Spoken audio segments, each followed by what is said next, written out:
They need certainty. And when they hear about all these tariffs coming out, they don't hire any new people. They don't expand any services. They don't build a new plant. They say, uh-oh, these tariffs are coming. I better keep my money in my pocket, increasing the chance of a recession significantly. The major banks have just increased the chances that we'd have a recession where it's harder to get a job, keep a job, pay the bills than under more normal circumstances. So we have here a pincer of pain. On the one hand, Trump and the Republicans are taking away vital services in health care and in housing and in food and in so many other things Americans need, and then at the same time, with the other side of the pincer, they're squeezing them by creating higher prices. So, all day long, Democrats are going to come to the floor to expose the sheer destruction of the Republican agenda. People are learning. They're learning that the Republicans are, that Donald Trump, Musk, Doge, and the Republicans are not on their side. They're learning that these people are doing things just for the billionaires. And they are learning that Donald Trump is not only breaking his promise to them, but he's betraying them. Senator Wyden. Thank you, Leader. So here's where... Oh, I forgot one point. This is one of my favorite points. I left it out.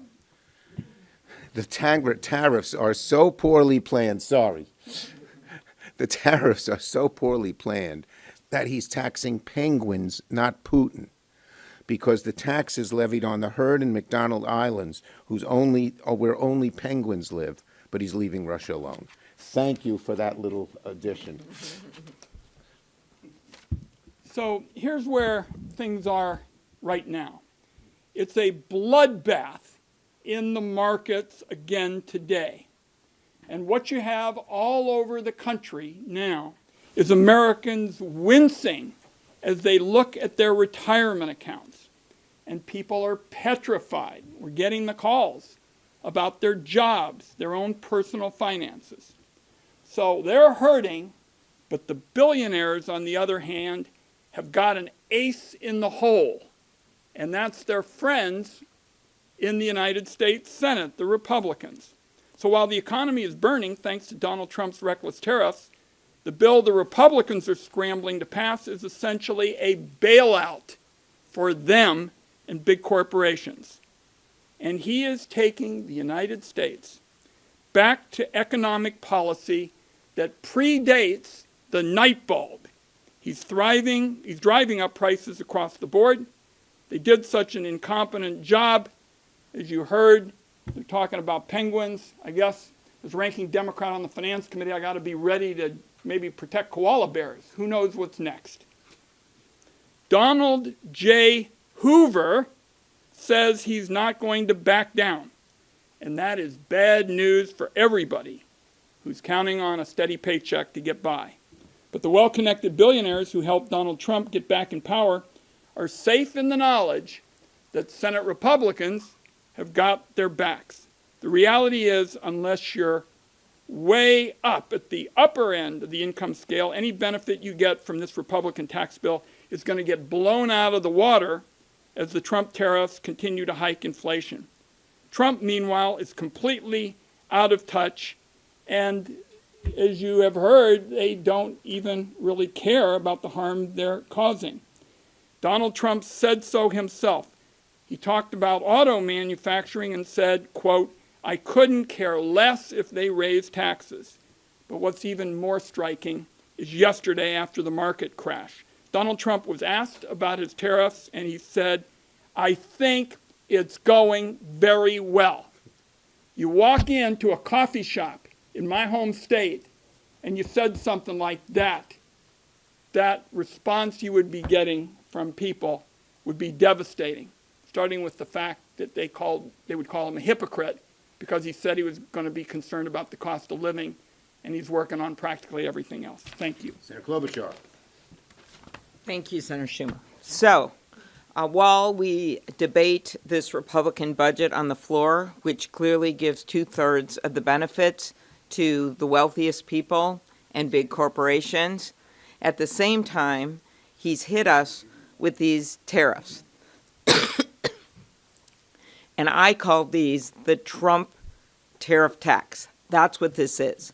It is a $4,000 tax increase on every single family in this country. That's the average, $4,000. So Elon Musk can afford this, right? He doesn't care. In fact, he's getting a $50 million benefit from this budget they're putting out there. That's his tax decrease. But for families, for small businesses, for small farmers in my state, this is devastating. They already are operating on a month-to-month budget. So it's really important to see this in that context, that the budget and these tariffs at the same time, the people that are going to most suffer, everyone on TV, Wall Street, they're all talking about, oh, and I was on shows with some of them. They're like, and they're right, this is devastating for the street. They've never seen a market like this. It's really bad, but you got to take it from Wall Street to Main Street. And what these tariffs do is raise taxes on American families by nearly $4,000 a year. What do they do with cars?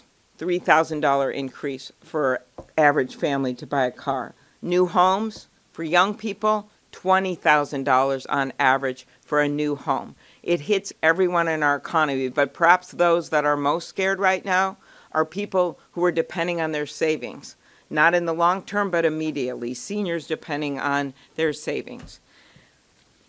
This might not mean much to Elon Musk, but it means a lot to average families. It means a lot to the people I met with in rural Minnesota on my 14-county tour when they would come up, show up at these things, never gone to a political event before, and say, because of what's happening with Canada now, I've lost a market. I don't think I can make it anymore.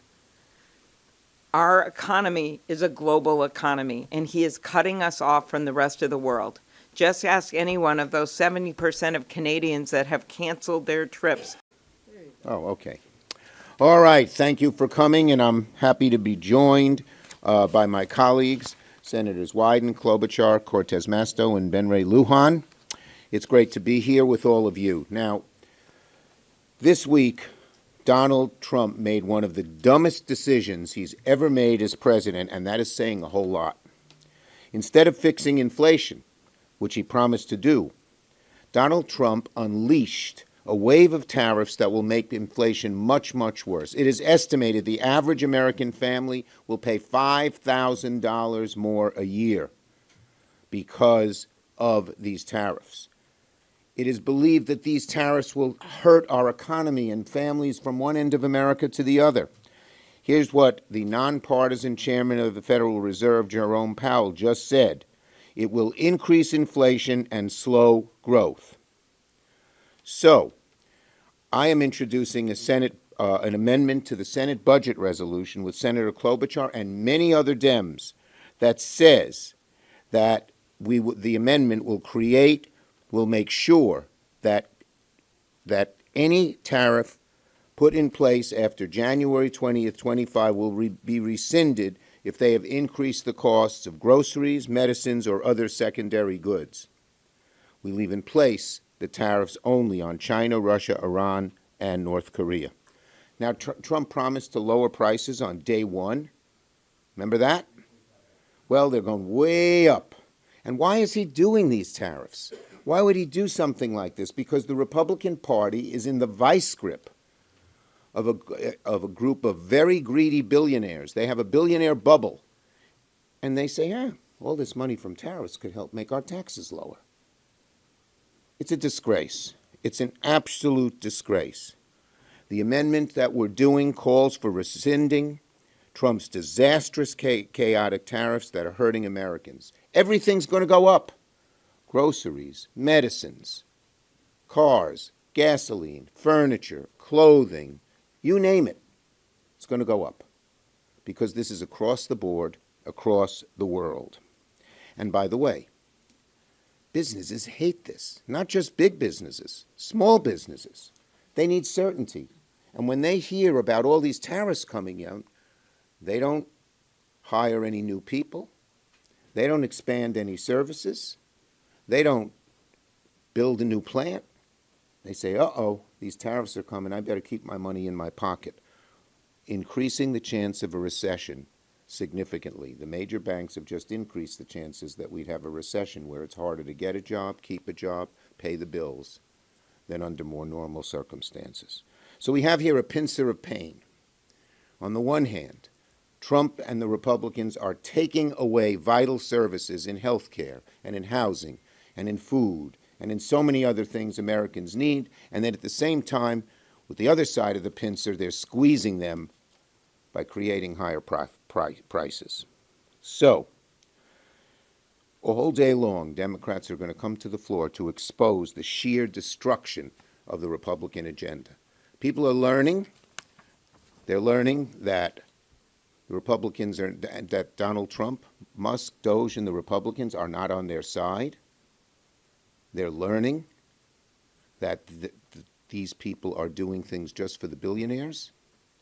And they are learning that Donald Trump is not only breaking his promise to them, but he's betraying them. Senator Wyden. Thank you, Leader. So here's where... Oh, forgot one point. This is one of my favorite points. I left it out. The tariffs are so poorly planned, sorry. The tariffs are so poorly planned that he's taxing penguins, not Putin, because the tax is levied on the herd in McDonald Islands, where only penguins live, but he's leaving Russia alone. Thank you for that little addition. So here's where things are right now. It's a bloodbath in the markets again today. And what you have all over the country now is Americans wincing as they look at their retirement accounts. And people are petrified. We're getting the calls about their jobs, their own personal finances. So they're hurting, but the billionaires, on the other hand, have got an ace in the hole. And that's their friends in the United States Senate, the Republicans. So while the economy is burning, thanks to Donald Trump's reckless tariffs, the bill the Republicans are scrambling to pass is essentially a bailout for them and big corporations. And he is taking the United States back to economic policy that predates the night bulb. He's driving up prices across the board. They did such an incompetent job. As you heard, they're talking about penguins. I guess as ranking Democrat on the Finance Committee, I got to be ready to maybe protect koala bears. Who knows what's next? Donald J. Hoover says he's not going to back down. And that is bad news for everybody who's counting on a steady paycheck to get by.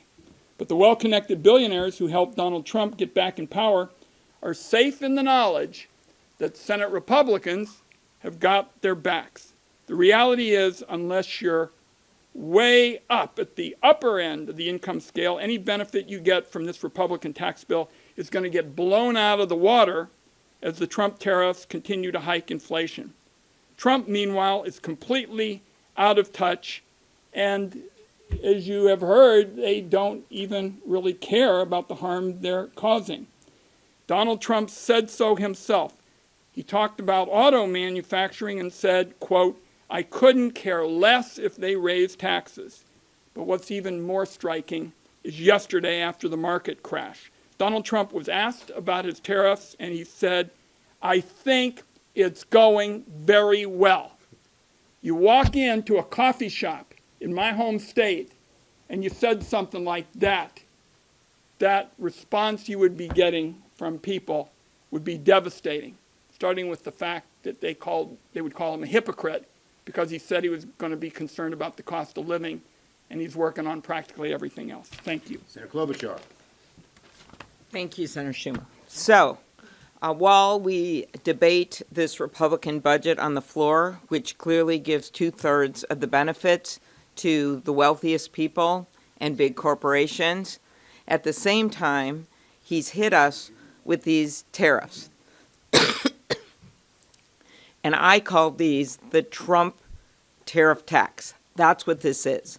It is a $4,000 tax increase on every single family in this country. That's the average, $4,000. So Elon Musk can afford this, right? He doesn't care. In fact, he's getting a $50 million benefit from this budget they're putting out there. That's his tax decrease. But for families, for small businesses, for small farmers in my state, this is devastating. They already are operating on a month-to-month budget. So it's really important to see this in that context, that the budget and these tariffs at the same time, the people that are going to most suffer, everyone on TV, Wall Street, they're all talking about, oh, and I was on shows with some of them. They're like, and they're right, this is devastating for the street. They've never seen a market like this. It's really bad, but you got to take it from Wall Street to Main Street. And what these tariffs do is raise taxes on American families by nearly $4,000 a year. What do they do with cars? $3,000 increase for average family to buy a car. New homes for young people, $20,000 on average for a new home. It hits everyone in our economy, but perhaps those that are most scared right now are people who are depending on their savings, not in the long term, but immediately. Seniors depending on their savings. This might not mean much to Elon Musk, but it means a lot to average families. It means a lot to the people I met with in rural Minnesota on my 14-county tour when they would come up, show up at these things, never gone to a political event before, and say, because of what's happening with Canada now, I've lost a market. I don't think I can make it anymore.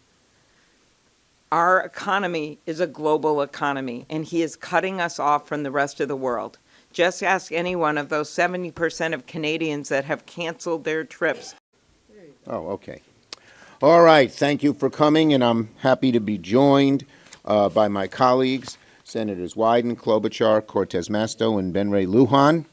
It's great to be here with all of you. Now, this week, Donald Trump made one of the dumbest decisions he's ever made as president, and that is saying a whole lot. Instead of fixing inflation, which he promised to do, Donald Trump unleashed a wave of tariffs that will make inflation much, much worse. It is estimated the average American family will pay $5,000 more a year because of these tariffs.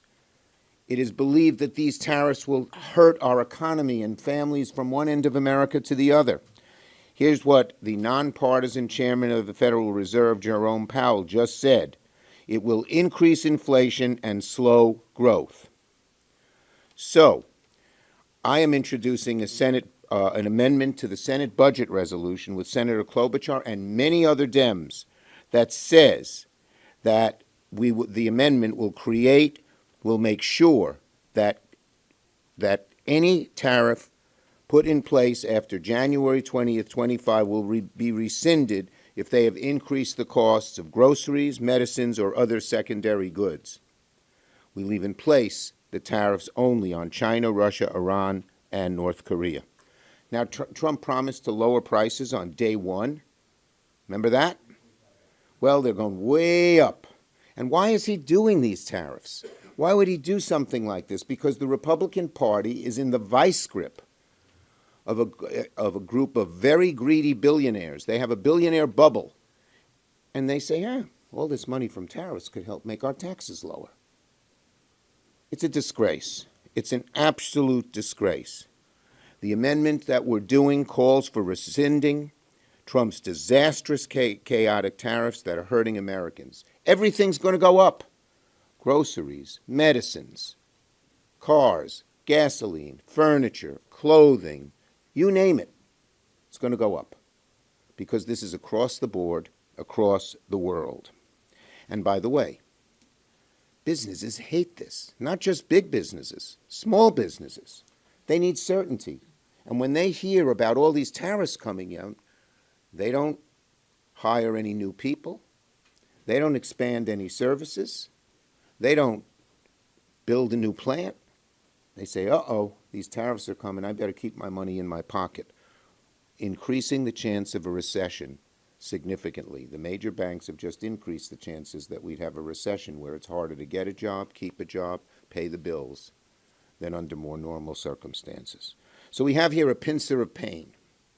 On the one hand, Trump and the Republicans are taking away vital services in health care and in housing, and in food and in so many other things Americans need, and then at the same time, with the other side of the pincer, they're squeezing them by creating higher prices.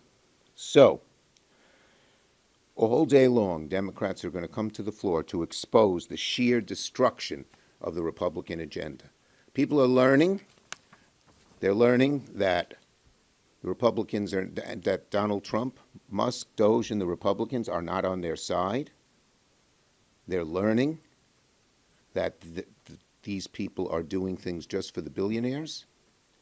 And they are learning that Donald Trump is not only breaking his promise to them, but he's betraying them. Senator Wyden. Thank you, Leader. So here's where... Oh, I forgot one point. This is one of my favorite points. I left it out.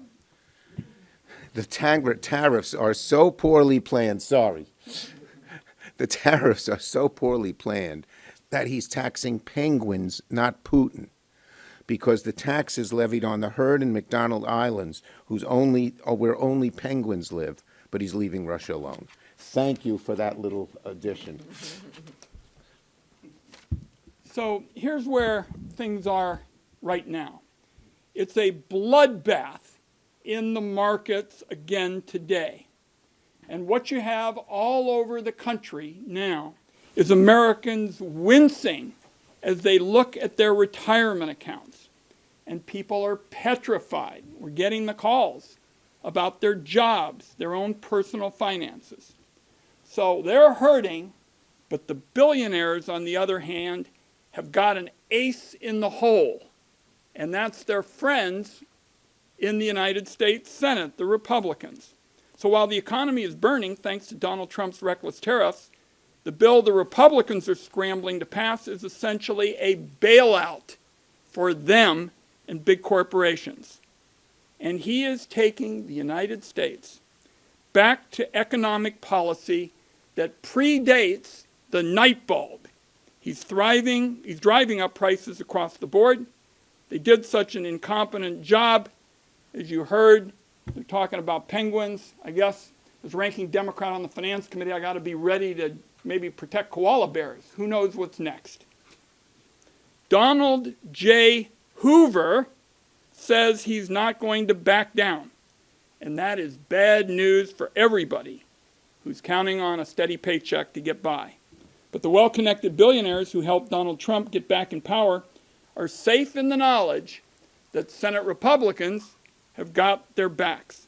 The reality is, unless you're way up at the upper end of the income scale, any benefit you get from this Republican tax bill is going to get blown out of the water as the Trump tariffs continue to hike inflation.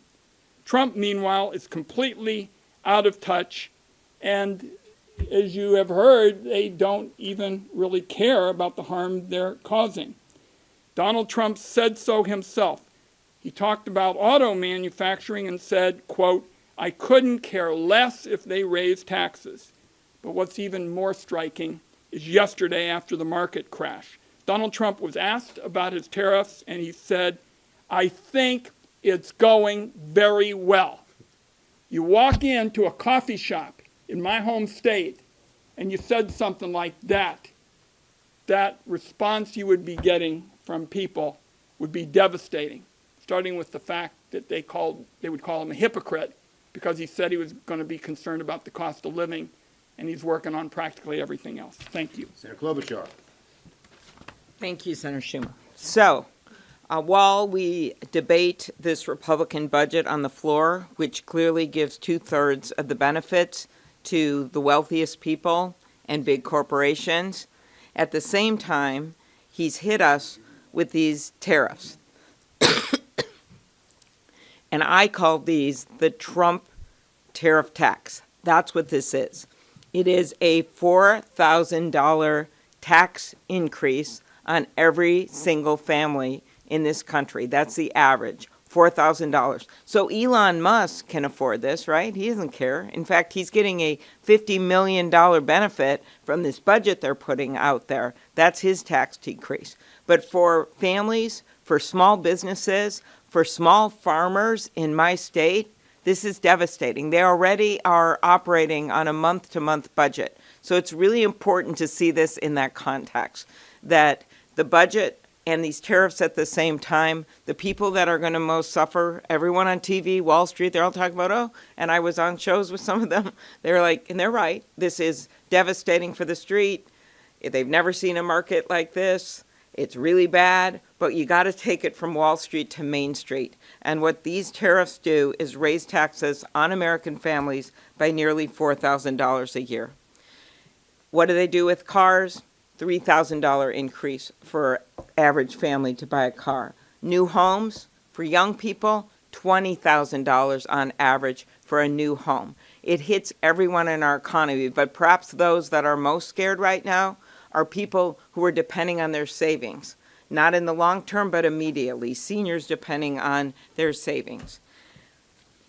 This might not mean much to Elon Musk, but it means a lot to average families. It means a lot to the people I met with in rural Minnesota on my 14-county tour when they would come up, show up at these things, never gone to a political event before, and say, because of what's happening with Canada now, I've lost a market. I don't think I can make it anymore.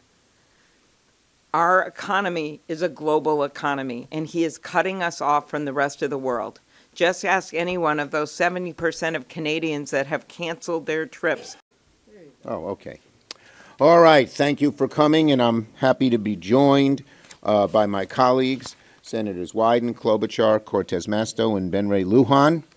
It's great to be here with all of you. Now, this week, Donald Trump made one of the dumbest decisions he's ever made as president, and that is saying a whole lot.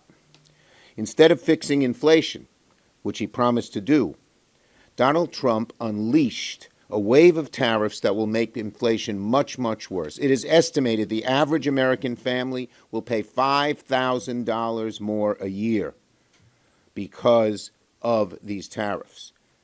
It is believed that these tariffs will hurt our economy and families from one end of America to the other. Here's what the nonpartisan chairman of the Federal Reserve, Jerome Powell, just said. It will increase inflation and slow growth.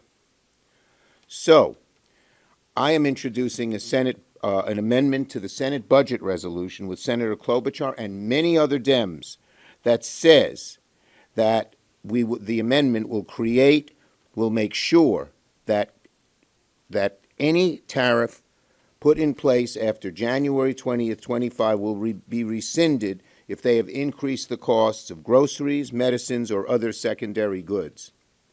We leave in place the tariffs only on China, Russia, Iran, and North Korea.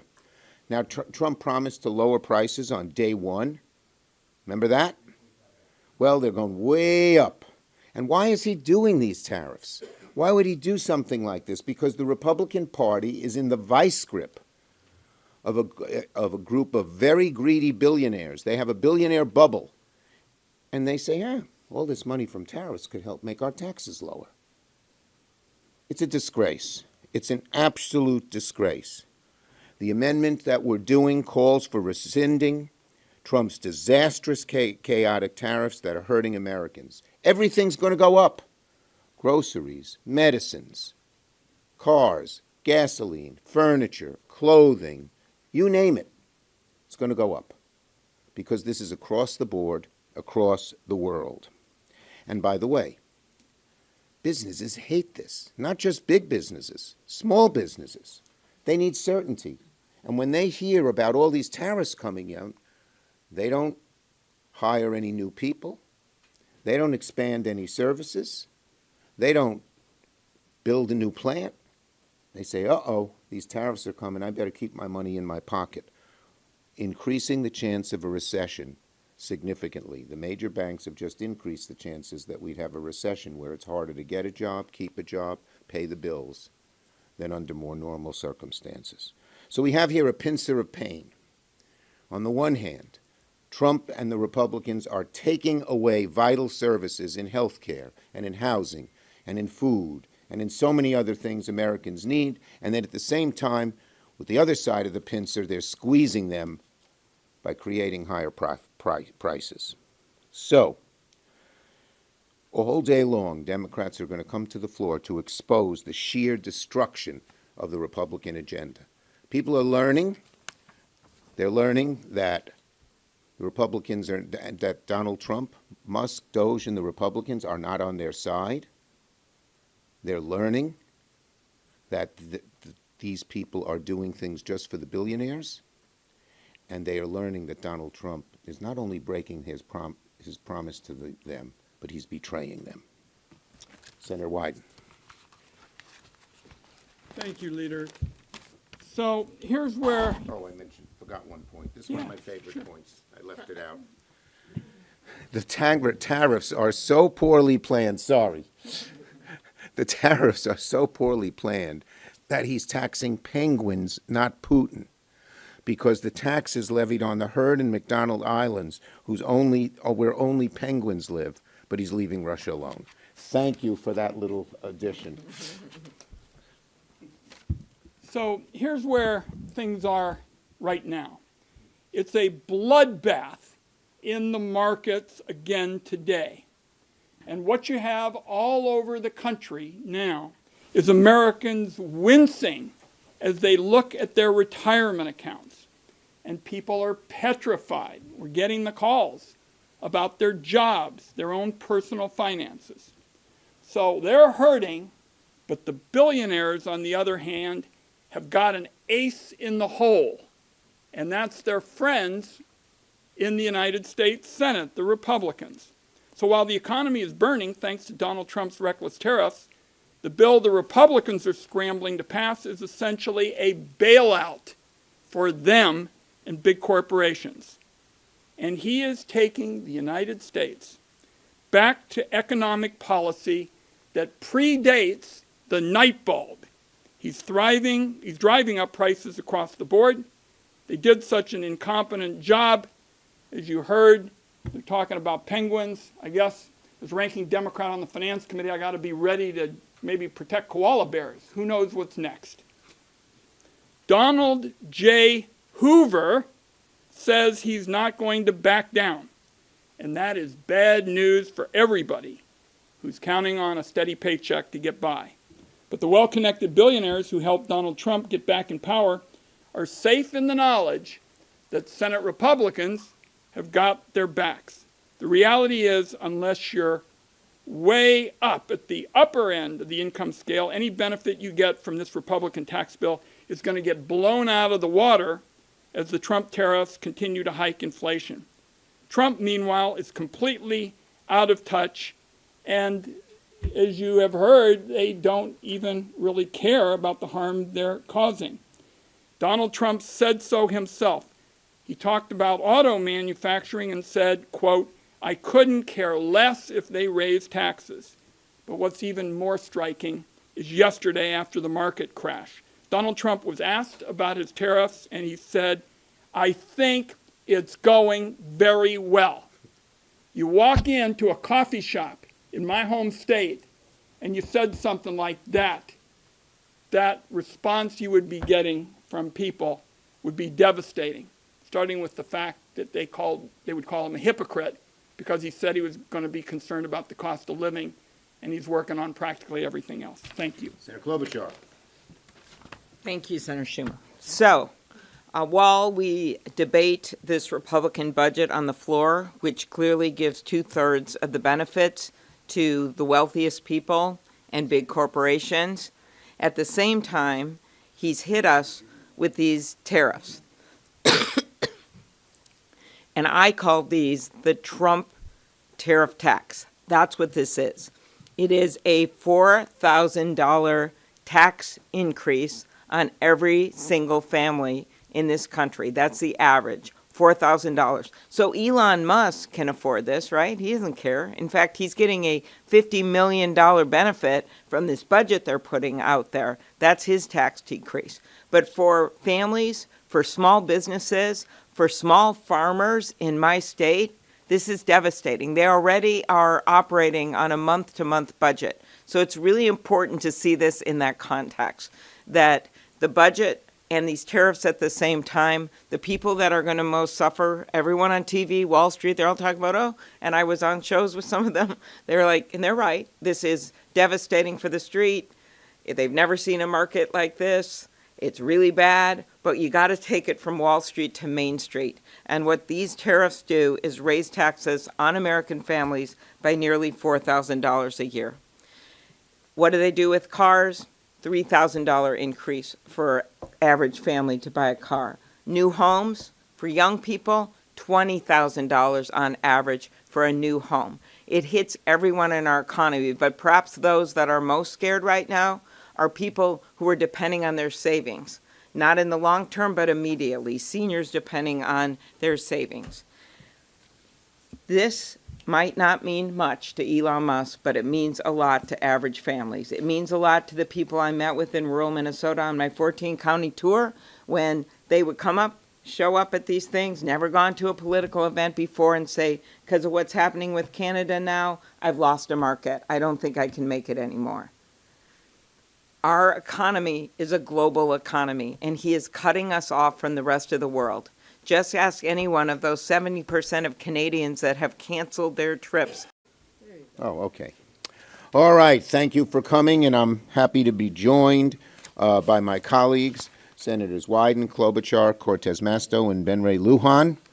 It's great to be here with all of you. Now, this week, Donald Trump made one of the dumbest decisions he's ever made as president, and that is saying a whole lot.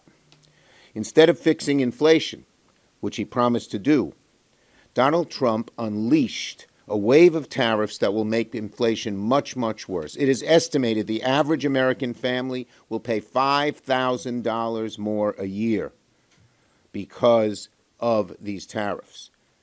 It is believed that these tariffs will hurt our economy and families from one end of America to the other.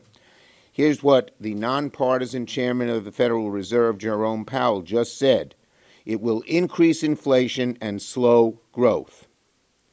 So, I am introducing an amendment to the Senate budget resolution with Senator Klobuchar and many other Dems that says that the amendment will make sure that any tariff put in place after January 20th, 25 will be rescinded if they have increased the costs of groceries, medicines, or other secondary goods.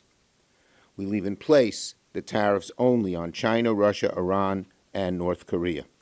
Now, Trump promised to lower prices on day one. Remember that? Well, they're going way up. And why is he doing these tariffs? Why would he do something like this? Because the Republican Party is in the vice grip of a group of very greedy billionaires. They have a billionaire bubble. And they say, all this money from tariffs could help make our taxes lower. It's a disgrace. It's an absolute disgrace. The amendment that we're doing calls for rescinding Trump's disastrous, chaotic tariffs that are hurting Americans. Everything's going to go up. Groceries, medicines, cars, gasoline, furniture, clothing, you name it. It's going to go up because this is across the board, across the world. And by the way, businesses hate this, not just big businesses, small businesses. They need certainty. And when they hear about all these tariffs coming out, they don't hire any new people. They don't expand any services. They don't build a new plant. They say, these tariffs are coming. I better keep my money in my pocket, increasing the chance of a recession significantly. The major banks have just increased the chances that we'd have a recession where it's harder to get a job, keep a job, pay the bills than under more normal circumstances. So we have here a pincer of pain. On the one hand, Trump and the Republicans are taking away vital services in health care and in housing and in food and in so many other things Americans need, and then at the same time, with the other side of the pincer, they're squeezing them by creating higher prices.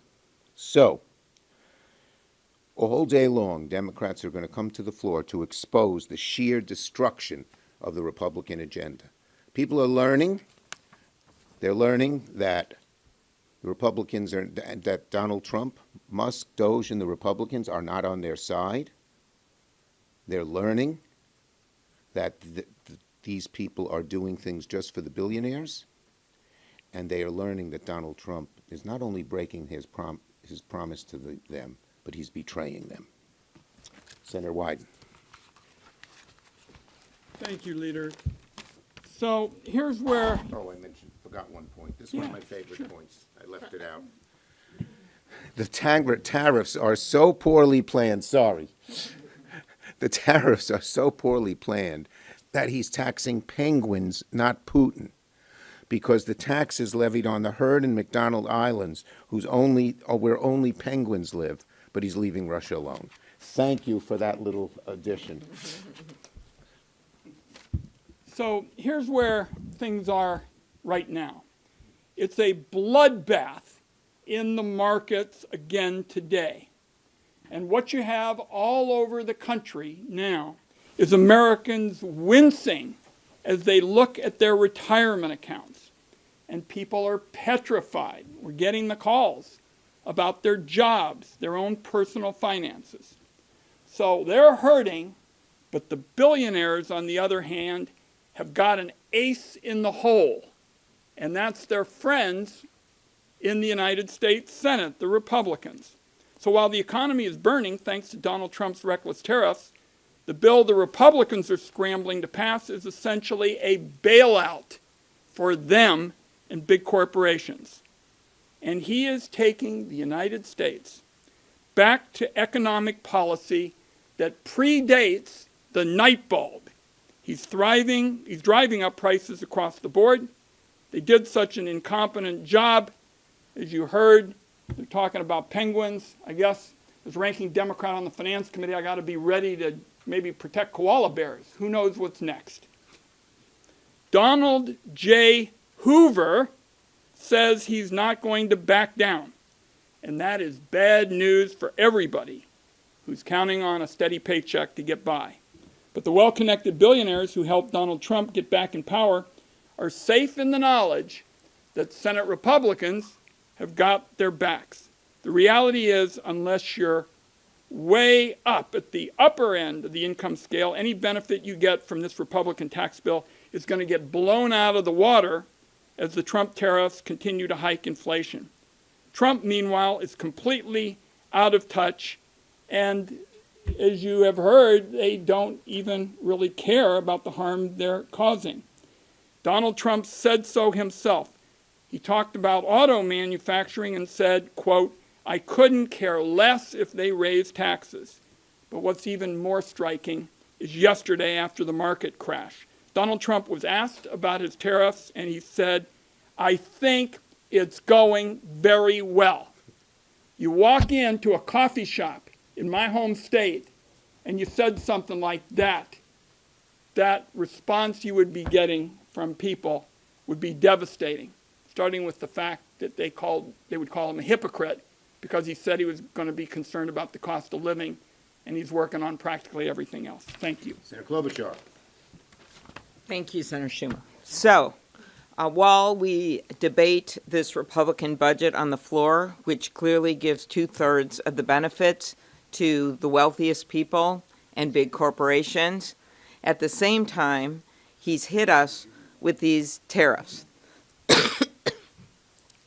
And I call these the Trump tariff tax. That's what this is. It is a $4,000 tax increase on every single family in this country. That's the average, $4,000. So Elon Musk can afford this, right? He doesn't care. In fact, he's getting a $50 million benefit from this budget they're putting out there. That's his tax decrease. But for families, for small businesses, for small farmers in my state, this is devastating. They already are operating on a month-to-month budget. So it's really important to see this in that context, that the budget and these tariffs at the same time, the people that are going to most suffer, everyone on TV, Wall Street, they're all talking about, oh, and I was on shows with some of them. They're like, and they're right, this is devastating for the street. They've never seen a market like this. It's really bad, but you got to take it from Wall Street to Main Street. And what these tariffs do is raise taxes on American families by nearly $4,000 a year. What do they do with cars? $3,000 increase for average family to buy a car. New homes for young people, $20,000 on average for a new home. It hits everyone in our economy, but perhaps those that are most scared right now are people who are depending on their savings. Not in the long term, but immediately. Seniors depending on their savings. This might not mean much to Elon Musk, but it means a lot to average families. It means a lot to the people I met with in rural Minnesota on my 14-county tour when they would show up at these things, never gone to a political event before, and say, because of what's happening with Canada now, I've lost a market. I don't think I can make it anymore. Our economy is a global economy, and he is cutting us off from the rest of the world. Just ask any one of those 70% of Canadians that have canceled their trips. Oh, okay. All right. Thank you for coming, and I'm happy to be joined by my colleagues, Senators Wyden, Klobuchar, Cortez Masto, and Ben Ray Lujan. It's great to be here with all of you. Now, this week, Donald Trump made one of the dumbest decisions he's ever made as president, and that is saying a whole lot. Instead of fixing inflation, which he promised to do, Donald Trump unleashed a wave of tariffs that will make inflation much, much worse. It is estimated the average American family will pay $5,000 more a year because of these tariffs. It is believed that these tariffs will hurt our economy and families from one end of America to the other. Here's what the nonpartisan chairman of the Federal Reserve, Jerome Powell, just said. It will increase inflation and slow growth. So, I am introducing an amendment to the Senate budget resolution with Senator Klobuchar and many other Dems that says that the amendment will make sure that any tariff put in place after January 20th, 25 will be rescinded if they have increased the costs of groceries, medicines, or other secondary goods. We leave in place the tariffs only on China, Russia, Iran, and North Korea. Now, Trump promised to lower prices on day one. Remember that? Well, they're going way up. And why is he doing these tariffs? Why would he do something like this? Because the Republican Party is in the vice grip of a group of very greedy billionaires. They have a billionaire bubble. And they say, all this money from tariffs could help make our taxes lower. It's a disgrace. It's an absolute disgrace. The amendment that we're doing calls for rescinding Trump's disastrous, chaotic tariffs that are hurting Americans. Everything's going to go up. Groceries, medicines, cars, gasoline, furniture, clothing, you name it. It's going to go up because this is across the board, across the world.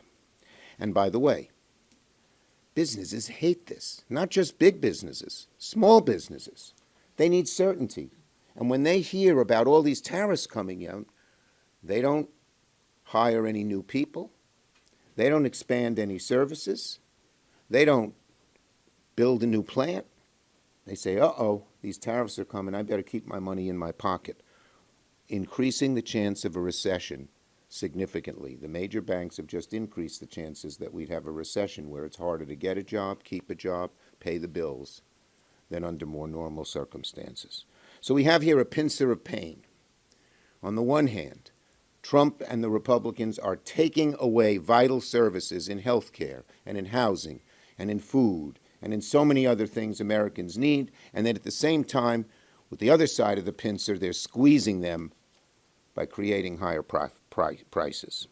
So, all day long, Democrats are going to come to the floor to expose the sheer destruction of the Republican agenda. People are learning. They're learning that the Republicans that Donald Trump, Musk, Doge, and the Republicans are not on their side. They're learning that these people are doing things just for the billionaires, and they are learning that Donald Trump is not only breaking his promise to them, but he's betraying them. Senator Wyden. Thank you, Leader. So here's where... Oh, forgot one point. This is one of my favorite points. I left it out. The tariffs are so poorly planned, The tariffs are so poorly planned that he's taxing penguins, not Putin, because the tax is levied on the herd in McDonald Islands, where only penguins live, but he's leaving Russia alone. Thank you for that little addition. So here's where things are right now. It's a bloodbath in the markets again today. And what you have all over the country now is Americans wincing as they look at their retirement accounts. And people are petrified. We're getting the calls about their jobs, their own personal finances. So they're hurting, but the billionaires, on the other hand, have got an ace in the hole. And that's their friends in the United States Senate, the Republicans. So while the economy is burning, thanks to Donald Trump's reckless tariffs, the bill the Republicans are scrambling to pass is essentially a bailout for them and big corporations. And he is taking the United States back to economic policy that predates the night bulb. He's driving up prices across the board. They did such an incompetent job. As you heard, they're talking about penguins. I guess as ranking Democrat on the Finance Committee, I got to be ready to maybe protect koala bears. Who knows what's next? Donald J. Hoover says he's not going to back down. And that is bad news for everybody who's counting on a steady paycheck to get by. But the well-connected billionaires who helped Donald Trump get back in power are safe in the knowledge that Senate Republicans have got their backs. The reality is, unless you're way up at the upper end of the income scale, any benefit you get from this Republican tax bill is going to get blown out of the water as the Trump tariffs continue to hike inflation. Trump, meanwhile, is completely out of touch, and as you have heard, they don't even really care about the harm they're causing. Donald Trump said so himself. He talked about auto manufacturing and said, quote, "I couldn't care less if they raise taxes." But what's even more striking is yesterday after the market crash. Donald Trump was asked about his tariffs, and he said, "I think it's going very well." You walk into a coffee shop in my home state, and you said something like that, that response you would be getting from people would be devastating, starting with the fact that they would call him a hypocrite because he said he was going to be concerned about the cost of living, and he's working on practically everything else. Thank you. Senator Klobuchar. Thank you, Senator Schumer. So, while we debate this Republican budget on the floor, which clearly gives 2/3 of the benefits to the wealthiest people and big corporations, at the same time, he's hit us with these tariffs. And I call these the Trump tariff tax. That's what this is. It is a $4,000 tax increase on every single family in this country. That's the average, $4,000. So Elon Musk can afford this, right? He doesn't care. In fact, he's getting a $50 million benefit from this budget they're putting out there. That's his tax decrease. But for families, for small businesses, for small farmers in my state, this is devastating. They already are operating on a month-to-month budget. So it's really important to see this in that context, that the budget and these tariffs at the same time, the people that are going to most suffer, everyone on TV, Wall Street, they're all talking about, oh, and I was on shows with some of them. They're like, and they're right, this is devastating for the street. They've never seen a market like this. It's really bad, but you got to take it from Wall Street to Main Street. And what these tariffs do is raise taxes on American families by nearly $4,000 a year. What do they do with cars? $3,000 increase for average family to buy a car. New homes for young people, $20,000 on average for a new home. It hits everyone in our economy, but perhaps those that are most scared right now are people who are depending on their savings, not in the long term, but immediately. Seniors depending on their savings. This might not mean much to Elon Musk, but it means a lot to average families. It means a lot to the people I met with in rural Minnesota on my 14-county tour when they would come up, show up at these things, never gone to a political event before, and say, because of what's happening with Canada now, I've lost a market. I don't think I can make it anymore.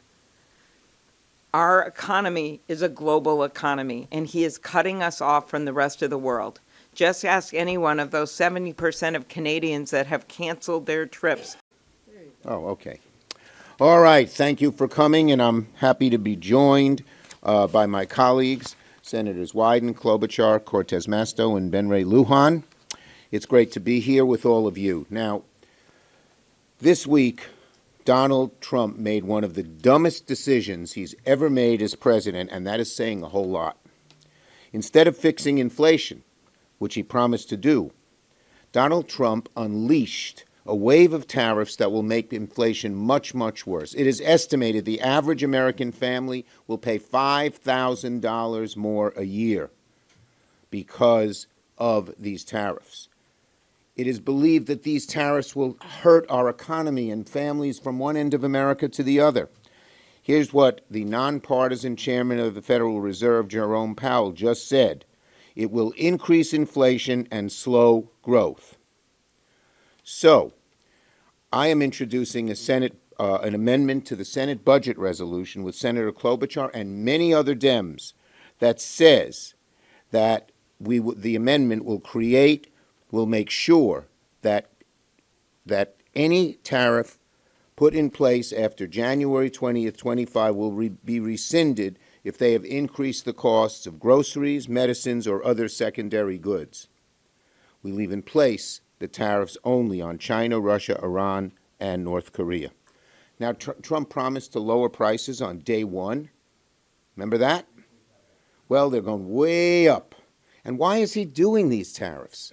Why would he do something like this? Because the Republican Party is in the vice grip of a group of very greedy billionaires. They have a billionaire bubble. And they say, all this money from tariffs could help make our taxes lower. It's a disgrace. It's an absolute disgrace. The amendment that we're doing calls for rescinding Trump's disastrous, chaotic tariffs that are hurting Americans. Everything's going to go up. Groceries, medicines, cars, gasoline, furniture, clothing, you name it. It's going to go up because this is across the board, across the world. And by the way, businesses hate this, not just big businesses, small businesses. They need certainty. And when they hear about all these tariffs coming out, they don't hire any new people. They don't expand any services. They don't build a new plant.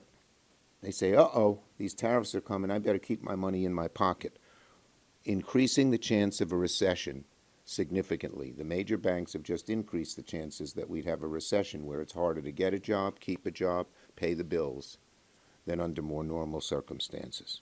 So we have here a pincer of pain. On the one hand, Trump and the Republicans are taking away vital services in health care and in housing and in food and in so many other things Americans need, and then at the same time, with the other side of the pincer, they're squeezing them by creating higher prices. So, all day long, Democrats are going to come to the floor to expose the sheer destruction of the Republican agenda. People are learning. They're learning that the Republicans that Donald Trump, Musk, Doge, and the Republicans are not on their side. They're learning that these people are doing things just for the billionaires, and they are learning that Donald Trump is not only breaking his promise to them, but he's betraying them. Senator Wyden. Thank you, Leader. So here's where... Oh, I forgot one point. This is one of my favorite points. I left it out. The tariffs are so poorly planned, the tariffs are so poorly planned that he's taxing penguins, not Putin, because the tax is levied on the herd in McDonald Islands, where only penguins live, but he's leaving Russia alone. Thank you for that little addition. So here's where things are right now. It's a bloodbath in the markets again today. And what you have all over the country now is Americans wincing as they look at their retirement accounts. And people are petrified. We're getting the calls about their jobs, their own personal finances. So they're hurting, but the billionaires, on the other hand, have got an ace in the hole. And that's their friends in the United States Senate, the Republicans. So while the economy is burning, thanks to Donald Trump's reckless tariffs, the bill the Republicans are scrambling to pass is essentially a bailout for them and big corporations. And he is taking the United States back to economic policy that predates the night bulb. He's driving up prices across the board. They did such an incompetent job.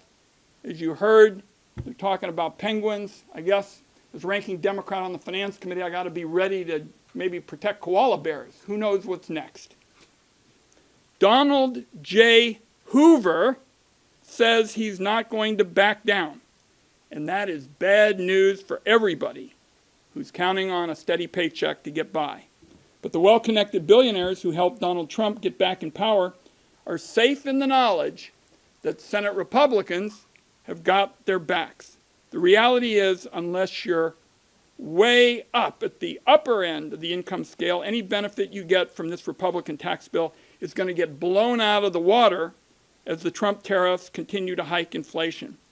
Trump, meanwhile, is completely out of touch, and as you have heard, they don't even really care about the harm they're causing. Donald Trump said so himself. He talked about auto manufacturing and said, quote, "I couldn't care less if they raised taxes." But what's even more striking is yesterday after the market crash. Donald Trump was asked about his tariffs, and he said, "I think it's going very well." You walk into a coffee shop in my home state, and you said something like that, that response you would be getting from people would be devastating, starting with the fact that they would call him a hypocrite because he said he was going to be concerned about the cost of living, and he's working on practically everything else. Thank you. Senator Klobuchar.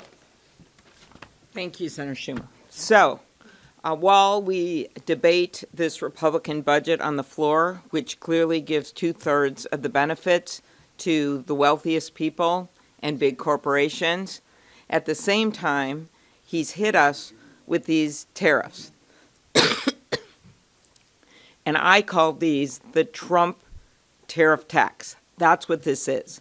It is a $4,000 tax increase on every single family in this country. That's the average, $4,000. So Elon Musk can afford this, right? He doesn't care. In fact, he's getting a $50 million benefit from this budget they're putting out there. That's his tax decrease. But for families, for small businesses, for small farmers in my state, this is devastating. They already are operating on a month-to-month budget. So it's really important to see this in that context, that the budget and these tariffs at the same time, the people that are going to most suffer, everyone on TV, Wall Street, they're all talking about, oh, and I was on shows with some of them. They're like, and they're right, this is devastating for the street. They've never seen a market like this. It's really bad, but you got to take it from Wall Street to Main Street. And what these tariffs do is raise taxes on American families by nearly $4,000 a year. What do they do with cars? $3,000 increase for average family to buy a car. New homes for young people, $20,000 on average for a new home. It hits everyone in our economy, but perhaps those that are most scared right now are people who are depending on their savings, not in the long term, but immediately. Seniors depending on their savings. This might not mean much to Elon Musk, but it means a lot to average families. It means a lot to the people I met with in rural Minnesota on my 14-county tour when they would come up, show up at these things, never gone to a political event before, and say, because of what's happening with Canada now, I've lost a market. I don't think I can make it anymore. Our economy is a global economy, and he is cutting us off from the rest of the world. Just ask any one of those 70% of Canadians that have canceled their trips. Oh, okay. All right, thank you for coming, and I'm happy to be joined by my colleagues, Senators Wyden, Klobuchar, Cortez Masto, and Ben Ray Lujan. It's great to be here with all of you. Now, this week, Donald Trump made one of the dumbest decisions he's ever made as president, and that is saying a whole lot. Instead of fixing inflation, which he promised to do, Donald Trump unleashed a wave of tariffs that will make inflation much, much worse. It is estimated the average American family will pay $5,000 more a year because of these tariffs. It is believed that these tariffs will hurt our economy and families from one end of America to the other. Here's what the nonpartisan chairman of the Federal Reserve, Jerome Powell, just said. It will increase inflation and slow growth. So, I am introducing an amendment to the Senate budget resolution with Senator Klobuchar and many other Dems that says that the amendment will make sure that any tariff put in place after January 20th, 25 will be rescinded if they have increased the costs of groceries, medicines, or other secondary goods. We leave in place the tariffs only on China, Russia, Iran, and North Korea. Now, Trump promised to lower prices on day one. Remember that? Well, they're going way up. And why is he doing these tariffs? Why would he do something like this? Because the Republican Party is in the vice grip of a group of very greedy billionaires. They have a billionaire bubble. And they say, all this money from tariffs could help make our taxes lower. It's a disgrace. It's an absolute disgrace. The amendment that we're doing calls for rescinding Trump's disastrous, chaotic tariffs that are hurting Americans. Everything's going to go up. Groceries, medicines, cars, gasoline, furniture, clothing, you name it. It's going to go up because this is across the board, across the world.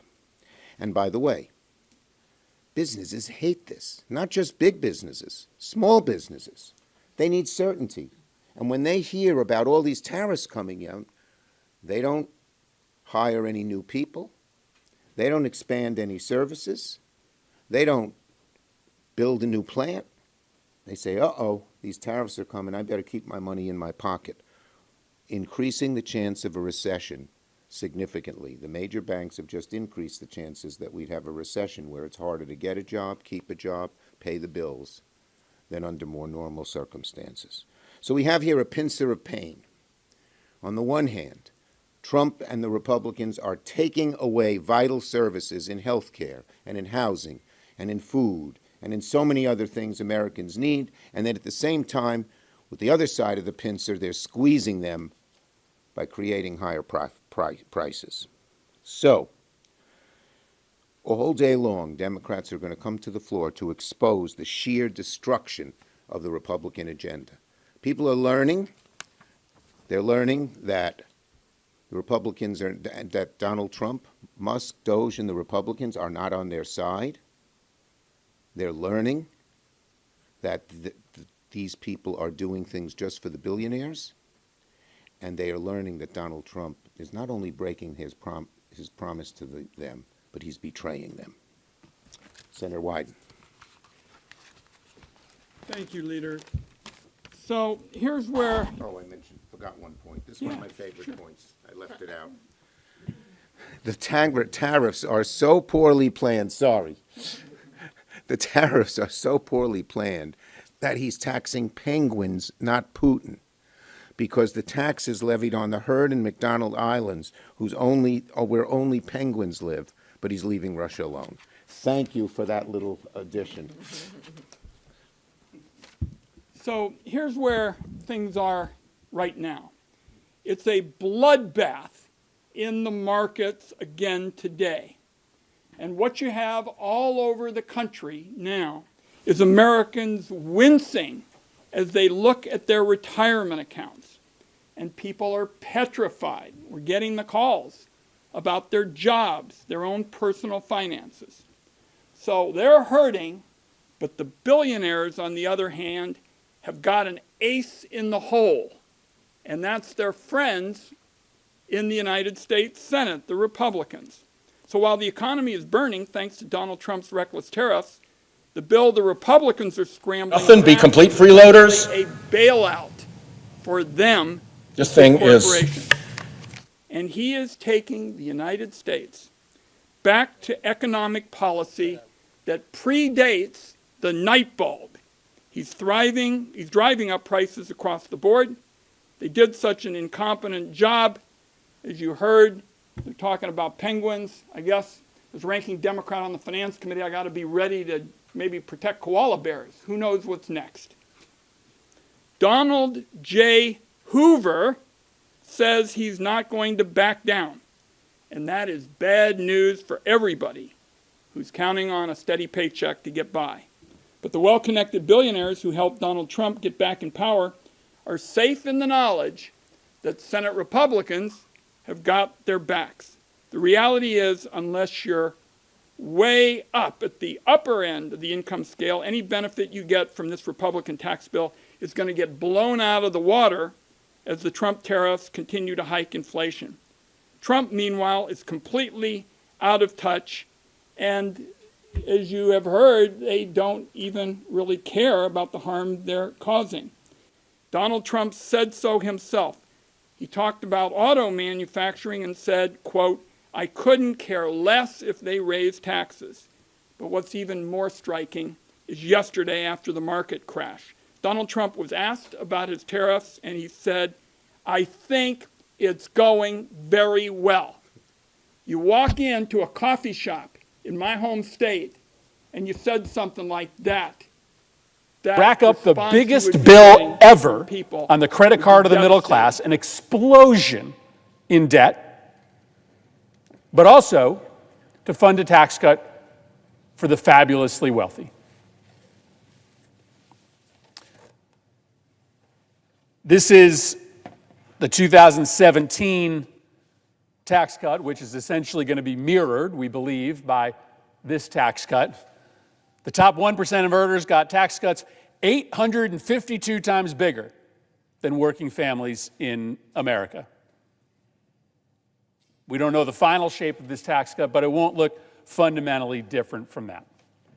This is a really bad time to be a working mom or dad in America.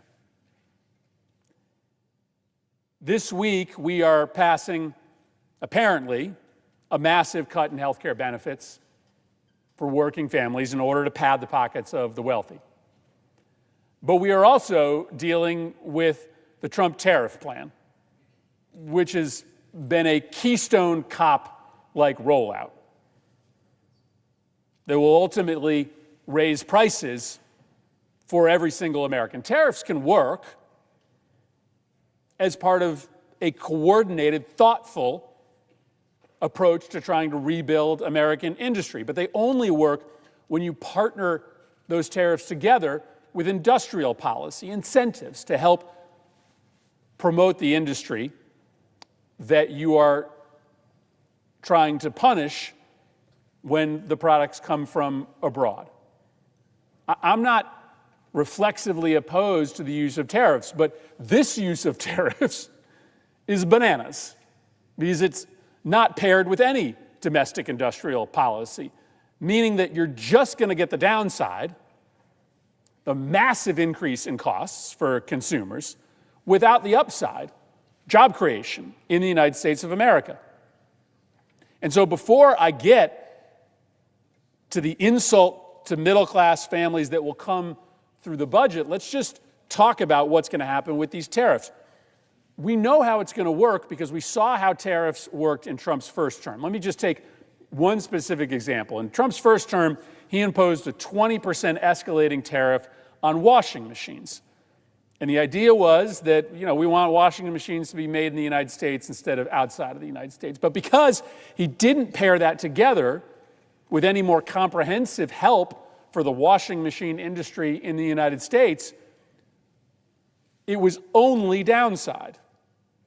And it was only downside not just because of the lack of a comprehensive policy, but also because there were no checks on the corporations that saw the tariffs as a means to gouge consumers.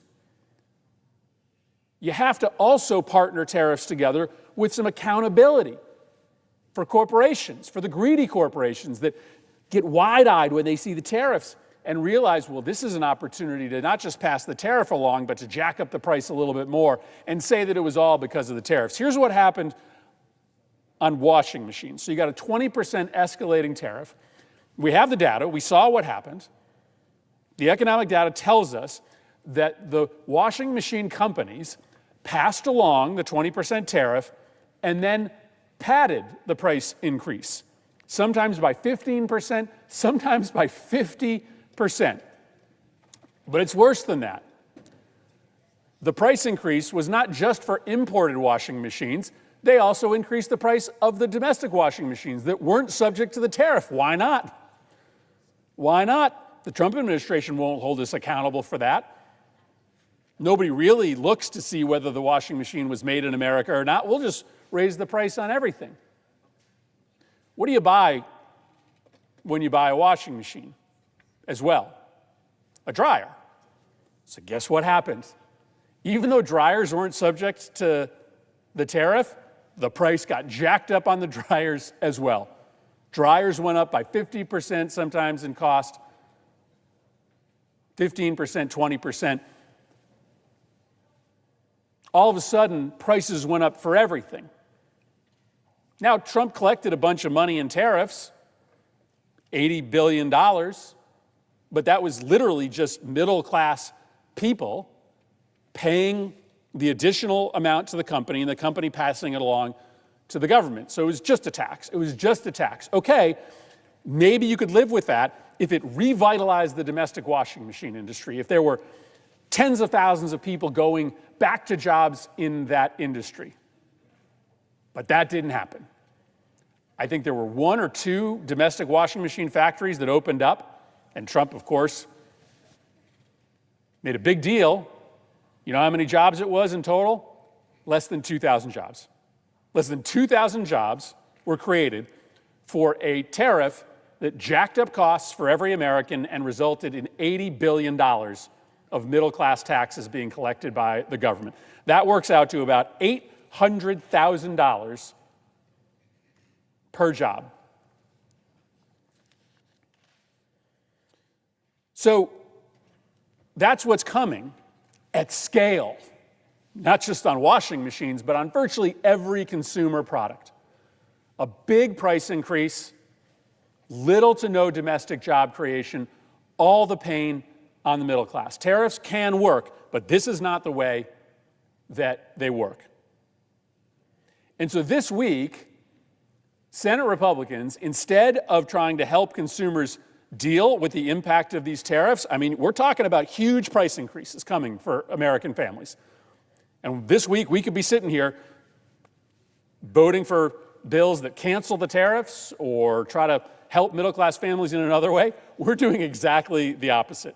Instead of helping families deal with the impact of the tariffs, instead of holding the greedy corporations in check as they're ready to gouge consumers, we are debating a bill that would cut almost $1 trillion out of Medicaid, the program that provides insurance for 1/4 of Americans, that will result in raising health care costs for tens of millions of Americans. And we're talking about giving a massive tax break to the billionaire CEOs of the companies that are going to be doing the price gouging, and to the companies themselves.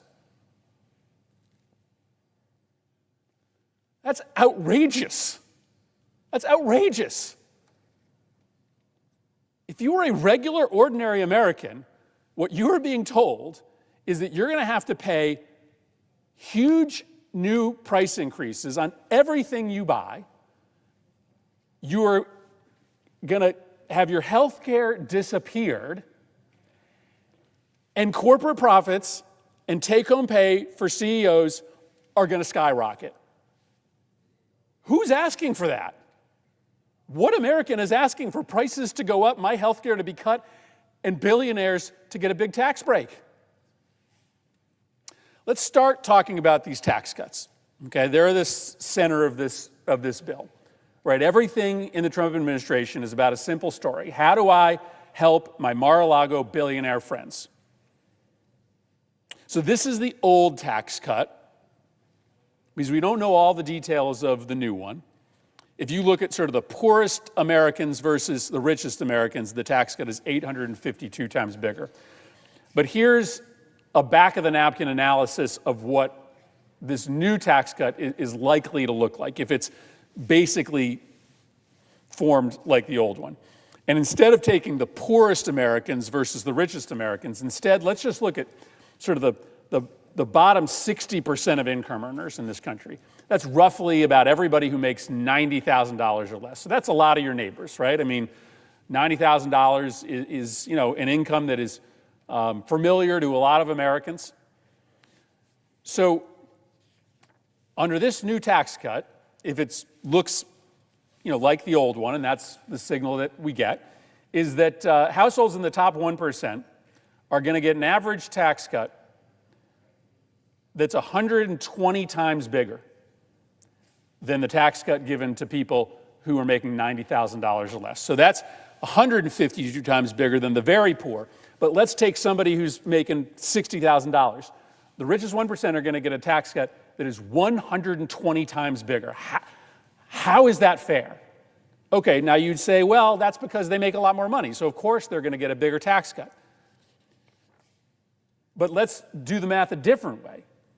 As a share of after-tax income, the tax cuts at the top are still more than triple the total value of the tax cut received for people with incomes in the bottom 60%.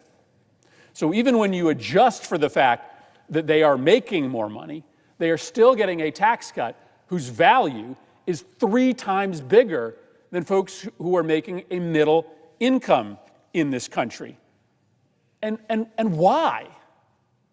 I mean, does anybody believe in trickle-down economics anymore? It has been completely discredited. And again, we have the 2017 tax cuts as evidence. Donald Trump trotted out a big promise. He said, these tax cuts for corporations and billionaires and millionaires, they'll trickle down to everybody else. And I'll tell you the number. The average worker will get a $4,000 salary increase. That was the promise. The money will trickle down. The corporations will be so generous, they'll take their giant tax cut, bigger than they even asked for. Senator Whitehouse just showed you the chart where corporations have gone from providing 30% of American tax revenue down to 10% of American tax revenue. What a great deal for corporations.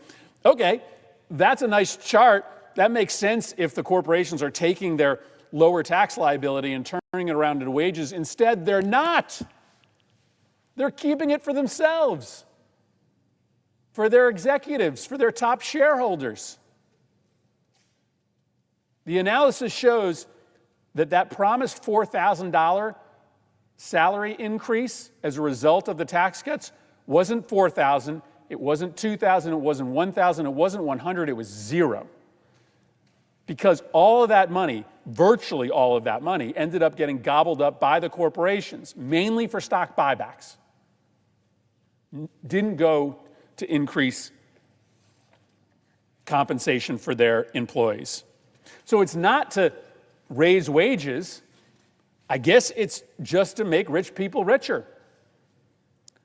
From 2017, when that tax cut passed, that first Trump tax cut passed, until 2023, Elon Musk's wealth grew by 1,222%. I don't even know what that looks like. Jeff Bezos's grew by 96%, Zuckerberg's by 50%, Rupert Murdoch's by 50%. I use those names because those were the billionaires that were at Trump's inauguration cheerleading him into office, because they know that another big tax cut for their company and for them personally is coming. Now, I will admit to you, median income overall grew from 2017 to 2023, so everybody in the country was making more in 2023 than they were making in 2017, but median income was not growing by 50%, 96%, or 1,222%. So this is a massive tax cut, the vast majority of it going to the very, very wealthy. But what makes this even harder to understand is what Senator Whitehouse laid out for you. Most of this is just going on your credit card. Most of this is just being borrowed. And that has a consequence. The national debt potentially doubling as a result of this massive tax cut for the very, very wealthy. And it's just so heartbreaking, the hypocrisy. I mean, I could string together a 24-hour-long video of my Republican colleagues talking ad nauseum about the danger of debt, the rising deficit. We can't spend money on kids. We can't spend money on climate. We can't spend money on schools. We can't help people go to college. No. We can't do any of that. Can't do any of that because the deficit. And yet, when it comes to a billionaire tax cut, a corporate tax cut, we are going to potentially double the debt. Nobody is caring about the debt. In fact, they're rigging the rules of the Senate. They're breaking the rules of the Senate just so that they can get away with a massive increase in debt and deficit. But somewhere along the line, they said, well, you know what? We can't borrow the whole thing. We've got to make it look like we're cutting some spending. So let's cut some spending to make it at least look like it's not all borrowed. But let's make sure that the spending we're cutting only hurts poor people in the middle class. Because God forbid we can cut spending that helps the rich or the affluent. God forbid we take away some of the tax breaks that help them. And so where are the cuts coming? Medicaid. 80% of the cuts are Medicaid, $880 billion in a House bill, similar amount cutting Medicaid. Medicaid, as I said, is the program that insures 24% of Americans. At least 2/3 of those are working full-time. They just don't have health insurance through their employer, so they have to get it through Medicaid. And so when Republicans decided that they couldn't borrow the whole thing, like we'll double the national debt, but we're not going to triple the national debt, they targeted the cuts to hurt the middle class and poor people. And so I just want to end by telling you what this means in real time. I don't actually know what it means to give billionaires another $50,000 in tax breaks. I really don't know what that means. I don't know what that life is like. I don't know what it's like to have 7 houses and 4 yachts. I don't know what a billionaire does with an extra $50,000. I can't actually explain that to you. I don't understand that kind of rapacious greed. What I do know is what happens to poor people, the people who live in my neighborhood in the south end of Hartford when they lose their Medicaid. Linda lives in Sherman, Connecticut, a small town in western Connecticut. Following the economic downturn in 2008, Linda had trouble finding work. And that was tough for her because she's a cancer survivor. She had high health care expenses and she needed work.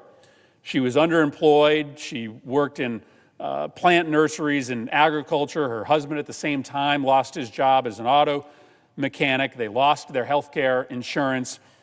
But then when the Affordable Care Act passed, Medicaid was expanded. More people were made eligible for Medicaid. And in 2010, she was able to sign up for Medicaid. She said, quote, I had so much anxiety all the time about how to pay for health care. We were going through all of our money, and we just thought this isn't right. People shouldn't have to worry about just being basically healthy.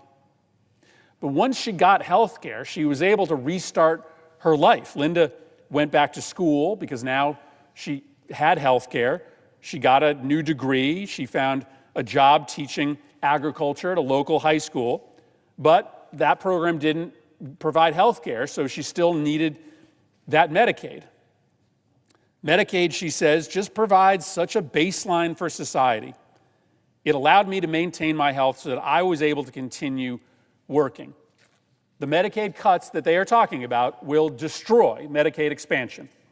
In fact, some states will automatically cancel the Medicaid expansion program when these cuts are made, meaning that people like Linda all across the country are going to lose their health care. For what? For a massive tax cut for the wealthy. Emily Grinelli is a worker at one of Connecticut's biggest behavioral health and substance abuse providers. So every day she's talking to people who rely on Medicaid so that they can get help for their mental health disorder or their substance abuse disorder. And let's be honest, we all have somebody in our life who has a serious mental illness or has struggled with substance abuse. So you know these people. She wrote me a letter talking about the fact that the conversations in their therapy groups in the last month have fundamentally changed. They're actually not doing therapy any longer for mental illness or for substance abuse. They are now doing therapy for the anxiety all these people have knowing they're about to lose their health insurance. One case manager told me, she writes, that she was working with a client to find housing, and the client now just wants to stop looking because she feels like there is no point because she's going to lose her Medicaid. Republicans are going to strip her Medicaid from her. She won't be able to get her medication and services. She feels hopeless. A clinician told me about an hour-long session she had the day before. 75% of it was focused on the client's fear of losing her benefits and what that would mean for her and all the other clients. She shared with me that if there was a way for her to leave the country right now, she would. At this provider, 35% of their clients would likely lose access to mental illness and substance abuse services if these cuts go through. What are we doing? Why are we doing this? Why are we choosing? Why are my colleagues choosing to destroy health care for millions of Americans in order to pass a tax cut that basically helps corporations and billionaires and millionaires? It is fundamentally immoral. And I have to believe, like in 2017, when Republicans were trying to destroy the Affordable Care Act, which insured 20 million Americans, that there are a handful of Republicans who know that this isn't right, who maybe aren't ready to stop it today. Tonight's vote isn't the final vote, but might be willing to stand up to this thievery before it's too late. The people of this country who are getting killed by higher prices that are coming because of the tariffs and are going to be hurt by these Medicaid cuts and are going to be furious when the rich become richer at their expense. They are counting on just a small handful of my Republican colleagues to realize right from wrong. I yield the floor. Would the Senator care to engage in a brief colloquy, and may I ask unanimous consent that we be allowed to do so? The Senator from Rhode Island is recognized. Without objection. I was here for your point about mental health and addiction recovery care, and as you will recall, you and I and others worked together to get the Comprehensive Addiction Recovery Act passed. And that was a very bipartisan effort because the scourge of the opioid epidemic fell across all Americans. And it was one of my happier and prouder moments when that bill actually got passed. And then when the Appropriations Committee came in behind the CARA bill and put funding in, but the bulk of the programs that we put together in CARA, bipartisan programs, were funded through Medicare, Medicaid. That's how you get reimbursement for those programs. And so, doesn't it seem peculiar that our colleagues on the other side who were so instrumental in pushing through that Comprehensive Addiction Recovery Act to help their constituents at home and who at the time showed so much sensitivity to the needs of people going through addiction recovery, through all of the stages from the initial detox to in-house treatment to sober living and on to medication-assisted treatment sometimes, and then recovery support. All of that seemed to bind us together. What on earth could be the madness that inspires them to tear all that down now when they built it within the last decade with us? Thank you, Senator White House, first of all, for all the work you put into passing that legislation, which has given access to millions of people across the country who are struggling with addiction and recovery, access to services. Again, I say what I said in my underlying remarks. There's not a single member of the Senate who doesn't have a close family member or a friend who has struggled or is struggling with addiction. This is a nonpartisan, apolitical problem. Addiction doesn't care if you're left, right, Republican, or Democrat. And we did come together around funding these programs. And so it is hard to understand, it is heartbreaking that I'm telling you the story of one of Connecticut's biggest addiction treatment providers, and they are telling us that if these cuts go through, fully 1/3 of their clients will lose access to some or all of those services. And to your point in your initial speech, Senator Whitehouse, I mean, maybe I could understand if we were deciding to cut funding for addiction treatment because we had some other really important priority that helped regular people. Like if we said, you know what, there's a housing crisis in this country, you know, right now we're going to have to borrow some money from addiction treatment in order to make sure that people get housed, or you know, our schools are underfunded and teachers need to be paid more, and okay, it's really hard to cut funding from addiction treatment centers, but at least we'll get, you know, better education for our kids. That's not what we're doing. We're cutting funds for people struggling with addiction who get served by programs that we agree are important in order to fund a tax cut for corporations and super, super rich people. That's why this is fundamentally immoral. I would yield on that very point. There's a doctrine or a principle that it's kind of a tedious economic term, marginal utility of money. And what it means in very plain terms is that if you make $60,000 a year, your last $1,000 of income is a big deal to you. That $1,000 makes an enormous difference in the quality of your life. You take that same $1,000 and you give it to somebody who is making $60 billion a year, they don't even know it's there.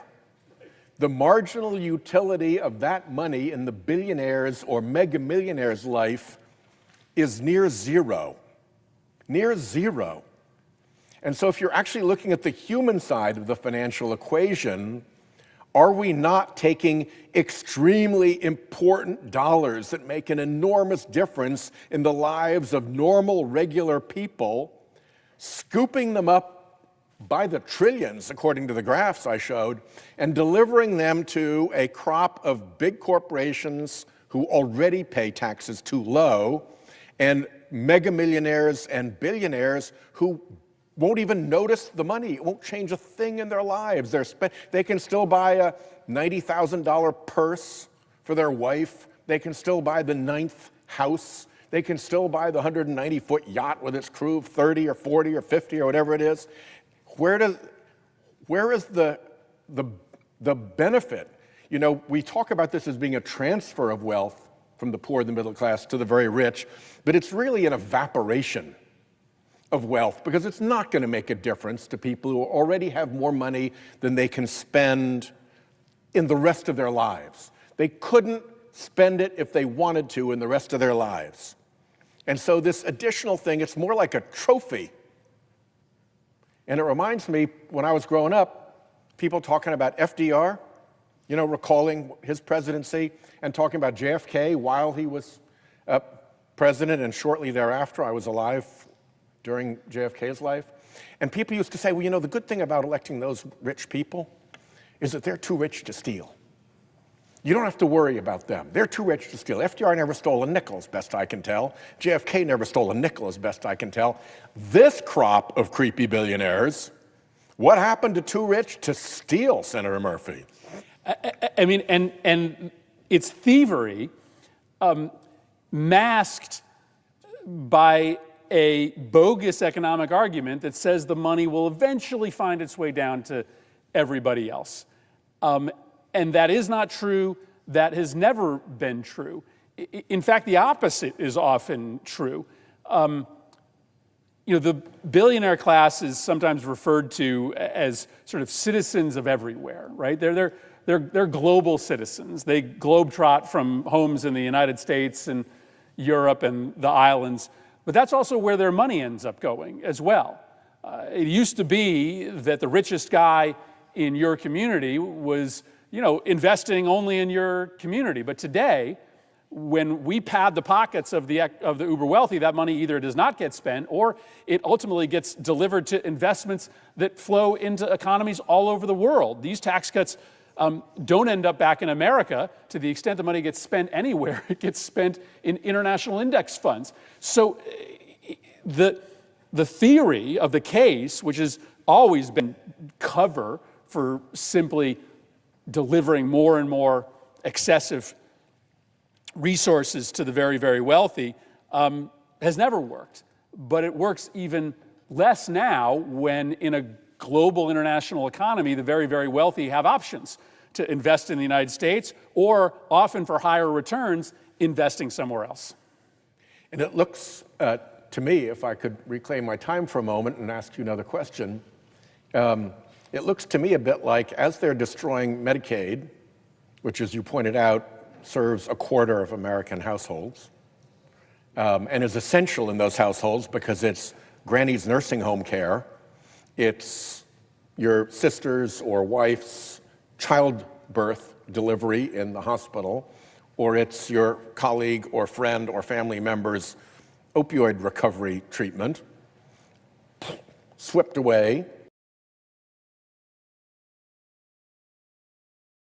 But then you move just beyond this immediate budget bill and you look over at Elon Musk and his little muskrats are doing to Social Security. And what they're saying about Social Security, and it looks like not only do they want to gut Medicaid through this budget reconciliation bill, but they also are trying to wreck the administration and operations of Social Security, trying to clear out the workforce that makes it work, sending their creeps in to probe into the data systems that support it. Who knows what damage has been done to the data systems or what extraction of data has been done? We don't know. They've never answered questions. They lie and say it's a Ponzi scheme. They refer to it as riddled with fraud when there's almost no fraud at all, 1% at best. So they're trying to discredit Social Security. They're trying to undermine its operations, and they're talking about an interruption in benefits. In fact, talking kindly about an interruption in benefits with the Secretary of Commerce saying, if we had an interruption in benefits, my mother, who is a Social Security recipient, wouldn't even notice. Well, yeah, she's living in her billionaire son's house. Of course she wouldn't notice, duh. But the people who would complain about losing their check, that's probably fraudsters. And so it would actually be beneficial to have an interruption benefits because that's how we could root out some of the fraud, like there is fraud. Again, feeding the lie that there is fraud. What conclusions do you reach when you see this pattern of activity targeting Social Security, even if an attack on it is not in this bill per se? I thank Senator for the question. Listen, I read it as just a different kind of thievery. So what we're talking about here is this massive thievery from Medicaid recipients so that we can pass along this big tax break for folks that don't need it. But my sense is that the billionaire, investment, and Wall Street class is really upset that there are still a few remaining government programs that they haven't gotten their hands on, that they haven't operationalized in a way to make themselves money. they've had their eyes on Social Security for decades. Yep. You remember, George Bush proposing privatizing Social Security, which is essentially just taking that big lump of money and handing it to the investment managers so that they can skim some money off the top. They also look at schools the same way, I think, Senator Whitehouse. They've been discrediting public education to the point where now they don't think the Department of Education needs to exist. And why? Why? Because they ultimately want to do the same thing for our public schools. They want to privatize our elementary schools, our middle schools, our high schools, so that they can have private equity funds owning the schools, providing some form of education, but just seeing our kids as a source of profit. So you can tell me if I'm wrong about this, but my sense is that the theft happens in all sorts of different ways, sometimes in just a transfer, Medicaid recipients losing, billionaires winning, but sometimes by taking government programs and turning them, instead of something that tries to work for the common good, as a program that just gets turned into a vehicle for profit for the very, very wealthy. Particularly when there's so much money to be made and so much flows through Social Security. If you take it over by wrecking it and then sending in your private equity friends and tech bros to get it operational again, and then let them slice off a share for themselves by privatizing either it or its operations, you have created a massive new revenue stream for the super rich. So with that, I see that there are a few colleagues on the other side who have come over. It may be that it's their turn, so I will, Senator Murphy, are you cool to yield the floor? I will yield the floor.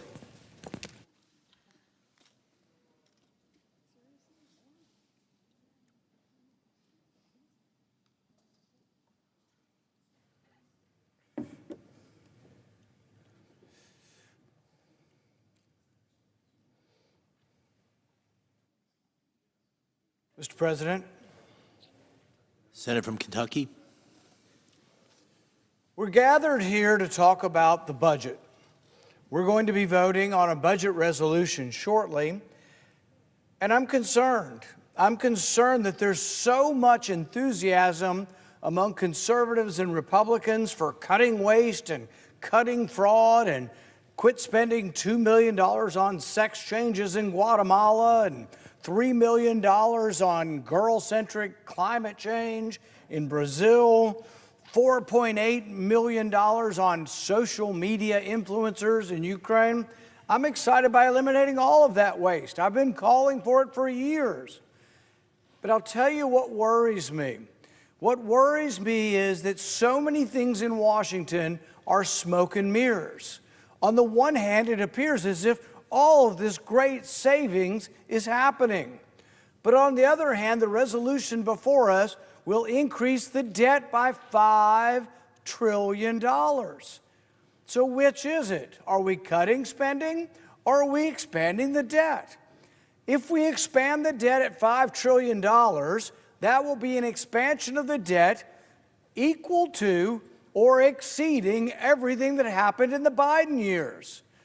Now, which is it? I thought we had an election. And the other side is complaining loudly that, oh my goodness, there's going to be too much cut in spending.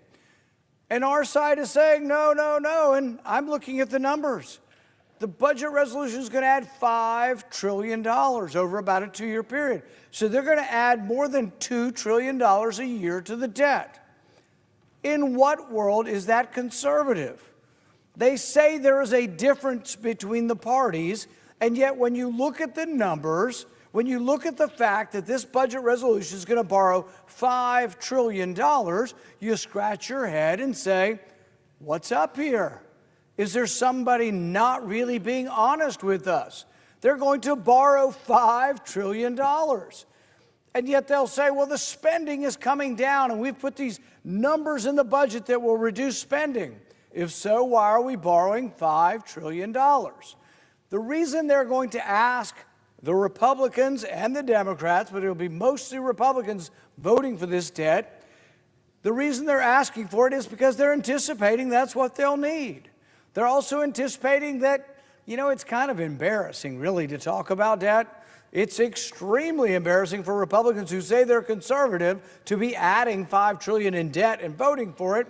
So they don't want to do it very often. Let's try to spread it out a long time. Let's try to get through the 2026 election. Let's try to get to 2027 before we have to have this embarrassment brought back in front of us. But the embarrassment and the shame is coming much quicker. We're going to get to the end of September 30th. That's the end of the fiscal year for our federal government. And the American people at that time will be told, hopefully someone in the media notices this, that the deficit for this year will be over $2 trillion. The estimates are that there will be about $2.2 trillion. And we're going to borrow $5 trillion. Now, some would argue, yeah, but we need to give them a chance. We need to give them a chance because the spending number actually looks like they might reduce spending. But here's the problem. The spending number is lower, but this bill also adds $325 billion in new spending.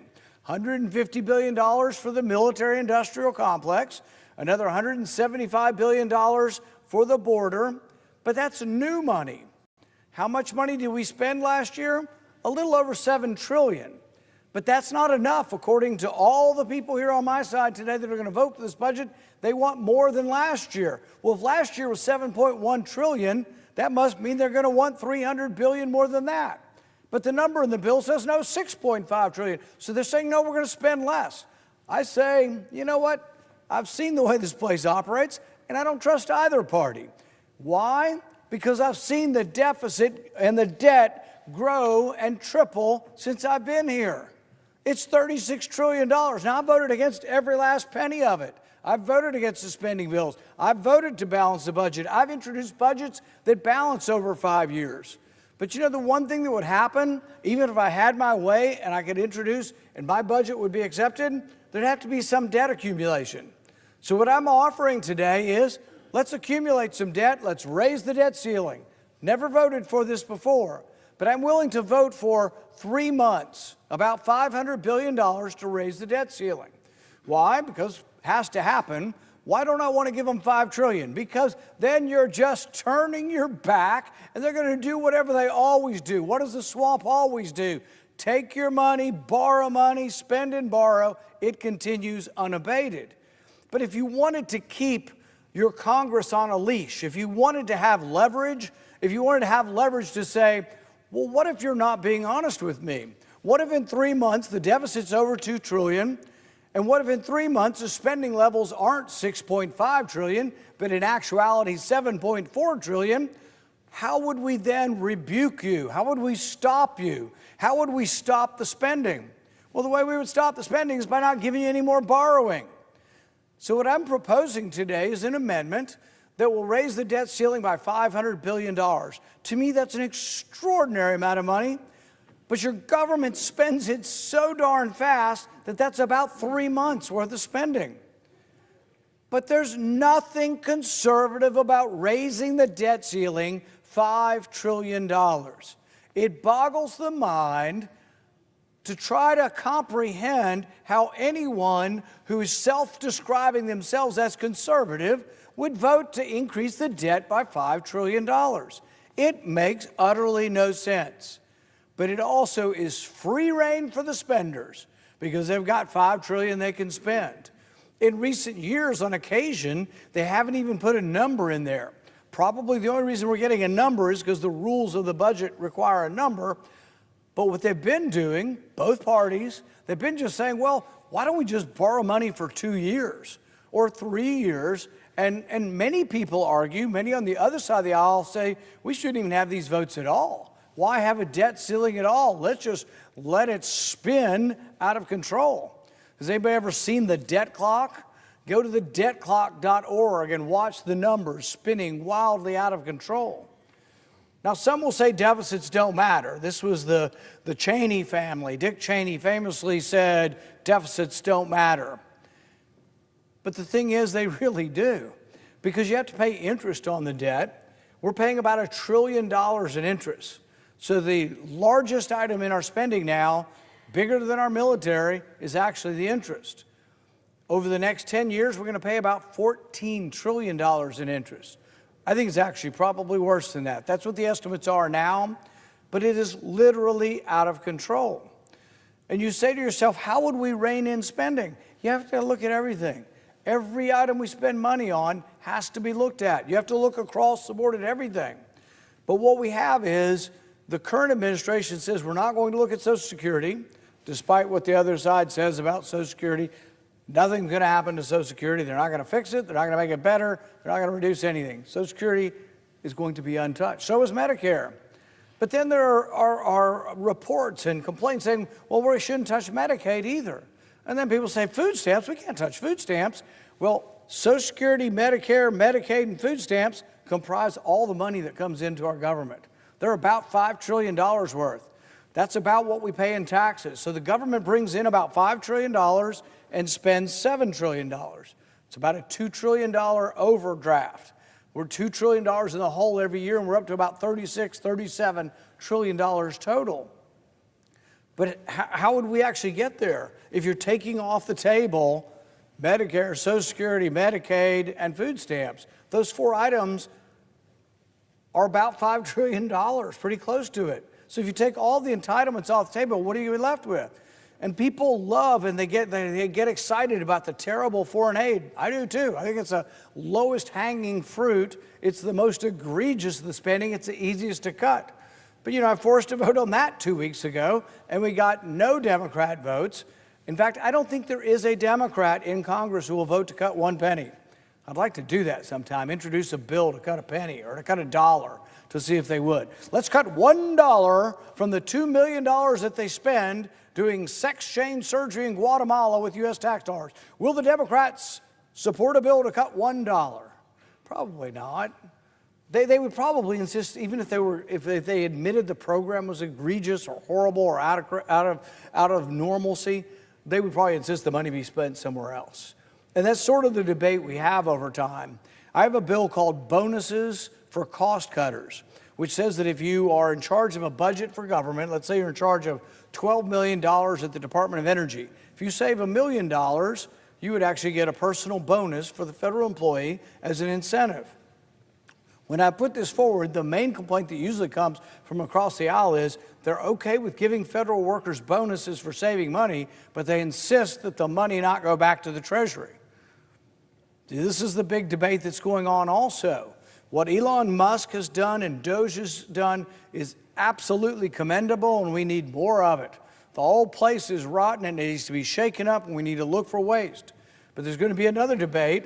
Is that waste going to come back, and are we going to vote on it? Are we going to codify it? Or are we going to make it real by lowering our numbers?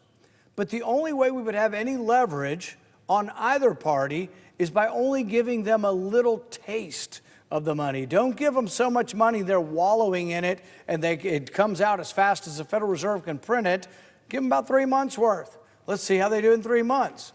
If the spending totals that are in the bill come forward in 3 months, and those are the spending totals that Congress approves, I'd be pretty satisfied with that. In fact, I've told them the bill on large, I'm for continuing the tax cuts. I'm for keeping the tax cuts permanent. I voted for them in 2017.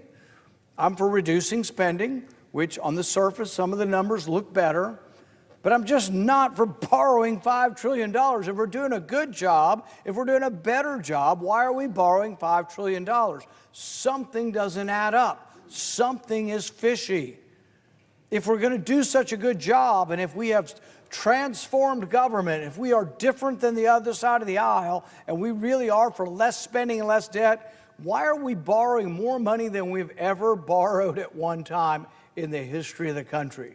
This will set a record. I believe $5 trillion will be the most that's ever been borrowed in one fell swoop. This will be a vote, and I think an ignominious one, in which professed conservatives stand up, stand forward, and vote for more debt than Congress has ever voted for at one period of time. It just disappoints me. I'm so disappointed. But I'm also disappointed because I think within a few months, when the American people see this, particularly when Republicans at home see, oh my goodness, I heard all this good news about cutting foreign aid and cutting all this crazy spending around the world, But the deficit's still $2 trillion this year.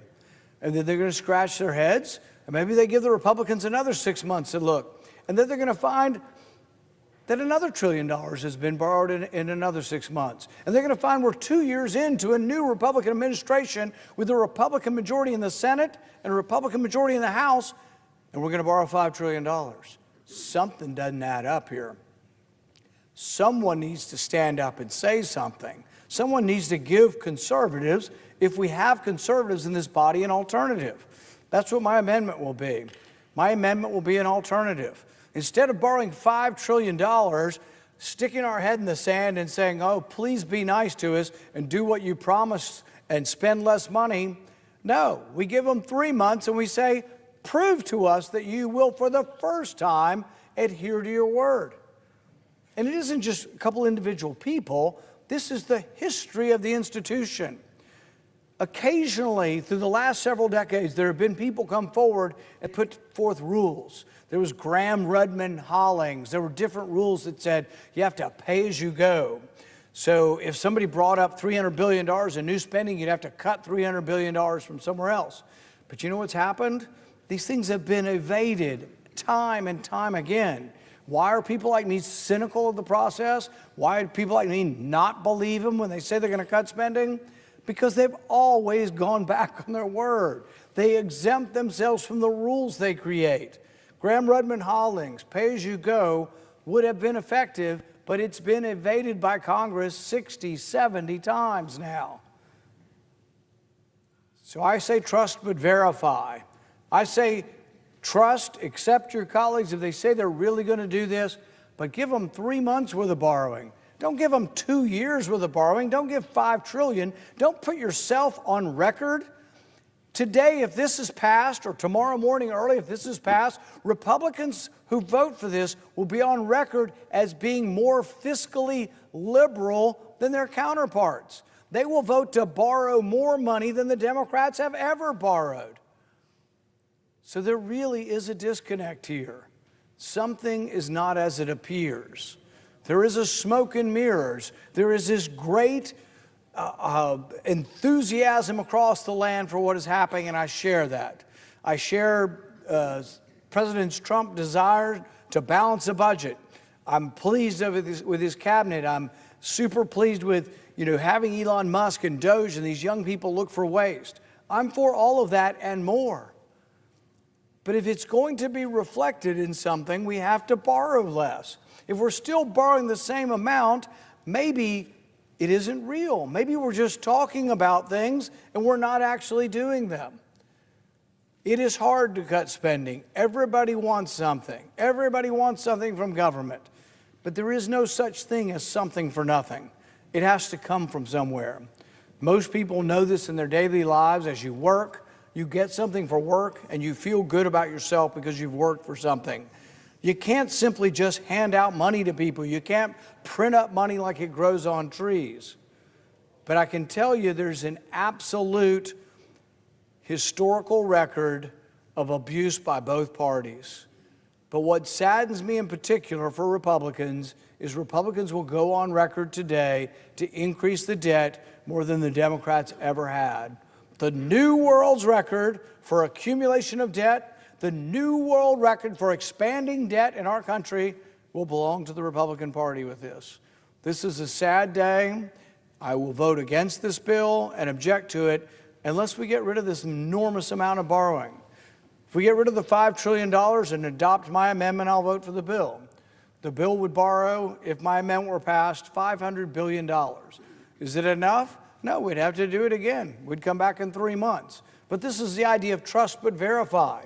If the promises are real, and if the big spenders in both parties are doing a good job, when they come back and prove to us that they've actually done something they have never done in the past, they have changed their ways, and they're not going to keep adding massive debts year after year, then we give them another 3 months.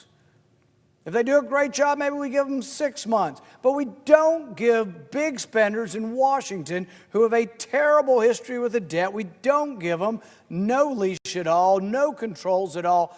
$5 trillion here, spend it however you want. We don't do that. At least we profess not to on our side. So my amendment will give all members of the body a chance to say, do you want continued oversight of your government by looking at the debt ceiling periodically, or you just want to wash your hands? I say if we wash our hands, we speed up the demise of our country. I think now is an inflection point. The stock market in the last 2 days lost over $6 trillion. We live in perilous times, and I think the people who just keep going on their merry way saying, we'll just do the same thing and we'll tell the people it's a little different than the other side. Maybe they'll vote for us this time, maybe they won't. I don't think it's going to happen. I think the people are frustrated. I think the people are annoyed. And I think the people are frankly worried. The people who've been trying to save and are getting closer to retirement are looking at their retirement nest egg and saying, oh my goodness, look what's happened to us. Where are we going? Part of that message is an indictment of tariffs, that I think millions of investors think tariffs are a bad idea. But part of it's an indictment over our massive accumulation of debt. The fact that we're spending $7 trillion and bringing in $5 trillion. So I hope the body will consider my amendment, and maybe I'll be shocked. Maybe we'll get enough votes from both sides of the aisle to actually have a shorter leash and have more perspective and more concern and oversight for what our spending will do. So I recommend a yes vote on my amendment, which will change the debt ceiling from $5 trillion to $500 billion.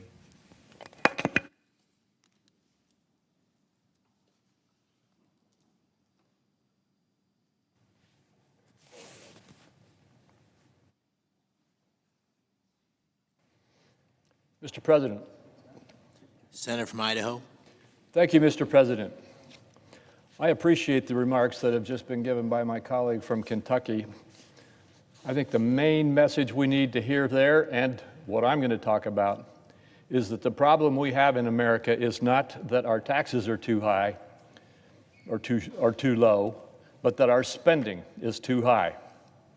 And Republicans today, I'm confident, will be unified in delivering, as President Trump calls it, one big, beautiful bill for the American people. But what does this bill include? The fiscal year 2025 budget resolution fulfills promises to secure America's borders, increase our national defense, unleash our energy potential, and finally start to get our house in order. I agree completely with my colleague. We have got to reduce our spending, and this bill contains a target with a minimum floor of $2 trillion in spending reduction in our federal budget. Importantly, it also lays the groundwork to make permanent and build on the 2017 Trump tax cuts so that American families can keep more of their hard-earned money to stop financing Washington's spending problem.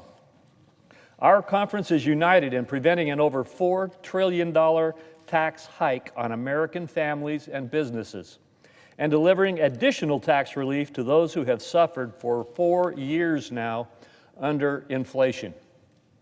We are united in making this proven tax policy permanent to provide the certainty that businesses need to make long-term investments that drive growth and stability for our families as they save and plan for the future. We're also unified in our resolve to restore fiscal sanity and know that the best way to do so isn't to tax hardworking Americans more. It is to spend less. While many tend to focus on the policy disagreements that occur, as they should in these halls, the reality is that Republicans are completely unified in delivering on President Trump's agenda, a major portion of which is to restore the economic prosperity experienced under his previous presidency. Let's just look back for a minute about the bill that we are trying to extend and make permanent now. Most Americans don't pay attention to the minutiae of tax policy. But if you ask them, the majority will tell you that they'd rather keep more of their money than let the government spend it. And that's exactly what the 2017 tax cuts did. Those Trump tax cuts lowered tax rates for the overwhelming majority of Americans, simplified the tax code, and encouraged companies to do business in the United States instead of abroad. In addition to lowering rates across the board, it provided targeted tax relief to the middle-class working families by doubling the standard deduction and the child tax credit, and to small businesses by providing a new 20% deduction, enabling America's entrepreneurs to create new jobs, increase workers' wages, and reinvest in their business. The majority of the benefits from the Trump tax cuts, contrary to what you've heard all day from the other side, flowed to working middle-class families, the bottom 50% of earners receiving the largest reduction in average tax rates at 17.3%. Contrary to the claims that you've heard all day on the floor today that benefits were only for billionaires and corporations, the Trump tax cuts actually made the tax code even more progressive, meaning that the highest income earners today pay a greater share of all taxes than they did before. And if we can extend this tax cut, that will continue to be the case. The generational reforms we made in 2017 were designed to strengthen investment, boost economic growth, increase take-home pay, reduce poverty, and make America strong, and it worked. Not only did taxpayers keep more of their hard-earned money, but a growing economy powered median household to an all-income to an all-time high. The labor market improved. Workers saw record wage growth, and the unemployment rate fell dramatically to 3.5%, the lowest in 50 years. And the lowest income workers experienced the largest wage growth. There was capital formation explosion in the United States, and corporate inversions, corporations leaving America, stopped and became a thing of the past as companies came back home to America and became the place to form capital and do business again. All Americans reaped the benefits of a booming economy. Extending this current proven tax policy and building on it is the best way to restore economic prosperity and opportunity for working families, many of whom are struggling to recover from the historic inflation of the last 4 years. Tonight, I expect we'll hear once again the politics of fear, as my Democrat colleagues claim all sorts of dire things that will happen, including that we're just going to cut taxes for the wealthy so that we can do our own projects and benefit the wealthy and corporations. This attack has been used for nearly a decade, and it's just as false now as it has been in the past. Americans should not be scared by these falsehoods. What they should be alarmed by is what my colleagues and I are committed to preventing: the largest tax hike in history that will occur if we do not extend the current Trump tax cuts. This chart shows, of all these dollars of tax relief that we are talking about, contrary to the argument that they go to the wealthy, $2.6 trillion of this tax hike goes to people in households making less than $400,000 a year. And the vast majority of that goes to people in the middle, lower, and upper middle income categories. Families of four making $80,000 will see a $1,700 tax hike if we don't extend this tax relief. 20 million small businesses will see their rates go up to 43.4%. The child tax credit will be cut in half. The standard deduction will be cut in half. The lowest income earners in America are the ones who are benefiting the most from this legislation today. Republicans are united in our efforts to make this work. Now, one of the things we're focusing on is making the tax cuts permanent. Not only are we focused on extending these policies, but we're committing to make this growth in our economy permanent so we don't have to face these dire consequences in the future. Permanent tax policies promote stability and lead to more pronounced economic effects than temporary ones. Making these tax cuts permanent will provide businesses with the certainty and the stability they need to make the long-term investments that drive growth, accelerate productivity, and increase prosperity across all segments of our economy. Studies find that a permanent extension of the TCJA would increase long-run GDP by 1.1% and increase after-tax income for all Americans of all income levels. Making the small business deduction alone permanent is estimated to create 1.2 million jobs annually over the first 10 years, increasing to 2.4 million jobs in the long run.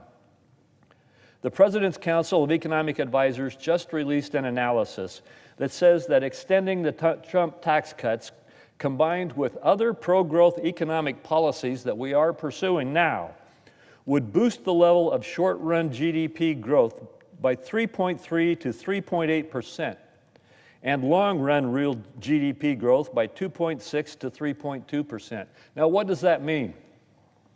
It means we're going to see that it will raise annual real wages by $2,100 to $3,300 per worker, increase real annual take-home pay for median income households with 2 children by roughly $4,000 to $5,000, save over 4 million full-time equivalent jobs from being destroyed, and facilitate $100 billion of investment in distressed communities. That analysis also projects that extending these tax cuts, together with the full suite of the Trump administration's policies, such as deregulation, which the CEA previously estimated would add 0.1 to 0.2 percentage points to real GDP growth over a decade, is expected to result in a 3% annual real GDP growth rate over the next 10 years. Now, what does that mean? According to CEA, that 3% growth in our GDP will result in $4.1 trillion of additional revenue to the Treasury to help deal with our national debt. $4.1 trillion. To unleash that growth, the best way to make these tax cuts permanent is by using a current policy baseline. This is the scoring method that more accurately reflects reality. The average American easily understands that there is a difference between a tax increase and a spending cut. However, there's an inherent bias in Congress's scoring process where tax policy is treated different than spending policy. If tax rates are scheduled to increase, like they are right now if we don't act, preventing that tax hike is counted as a cost in uncollected future revenue. But many spending programs are assumed to be extended beyond their expiration, so the spending just continues and continues and continues unabated, which the budget rules say don't have any cost. That's what we're trying to fix today in this bill. In fact, there is $2.5 trillion in spending that is automatically extended by our budget rules over the next 10 years under a current policy baseline that they currently use. Even the Obama White House has used a current policy baseline for tax policy. They recognize that there's a difference between increasing taxes and cutting spending. In 2013, the Obama White House stated that current policy baseline is the appropriate reference point, since it measures changes relative to the status quo, rather than the mix of expiring provisions and policy changes that would likely never be implemented. Interpreted, what they said was exactly what I've been saying. President Obama and his team said, you can't say that just keeping the tax rates where they are and not raising them is the same as spending more money. We need to level the playing field and sever the connection that creates a tax and spend budgeting process in Congress. And that's another thing we're going to do today. Critics who have been strangely silent over the years as trillions of dollars in spending has been automatically extended under a current policy baseline now take offense to correcting that bias toward forcing federal spending. As applied only to tax policy, those critics assert that we'll be increasing the deficit by using a current policy baseline, or we're using this baseline to hide the cost. Let me be very clear. We're not hiding the score that JCT or CBO would assign to the bill under a current law baseline. In fact, I like to see that score. It shows the amount of the tax increase that my colleagues on the other side are trying to push onto the American people. But let's be fully transparent. Both an estimate based on the current policy and one based on the current law will be released when we consider this bill on the Senate floor. And then Americans can see what kind of savings have been given to them by not raising their taxes. Under our current existing tax regime, the revenue to the GDP ratio this year will be about 17.1%, meaning we will raise taxes for the federal treasury under our current tax policy of about 17.1% of GDP on a current policy baseline. It will also be about the same next year if we don't let the taxes go up, meaning that the revenue will not appreciably change. Yet my colleagues on the other side say it's going to spike a hole in the deficit because, why? Because they won't get their hands on that $4 trillion of new tax revenue out of the American people. This would not increase debt relative to GDP. It would simply prevent a tax increase. And we need to be honest about what those tax increases would and would not do. Those who say we should let taxes go back up say, wow, then we could use it to pay down the national debt some more. Every tax increase that Congress has adopted for as long as I can remember was not used to pay down the national debt. It was used by Congress to spend more money. We've got to take that pressure off of spending as well. Congress does not have a revenue problem. It has a spending problem. Senate Republicans are united in our desire to take concrete steps to address our deficit and get our fiscal house in order. Because the bill we're debating today is within the confines of reconciliation, the scores and numbers that we'll be discussing don't reflect that full fiscal picture. In order to have an honest discussion of what needs to be done, there's an acknowledgement that needs to be made that other factors are also at play that can generate economic growth and reductions in spending. What am I talking about? Economic growth. As I indicated in one of the charts that we just had up, the estimates from the CEA are that if we make the tax policy permanent, the confidence that will give our economy and the boost that it will give our economy in proper tax incentive policy will grow the economy by as much as $4 trillion of new revenue to the federal treasury. The president is also directing impacts in the government through his efforts and the Department of Government Efficiency to aggressively cut waste, fraud, and abuse from our government programs.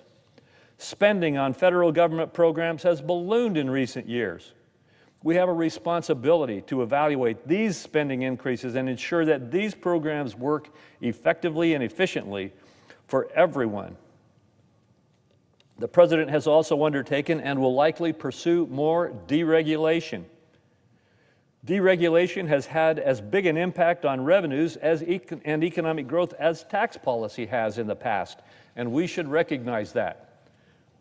The bottom line is that in addition to the action that Congress can take, there are activities that the president is currently engaged in that will impact our fiscal policy by either reducing spending or increasing revenue, and we should also take those into consideration.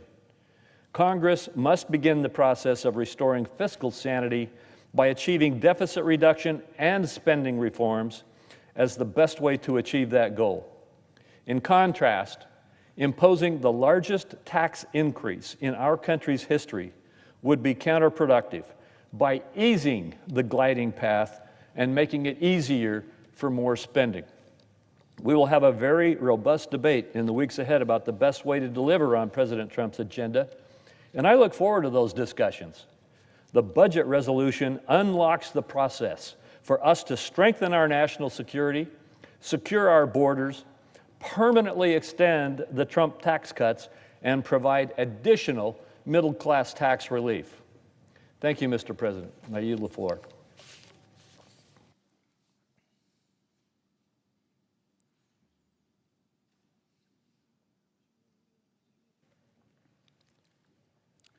Mr. President. Senator from California. Mr. President, the Trump administration is corrupt. It is easily the single most corrupt and lawless administration in American history. And it would be exceedingly difficult to debate that simple proposition, because notwithstanding all of the whataboutism we occasionally hear, there is really no denying it. The self-dealing by unelected billionaires like Elon Musk, the presidential meme coins, the quid pro quos, the dismissal of corruption cases in exchange for help on the president's policy agenda, the dismissal of national security personnel, not on the basis of national security, but on the word of right-wing cranks, the deportation of someone to a maximum security prison in another country on the basis of a clerical error, the mass illegal firings, the reckless use of commercial apps for classified information, the scorning of court orders, the phony math to hide the deficit exploding impact of tax cuts for billionaires, the attacks on Social Security, calling it a Ponzi scheme, when people are making the attacks, those that are making the attacks are the con men who want to raid the hard-earned retirement funds belonging to our nation's seniors and veterans. The swamp is full, it is overflowing, and Donald Trump is standing right in the middle of it, up to his ears in the filth. And it is plainly obvious to anyone who is watching that the president simply doesn't care about anyone but himself. Not you, not your families, certainly not the American people. He is in it for himself. While your retirement savings are being wiped out, he's playing the back nine at his country club. Oh, caddy, would you hand me a number 6? Now the Trump administration's abundant corruption doesn't happen in a vacuum. His corrupt self-dealing doesn't just boost his own bottom line and that of his wealthy donors. It hurts everyday Americans. It hurts Californians. It hurts all of us. So let me give you some examples. Days before Donald Trump was sworn in, he took one of the most obviously corrupt actions of his political career. And that's saying quite a lot. The president took to Twitter to announce that he was launching his own cryptocurrency, a meme coin. He would maintain a vast ownership of the stock in it, but anyone in the world could buy in, from a Chinese national under indictment in the US to any sultan in the Middle East looking to buy influence, and predictably the meme coin just skyrocketed. On paper, he appears to have made billions on it. It's possible he made more in one day from this joke cryptocurrency than he had made in his entire life up to that point. You might recall a press conference he had when a reporter asked him at the beginning of his presidency, are you going to continue to traffic in this coin and this currency that's making you a lot of money? And the president's question to him was, well, how much is it making me? And when the reporter said, well, it's making you a lot, the president was delighted. Turned to, presumably off camera, Elon Musk or one of the billionaires and said, well, that may not be much to these guys. And there was great laughter to be had. The corruption is out in the open. And the thing about this new currency is that it's a message to anyone who wants to curry favor with the president. Whether it's foreign governments or oligarchs or wealthy Wall Street billionaires, it gives them a chance to literally buy Donald Trump's favor, directly, corruptly, and unmistakably. Now, who does that ultimately hurt? Short answer is everyone else. So maybe a billionaire is buying a bigger tax break, but that means hardworking Americans are going to have to pay for it. Or maybe it's someone under indictment for fraud who can now get their case dismissed by Donald Trump's DOJ for the right price in meme coin. That hurts every American because it just invites all kinds of further corruption. Now the president's kids are in the crypto business, and there are even more opportunities for graft. In other parts of the world where there are long traditions of such corruption, they would be called princelings. There's a name for them. They're called princelings. Well, congratulations, America. We now have our own princelings, and they are called Eric and Don Jr. Now, as it turns out, it's not just by buying Trump Memecoin or the kids' crypto investments that may help get the Justice Department to drop your case or get the Justice Department to go after your enemies. Since Donald Trump's first day in office, he has methodically and meticulously purged the Department of Justice of anyone who is not blindly loyal to him. Not loyal to the rule of law, mind you, not loyal to their oath, but loyal to the person of Donald Trump. That is and will be the only standard in this department. It is not a coincidence that the top 3 lawyers running the Justice Department, including Attorney General Pam Bondi, are all former Trump criminal defense lawyers. Their client was and always will be the multiply indicted and convicted felon who occupies the Oval Office. So how does this hurt everyday Americans? Well, it does so in a few ways. First, it means that the department's resources will be focused on all the wrong things. The DOJ should be focused on keeping Americans safe. It should be focused on cracking down on violent criminals and addressing the fentanyl crisis. It should be hunting down fraudsters who scam Americans. But instead, they're focused on retribution, on going after Trump's enemies, on helping those who were loyal to him, and wasting countless hours and resources in the process. But also, Trump is using the DOJ now to protect his friends and allies. You don't have to look any further than the case in New York. The mayor of New York, Eric Adams, indicted on serious corruption charges. A mayor who then, seeing the writing on the wall, pursues a kind of quid pro quo with the president. He goes down to Mar-a-Lago, and the quid pro quo eventually becomes as plain as day. It is out in the open. The president's own border czar does a joint interview sitting next to the mayor on Fox and Friends on their couch to lay out the stark quid pro quo in exquisite detail. All that was left unsaid by Trump's border czar were the words, "or else." The mayor would get his case dismissed, and in exchange, he would pursue the president's policy agenda when it comes to immigration. If the mayor was guilty of serious corruption, of bribery, of providing political favors to foreign nations in exchange for lavish gifts, and even the Trump DOJ doesn't deny the evidence against him, that just doesn't matter. It just doesn't matter, not if he is a political ally of the president. So who does that hurt? Well, it hurts New Yorkers. It invites more corruption in the city of New York. But this trend, of course, hurts everyone. A big corporation screwing over consumers can seemingly prevent investigation or prosecution now by kissing the ring. Just takes a trip to Mar-a-Lago. A corrupt politician can continue to leverage government resources for their own gain, knowing that they may never be held accountable for their actions. You can even storm this building, and they did. You can storm right into this chamber, and they did.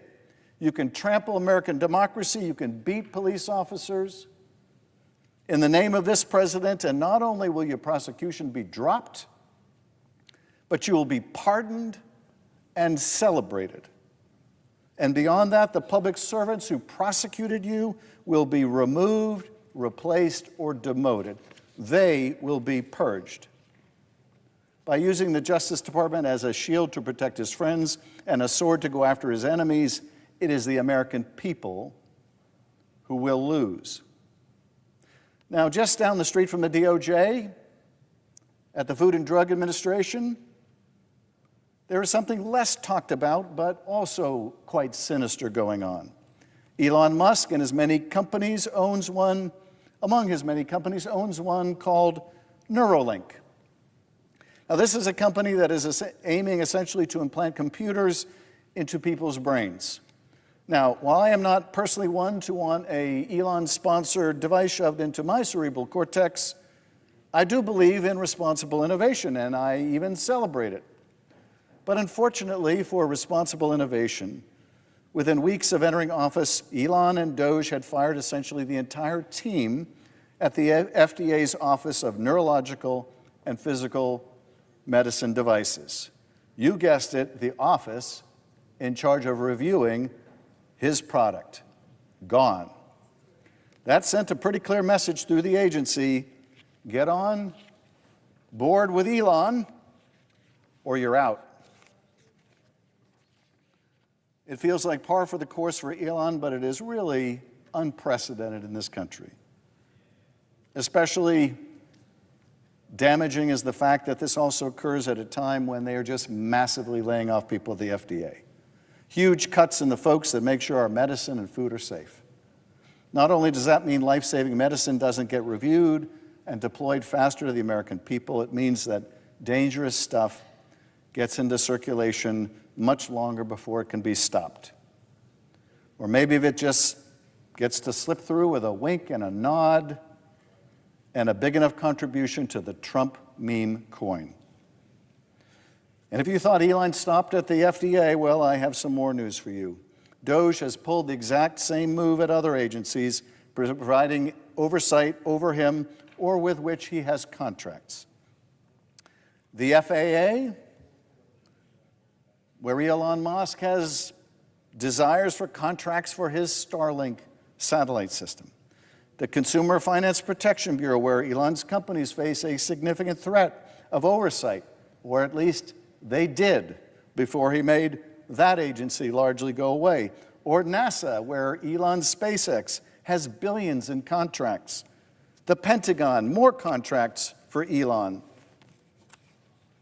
And now FDA. You can't find more corrupt self-dealing than that. Not in our history. You may be able to find it in other countries, but until this administration, you couldn't find it here. Now, in the category of good news, I guess if you're really wealthy, there is some good news for you at the IRS. And that is Donald Trump and his buddy Elon are gutting the IRS, tearing apart the agency that ensures that rich folks pay their fair share in taxes so they can't and don't scam the system. Well, by firing thousands of IRS employees, thousands of tax collections of rich folks will never occur, and billions of dollars that could be used to help our communities will never materialize. They're gutting it so that they can say it doesn't work, and then they can gut it even further, all to reward their billionaire friends. But it's worse than that. Much like the DOJ, it seems clear the Trump team has every intent of weaponizing the IRS to go after their enemies.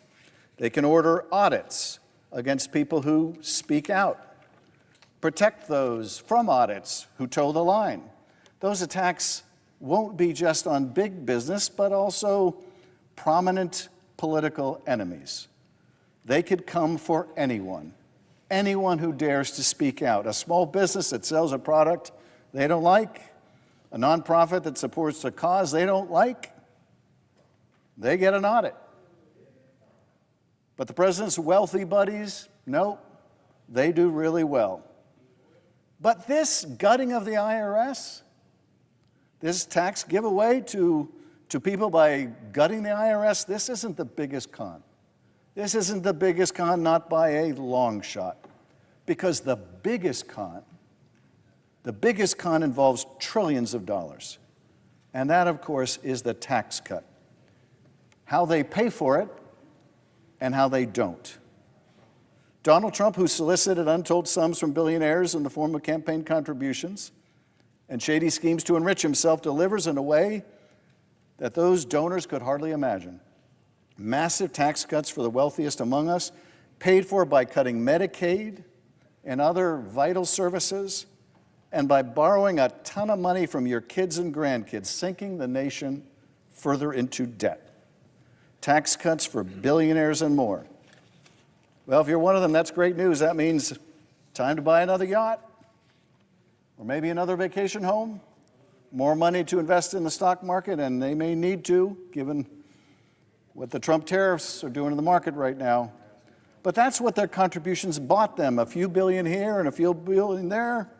And pretty soon we're talking about serious money for these wealthy donors and large corporations. But the thing is, these tax cuts aren't free. Yeah, they're using this phony math they call the current policy baseline. It's a phony math that says if you spent $3,000 on a vacation last year, you can spend another $3,000 this year and it won't cost anything because it's the current baseline in your family. But the reality is, these tax cuts aren't free. Somebody's going to pay for them. Well, it won't be the real wealthy that pay for them. Everyone else is going to pay for them. Working Americans are going to see their costs skyrocket. They're going to see their retirement accounts plummet, and their Social Security and Medicaid ripped apart to give more money to billionaires. And here's the thing, they don't even pretend anymore. They are happy to admit that their multi-trillion-dollar check that they're about to write to billionaires will be paid for by everyone else. Not just in dollars, but in the programs you rely on, programs you paid into your whole life. Medicaid on the chopping block, Social Security, offices closing, phone lines unanswered. They want it to slowly die on the vine. Food assistance going the way of the dodo bird, and the list goes on and on and on. Life will get harder and harder. That is, of course, unless you're a multi-billionaire who wrote a big check to Donald Trump, which, if he doesn't bring about a global recession, just might turn out to be a pretty damn good investment. During his campaign, Donald Trump promised his wealthy donors that he'd make them even richer by cutting their taxes. He invited many of them to his inauguration. Some even got to stand on the stage with them as he was sworn in. This is who Donald Trump is for. He is for them. He is for the really, really rich. That is whom he represents. We are for you. I yield back.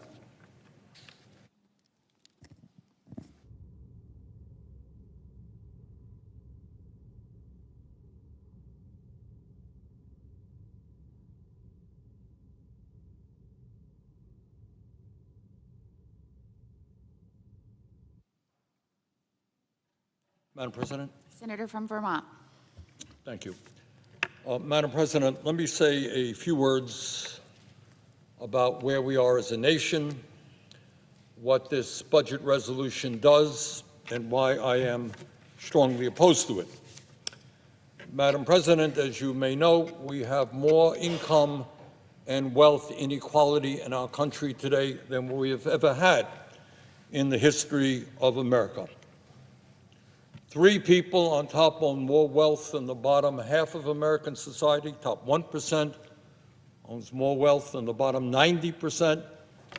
CEOs now make about 300 times more than their workers. In other words, the very rich becoming much richer, and working families are struggling. So what does this budget resolution do to address this very serious crisis? Does it help working people? Does it help low-income people? No, not really. It actually makes income and wealth inequality much worse by providing massive tax breaks to the billionaires and the richest people in this country, driving up the national debt, and making those on top very, very happy.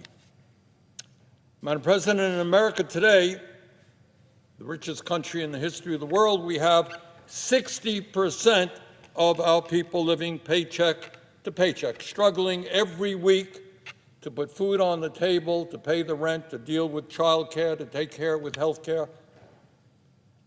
Madam President, real wages, real inflation accounted for wages for the average American worker have been stagnant for the last 50 years, despite a huge increase in worker productivity. And today, all across this country, you have workers working for 11, 12, 13 bucks an hour, working for starvation wages. Some of them are actually sleeping in their cars. Now, how does this budget resolution address the crises facing working families? Well, at a time when many workers are struggling to find affordable housing, what this budget will do is cut back on housing programs, making it harder for working people to get decent housing. It will cut funding for low-income and affordable housing. So it makes life more difficult for millions of working families. Madam President, at a time when 22% of our seniors are trying to survive on less than $15,000 a year, and that's really quite shocking. It's something we don't talk about, something that we don't deal with here in Congress. Can you imagine a senior citizen trying to survive on $15,000 a year when seniors need additional health care, when seniors need to keep their homes warmer? They have all kinds of issues trying to get by on $15,000 a year. 22% of seniors are in that position. Half of seniors are trying to get by on $30,000 a year or less. So how does this legislation, this budget, help seniors? What does it do for seniors? Well, it makes it a bad situation much worse. This legislation, this budget, will make it much harder for seniors to receive the care they desperately need in nursing homes. In Vermont, and I expect in most states in this country, we have a major nursing home crisis. Nursing homes are shutting down. Harder and harder for people to get into nursing homes. Well, when you cut Medicaid by $880 billion, you're going to make it much, much harder for seniors to access nursing homes, because 2 out of 3 seniors are dependent upon Medicaid to get into nursing homes. This legislation would also cut back on nutrition programs for seniors at a time when many seniors are having a hard time affording the food that they need. And maybe worst of all, at a moment when Mr. Musk and his billionaire friends are laying off thousands of workers at the Social Security Administration, closing down Social Security offices all over the country, making it harder for people with disabilities and older people to get the benefits that they have paid into for their whole lives. This bill does nothing to address that crisis. Madam President, we right now, embarrassingly, have the highest rate of childhood poverty of almost any major country on earth. A little bit embarrassing. We're the richest country on the face of the earth. We have more income and wealth inequality than any other country. We're seeing a significant growth in the number of billionaires we have, but in terms of our kids, we have the highest rate of childhood poverty of almost any major nation. Now, how would this budget impact our children? Well, it would make a bad situation even worse by throwing millions of kids off the health care that they have. That's what happens when you cut Medicaid by hundreds and hundreds of billions of dollars. This budget would cut nutrition programs that 1 out of every 5 children depend upon. Amazingly, sadly, in America, a lot of kids go to school hungry, and this legislation would cut nutrition programs. Furthermore, for working families, this legislation would do nothing to address the outrageously high cost of child care in America. And by the way, it would make devastating cuts to education, I think significantly in working class communities. Madam President, it is no secret to anybody that our current health care system is far and away the most expensive in the world. We spend about twice as much per capita on health care as almost any other nation. Most Americans understand and deal with the reality every day that our health care system is dysfunctional. It takes forever to get a deal with the insurance companies and get your claims processed. It is extremely cruel. A significant number of people who are struggling with cancer end up going bankrupt because they cannot afford the outrageous cost of the hospital care that they have received. So what does this budget do to address our broken and dysfunctional healthcare system? Well, hard to believe, but it makes a terrible situation even worse. By cutting Medicaid by up to $880 billion, this legislation could force as many as 36 million Americans off the health care that they currently have. Now, right now, we've got 85 million Americans who are uninsured or underinsured. That number would soar. So, low-income working people don't have a lot of money. What happens when they get sick? We lose 60,000 people a year right now, despite Medicaid, who don't go to a doctor when they should because they can't afford to. This budget would make that situation much, much worse. And at a time when we have a massive crisis in primary health care, not enough doctors, not enough nurses, not enough mental health counselors, not enough primary care facilities where people can get into a doctor when they need. By cutting Medicaid, this legislation would make access to community health centers, something that I've worked on for a very long time, make it harder for people to access community health centers because community health centers are highly dependent on Medicaid for their funding. Madam President, virtually every scientist who has studied the issue has made it clear that climate change is an existential threat to our planet. And I understand that the current President of the United States thinks that it is a hoax originating in China, but that is not what 99.5% of the scientists who study the issue believe. And as we look around and see year after year becoming warmer, the last 10 years, warmest on record, when we see the terrible flooding and drought and extreme weather disturbances taking place in our country and all over the world, the American people understand that climate change is all too real and is having devastating impacts on our lives. So, what does this legislation do to address the extraordinary crisis that we face in terms of climate change? Well, hard to believe, but it makes a bad situation even worse by opening up vast swaths of public land to big oil companies so they can drill, baby, drill. And it opens up public lands to more and more oil companies. Brilliant. We face an existential threat, and this legislation makes that threat even worse.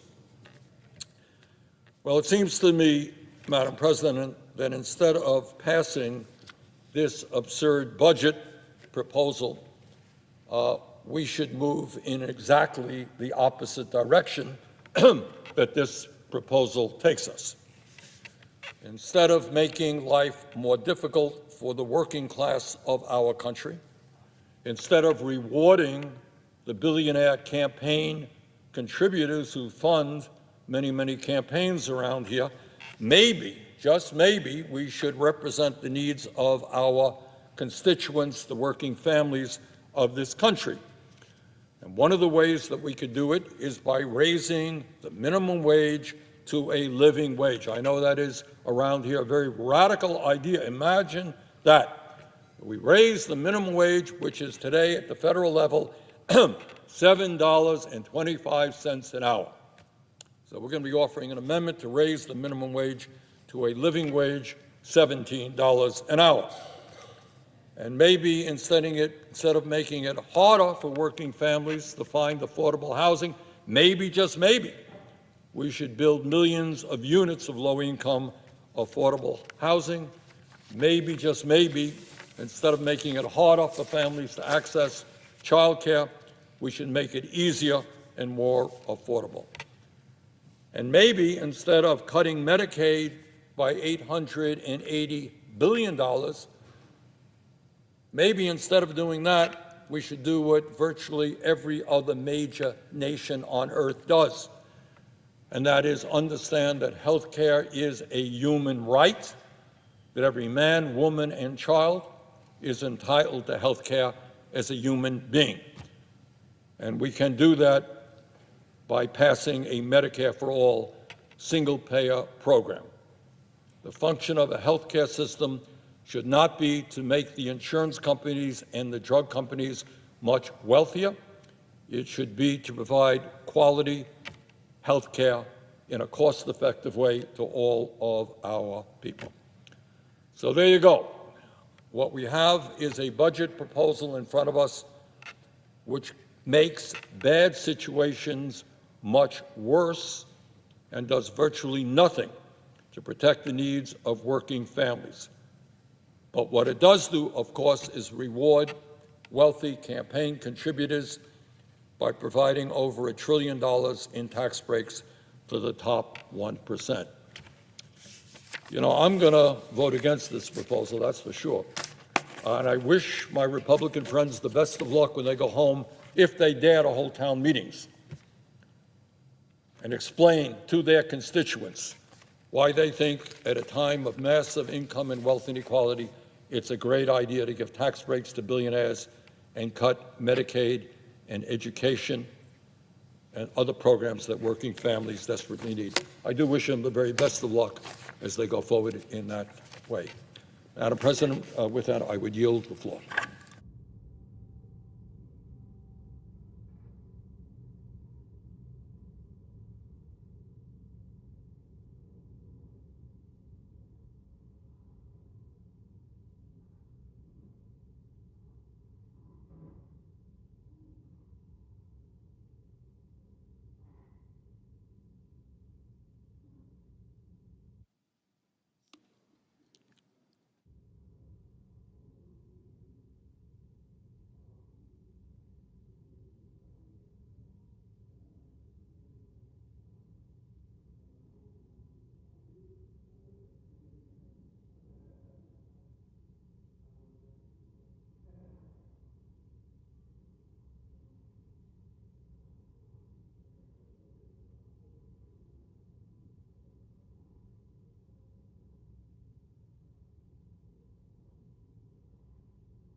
President. Senator from Louisiana. Madam President, our country has had some pretty severe economic challenges of late. I'm not talking about the recent stock market losses, although those are quite important for someone with a 401k. I'm talking about how real Americans, average Americans, feel as if the American dream of home ownership, of buying a new car or truck, buying their child a car, affording a student loan, is just slipping out of their grasp. We saw this fear during the Biden administration when inflation was so high, the Federal Reserve increased interest rates, and as these interest rates rose, so did consumer interest rates on all sorts of things, directly impacting the ability of a family to realize the American dream. This speech is about how do we preserve that ability of Americans to achieve that dream, and how what we are doing today, tonight, in this Congress directly impacts that. Now, it may seem pretty distant to someone watching from home, but it does directly impact that. How much money the federal government borrows, how much this budget resolution leads to increased indebtedness, that sounds abstract, but it impacts your ability to buy that home, to buy that car, to attend that school. And some of the process discussions that normally wouldn't work, how does Congress do this, how does it do that, if you're not in Congress, they're actually extremely important to this discussion of how much we are going to borrow and how much we are going to enable Americans in Louisiana, the state I'm privileged to represent, and elsewhere, achieve their dream. Let me explain. As our country borrows more money, so we pass something and our debt explodes, and as our country has to borrow money to pay for that debt, it begins to compete with businesses, with individuals, with families, as they also go out and try and borrow money. Now, the federal government's always going to get the first amount, and it is going to be the others who have to pay more to compete. And paying more means you pay more for your mortgage, You pay more for your car note, you pay more for your student loan interest rate. The only way to keep this from happening is for the federal government to live within its means. I think the inflation of the last 4 years is one of the principal reasons the American people tossed Joe Biden out and they put Donald Trump back into the White House. The Biden administration did not live within its means, borrowed a lot of money, drove up interest rates. The American people couldn't afford that which they expected to be able to buy.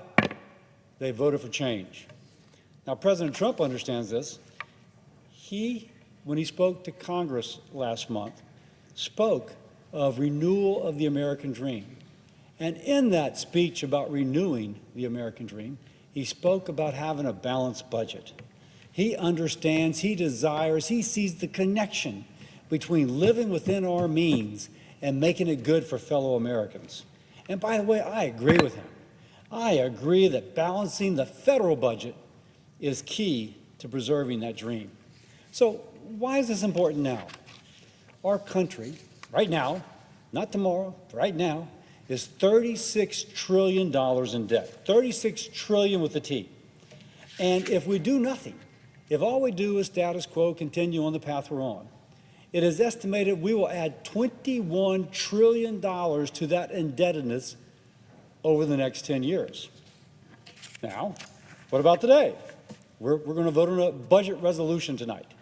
If we vote on that budget resolution and it leads to a reconciliation bill which is not paid for, we will add another $5 to $11 trillion.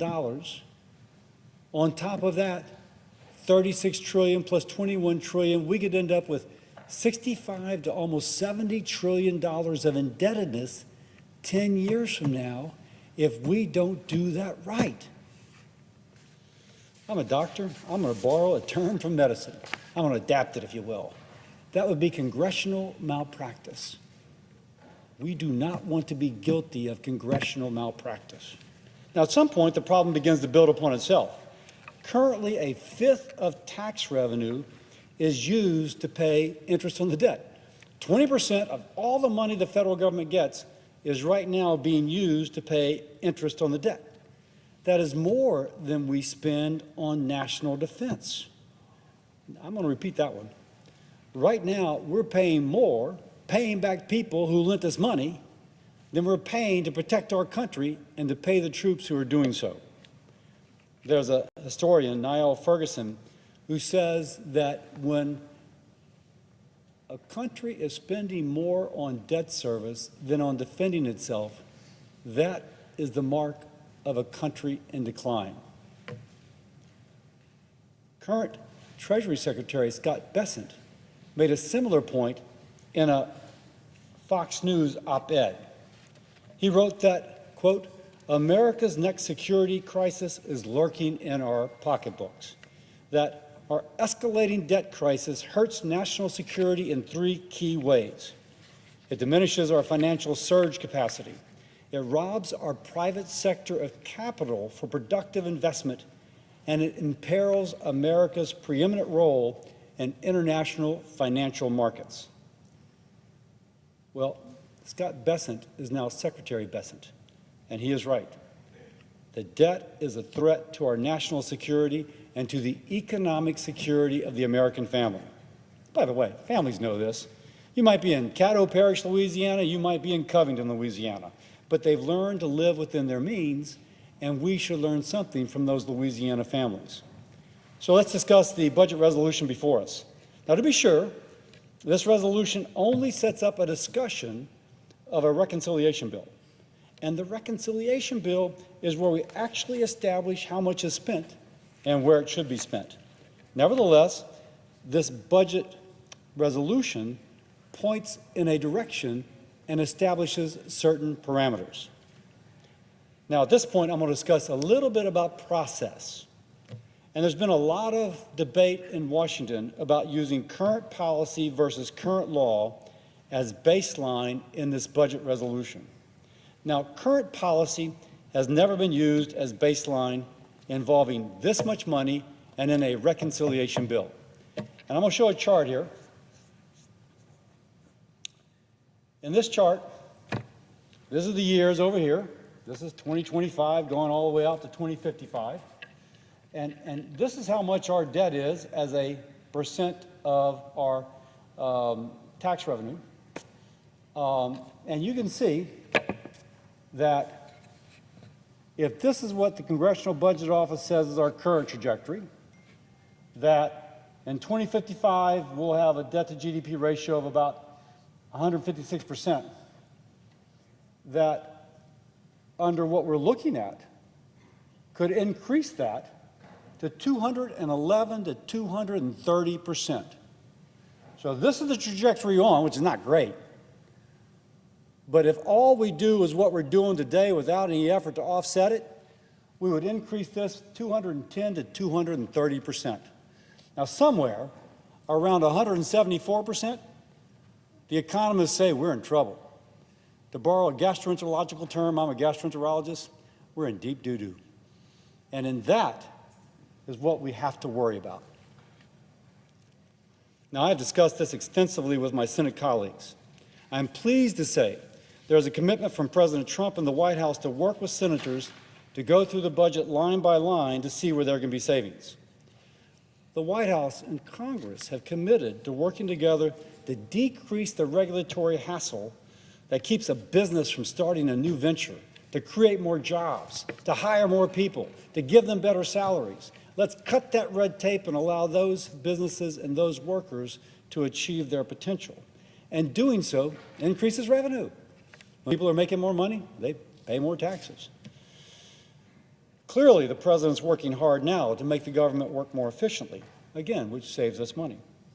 I have been assured that there is a commitment in other ways to pay for the eventual reconciliation bill. Now, I am not saying that I think that it is better that we use current policy as baseline. It's never been done before in a setting like this.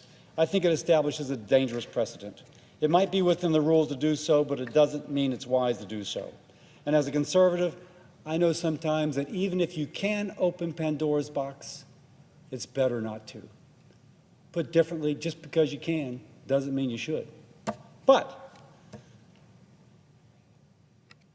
it appears we're going to do that. Also, using current policy as baseline should not suggest to us that the current tax code is perfect. I would say far from it. According to publicly available information, Jeff Bezos, the second richest man in the world, got a child tax credit several years ago. Now, tax credits for children are supposed to go to middle income and lower income families, not to the second richest man in the world. I hope as we go through this, we can modify that. Let the dollars go where they're needed, not to someone who is obviously wealthier than any of us put together. All that said, this vote's not taking place in a vacuum. It's taking place when the stock market has had 2 successive days of greater than 1,500 points decline. This kind of crashing stock market creates uncertainty, which makes companies less likely to invest, which makes it less likely that new jobs will be created. And creating new, good-paying jobs is essential to that individual, that family, enjoying the American dream. Upon consideration, and given the commitment from leadership, I would say that not passing this budget resolution could increase the uncertainty in the economy, and that is something I do not wish to do. And given the commitment from leadership to pay for this bill by a variety of mechanisms, whether it is from within the reconciliation vehicle or outside of that process, and once more, the need to reestablish confidence among those creating jobs, I will vote for this budget resolution. And as we move on from this budget resolution to the reconciliation bill, I will look to make sure that we are truly paying for it and addressing the national debt. And to that end, let me kind of mention something as an aside. No, not as an aside, as directly impacting this conversation. I encourage the use of America's abundance as a way to increase the possibility of Americans achieving the American dream, and as a way to also help pay for the government we now have. One example, I applaud President Trump for advocating greater exploration of oil and gas on federal lands. This creates great paying jobs.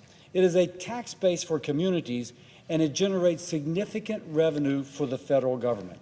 Not by raising taxes, and it doesn't cut benefits, but by exploiting, if you will, in a positive way, the resources we have to produce that which is essential to living a modern life. I have also proposed in other settings other solutions that can address our nation's indebtedness without raising taxes or cutting benefits. Again, I've spoken to these in the past. I will speak to them in the future. I want America to be great for all Americans, that we can all live to the limits of our God-given gifts. Creating opportunity is part of this. My hope, my expectation, is that through this process we are currently in, we will create more opportunity for every American to express his or her God-given gifts and to achieve the American dream. With that, I yield.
Madam President.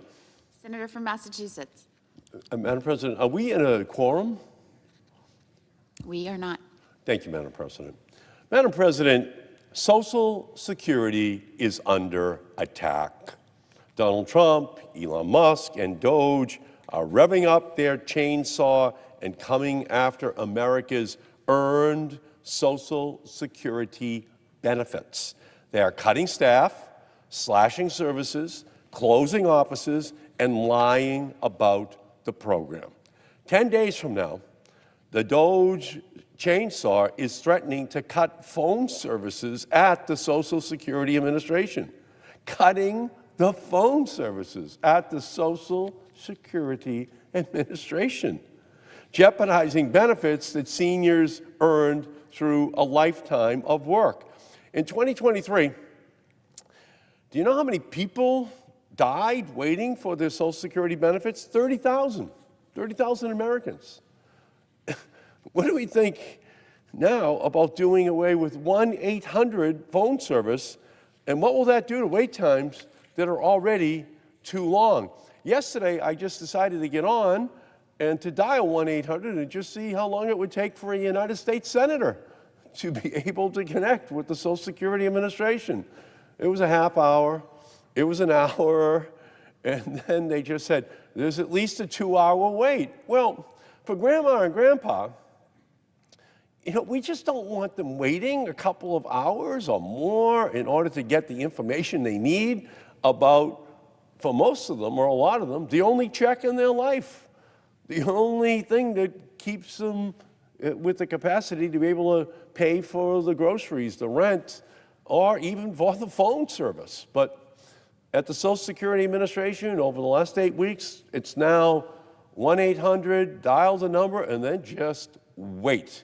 So the administration is then forcing people to, instead of being able to use the phone, they're saying, get online, Grandma. And then Grandma is saying, oh, you know what? I forgot to take that computer course 30 years ago, and I'm 88 now. But they're saying, you got to learn how to go online, Grandma. Well, it's no Social Security benefits because we're cutting off the phone service. Or drive. Just get out there in the car. And some of the Social Security offices are a couple of 100 miles away from people. But that's the plan. We're 10 days away from that being put into place. And that's even if the field office is still open for Social Security, because they're planning on cutting the field offices as well, just for people to be able to access their earned benefits. And why is this happening? Well, because of the lie that Social Security is rife with fraud. That is a lie just like claims of fraud made by President Trump when he said someone was listed in the Social Security system at age 360. So let me say that again. He claimed someone was 360 years old, older not just than the entire Social Security program, but older than the United States of America, because that person would have had to have been born in 1659. But yet Trump and Musk are lying in order to undermine, in order to discredit the entire Social Security infrastructure in our country. Now, a federal judge called DOJ's fraud-finding mission at the Social Security Administration, quote, and they called it a fishing expedition, based on little more than suspicion with no evidence at all that had been presented by the Trump administration that there was massive fraud inside the Social Security Administration. And we heard him at the State of the Union address as he's up there talking about people 200 years old, 300 years old, and it turns out that none of it was true. Trump was using the State of the Union address just to lie to the American people about Social Security. Now, why would he do that? Why would he lie to seniors in our country? Why would he lie to people with disabilities? Because, very simply, the Republican Party from 1935 on opposed the Social Security system from being put into place in the first place. They harbor an ancient animosity towards Social Security. They actually didn't support putting Medicare on the books. They harbor an ancient animosity towards all of these programs. And now they feel that their time has come to undermine, to discredit. And instead of giving Americans a level playing field, the administration is hurling curveballs at grandma, curveballs at grandpa, and we're already seeing the effects on Social Security benefits. Recently, a young woman contacted my office because her disability case, which had already been delayed by previous Social Security cuts, is now halted. Halted. woman with disabilities. This woman was homeless, had a young child to care for while she struggled to afford a place to live without benefits. And my office is contacted on a daily basis by people just like that, by senior citizens who are terrified that they will lose the earned benefits they rely on to eat and to keep a roof over their heads. So instead of helping millions of Americans navigate life's transitions, this administration is implementing a roadmap to ruin for the Social Security Administration. And what's that roadmap? Very simple. First, lie about fraud in the program with no evidence to undermine the public confidence in the Social Security system. Second, use those lies as an excuse to hollow out Social Security and to cut benefits. And third, raise the retirement age and privatize Social Security, handing your benefits over to Wall Street, making the billionaires richer and our seniors poorer. Can you imagine if the Republican playbook had been put in place during the George W. Bush administration, which was to put all of this money out into the market?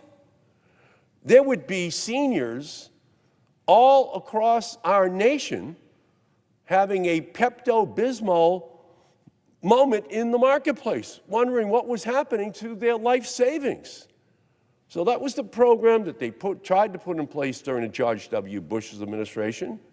It still is the plan, but we should not, in fact, fall for that, because we can't trust the markets to guarantee the returns which seniors are going to need in order to have a predictable and safe retirement. Social Security isn't a budget line, it's a lifeline. And for too many of the people who are advocating for privatization, GOP really stands for get old people. That's the plan. If you kick them in the heart, you're going to break your toe. It's a lifeline. In Massachusetts, 1 in 5 people in Massachusetts rely upon Social Security benefits to put food on their table, to buy groceries, and to pay their bills. Here's an astounding number. 22 million Americans are dependent upon Social Security to the extent to which they would be thrown into poverty if they just missed 1 month's check. And that includes about 16 million seniors, 268,000 of whom live in my home state of Massachusetts. If you need a reminder why our seniors should never rely on Wall Street for a secure retirement, take a look at the stock market this week. Trump called Wednesday Liberation Day, but it should really be called Obliteration Day. We've seen the stock market absolutely obliterated over the past 2 days, thanks to Donald Trump. Today, the Dow dropped 2,200 points. It was the worst day for the market since 2020, and now the market has lost more than 10% of its total value over the past 2 days. Grandma and Grandpa should not be trusting the casino of Wall Street for their retirement benefits. That's why we set up the Social Security system in 1935. Donald Trump has instituted a reckless trade war, and seniors are seeing their 401ks and retirements evaporate on top of his efforts to slash their health care and Social Security benefits. The only thing the Trump administration and Senate Republicans are offering our seniors is social insecurity. Mr. President, Madam President, Social Security isn't rife with fraud. It's not a Ponzi scheme, as Elon Musk called it. It isn't something that can just be turned off. Social Security is a promise we made to current and future generations who would be absolutely broke if we did not fulfill our promises to them. Republicans and DOJ are taking a sledgehammer to the benefits that are a lifetime, a true lifeline for people with disabilities, and that seniors have worked hard their whole lives in order to earn. Social Security is not an entitlement, it is an earned benefit. And Republicans haven't been able to destroy Social Security yet. There's a reason why it's called the third rail of American politics, and we're not going to allow Musk and Trump or their billionaire buddies to succeed in destroying Social Security with their lies and their cuts and their cruelty. We will not neglect the promise we made, and we will preserve security and dignified retirement for everyone. The loudest voices in this fight are those of countless Americans who simply want the government to honor its promise to retirees, to seniors, and to people with disabilities. This is not an administration that works for the American people.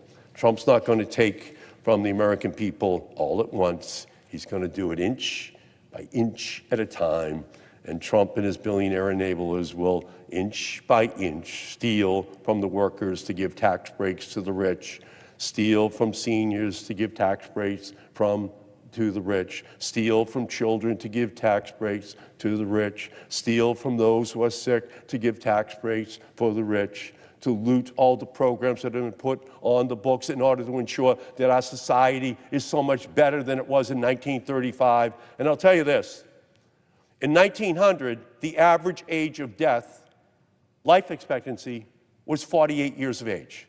We had gone from the Garden of Eden to 1900, life expectancy was 48 years of age.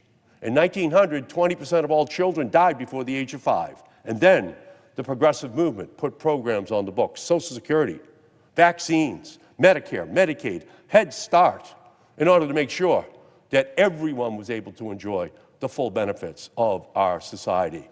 That is what this ancient animosity of people like Donald Trump want to rid the society of. So I just want to say Democrats will always be here, always fighting against these callous cuts and heartless efforts by Trump and Musk and the Senate Republicans.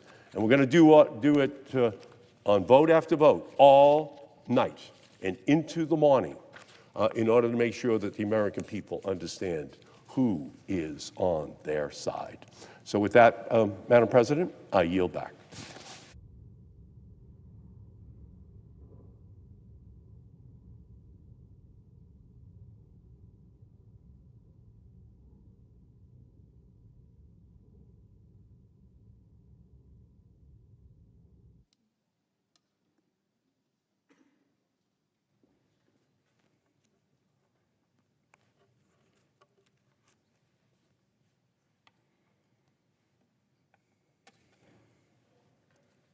Madam President. Senator from California. This week, Donald Trump spent his time doing three things: golfing at Mar-a-Lago, announcing his latest set of tariffs that will cost families $3,800 more a year, and that are so chaotic and far-reaching that they included retaliatory tariffs on a remote island inhabited only by penguins. I kid you not. And third, advocating for cuts that would destroy the services and benefits millions rely on for their health care and retirement savings. Today, with the stock market in the tank and the nation's economy in free fall, we're expected to vote on this failed businessman's latest brilliant financial plan for the nation. So let's talk about his budget. At its very core, this bill will give massive tax cuts to billionaires and make middle-class families pay for it. Tax cuts that billionaires simply don't need. And only the billionaires and Republicans in D.C. apparently support this. But wait, the bill that will pass in the dead of night accomplishes other partisan fantasies as well. It takes away health care and goes after the heart of Social Security. It is the same old playbook. Billionaires win and families lose. And lest we forget, it's the exact same playbook that they ran in 2017. So how exactly is this a win for billionaires? 2/3 of all of the benefits in this bill go to the super wealthy and corporations. 2/3. Over the next 30 years, this bill would spend $25 trillion, that's trillion with a T, on tax cuts for the wealthy and big corporations. It would add $37 trillion to the debt. $37 trillion. That will double the nation's debt. Double it. It will also, by the way, hand tens of millions of dollars to Elon Musk just in the next few years. So he makes out like a bandit. But if you're a family earning, I don't know, $30,000 a year, struggling to get by, or maybe $50,000 or $75,000 a year, you'll be lucky to see any tax relief from this plan. But if you're in the top 0.1%, you'll get an extra $300,000 a year at the very least. For every dollar that would go to people waiting tables or teaching at a preschool, someone in the top 0.1% would get over $52,000. That's $52,000 for every dollar that someone waiting tables or teaching at a preschool will get. To pass this bill will mean that the top 5% of earners will get nearly half of all the tax benefits. That is just not right, not fair, not wise, not sound, not sustainable. Life is already too hard for working families without taking more from them to make the rich even richer. So how is this bill a loser for families? It's a loser because it would raise costs by more than $1,000 on low-income Americans across the board, from health care to groceries to housing. Families who are already hurting and are going to be hurting more big time because of Donald Trump's massive tariff tax.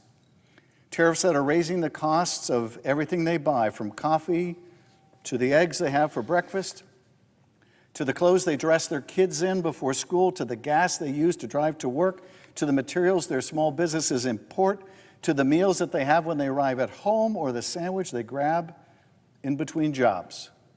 These families are getting punched right in the gut. And Donald Trump knows it, and knows that this budget would amplify their pain. Because beyond exploding costs for working Americans, it will also decimate Medicaid, threatening health care for nearly 80 million Americans. That's 2 in 3 nursing home residents, 2 in 5 children, and 1 in 3 Americans in rural communities. But even if someone isn't on Medicaid, they'll still feel the cost, they'll still feel the pain. Medicaid is the largest insurer in the nation, so when it goes down, so will the care that so many families rely on.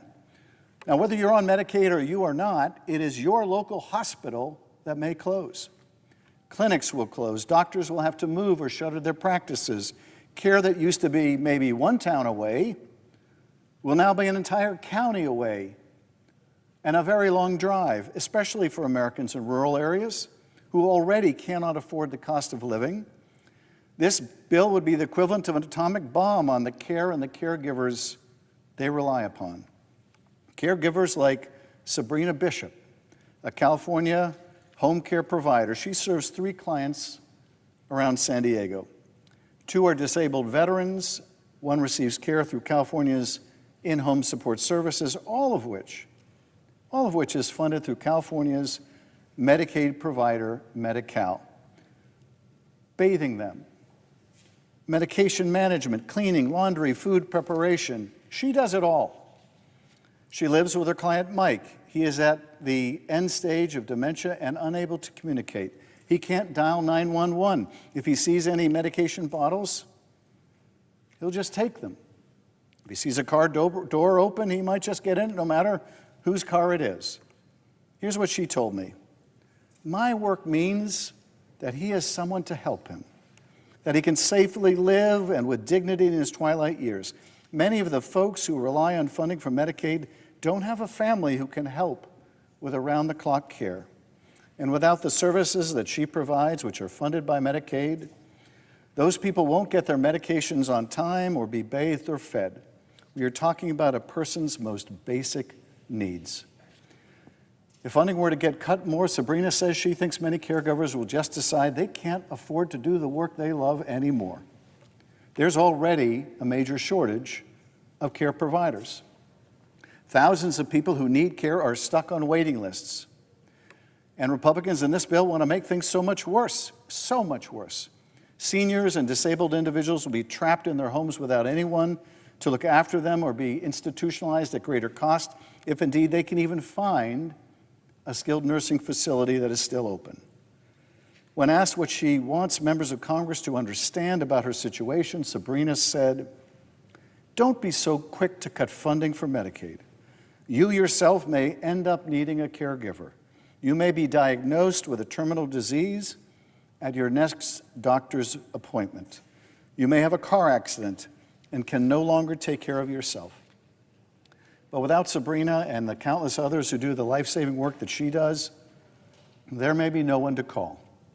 That's what we're talking about here. And yet that's what this administration and this Congress seems intent on doing, to deny this care, to give Elon Musk, Donald Trump, and all of their billionaire friends even more money. And that is a disgrace. What about Social Security? On that one, DOGE is starting the dirty work already. We're already seeing the cuts and the clawbacks, Elon and his bros heading into Social Security Administration and firing the staff that make sure you get your check on time. They have plans to close 26 Social Security offices this year alone. They're cutting phone services and pointing seniors to online options that are often unreliable and inaccessible, and if we're being honest, something that not all seniors are able to do. But this is their plan. They're taking a program focused on helping seniors and then turning around and removing all the tools seniors use to get the help that they need. And they're not hiding it. They're celebrating it. Donald Trump's co-president, Elon Musk, went on Joe Rogan to say that Social Security was, quote, the biggest Ponzi scheme of all time.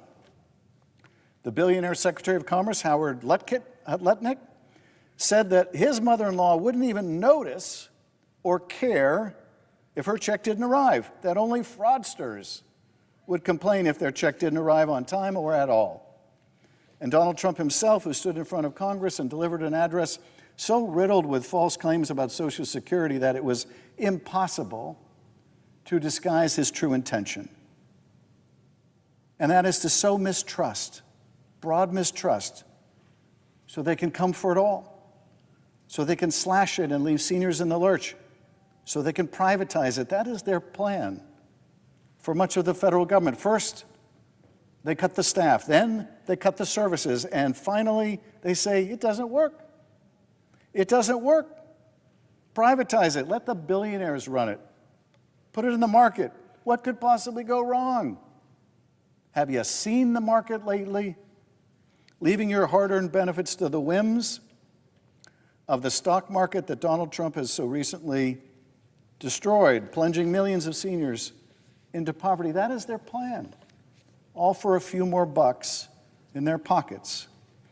It is up to each of us to stop them, to protect Social Security and Medicaid. But I want to talk for a moment, not to my colleagues here in this fancy building, but to you at home. Whether you're in California or anywhere else in the country, I want to talk to you. Right now, I'm standing on the floor of the United States Senate. In just a few hours, we will be voting on a budget resolution that sets the framework for government funding. Now, that may sound wonky or unimportant, complex and complicated, but I want to cut through the noise and speak to you about exactly what this will do. In the simplest terms, it will make your life more expensive, make your health care more inaccessible, and sow the seeds to slowly destroy or privatize Social Security. It will do these things because Donald Trump and Elon Musk do not care about you. They don't care about you. They care about Donald Trump and Elon Musk. They care about their billionaire buddies. They care about their bank accounts.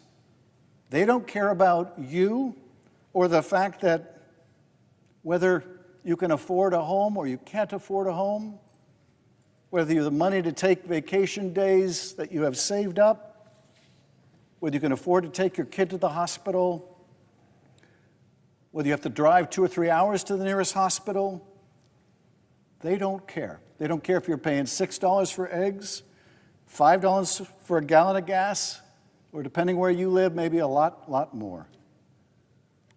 They may say they care about those things, but their bill that we're about to vote on says otherwise. This bill in my hand is evidence they don't care about you. They could care less about you. Now, it's easy to feel hopeless and powerless right now. That's their goal. That's how they want you to feel. They want you to look at the remnants of your retirement savings and the closing of hospitals and the destruction of small businesses and the decimation of schools, and they want you to feel discouraged, to look at the wreckage and say, well, I guess they're right. Maybe none of it does work. Because they want to break it all in pieces. When they tear things down that you rely on instead of building them up, they want to turn to you and say, see, none of this is working. Medicaid isn't working and Social Security isn't working because they broke it, because they're breaking it. And then comes the final step. That's when they sell it all for parts, where they sell off the Social Security you paid into for your whole life, when they destroy the health care that you and your family rely on. So you're forced to pay for private insurance that costs more and helps you less. That is their plan. And you're watching it unfold in real time. That's the thing with Donald Trump. He's broken every promise he's made. Lower prices? No. Stock market growth? Hard opposite. Your 401k, if you're lucky enough to have one, destroyed. A new golden era? Don't make me laugh. Protecting your hard-earned benefits? They're on the chopping block right now. Donald Trump has broken every single promise he's made except one. The promise he made from a gold-plated Mar-a-Lago podium when he told a room full of the richest people in America, and I quote, "You're all people that have a lot of money. You're rich as hell. We're going to give you tax cuts." Well, it turns out those tax cuts are arriving right on schedule, and we will be footing the bill. But you can do something about it. You are not powerless. Make your voices heard. Madam President, I yield back. Senator from Delaware. I get a lot of questions from my constituents. Delawareans raise a lot of issues, whether they're stopping me at the Wawa, talking to me on the train, knocking on my door. They ask me about three things, more than anything in the last few months. They're concerned about Elon Musk having huge access to their personally identifying information. They're concerned about the richest man on earth, who they didn't elect, getting into their data. They're concerned about Trump's tariff tax and how the tariffs he's just imposed are yanking up prices for everything in our country. And they're also deeply concerned about Social Security.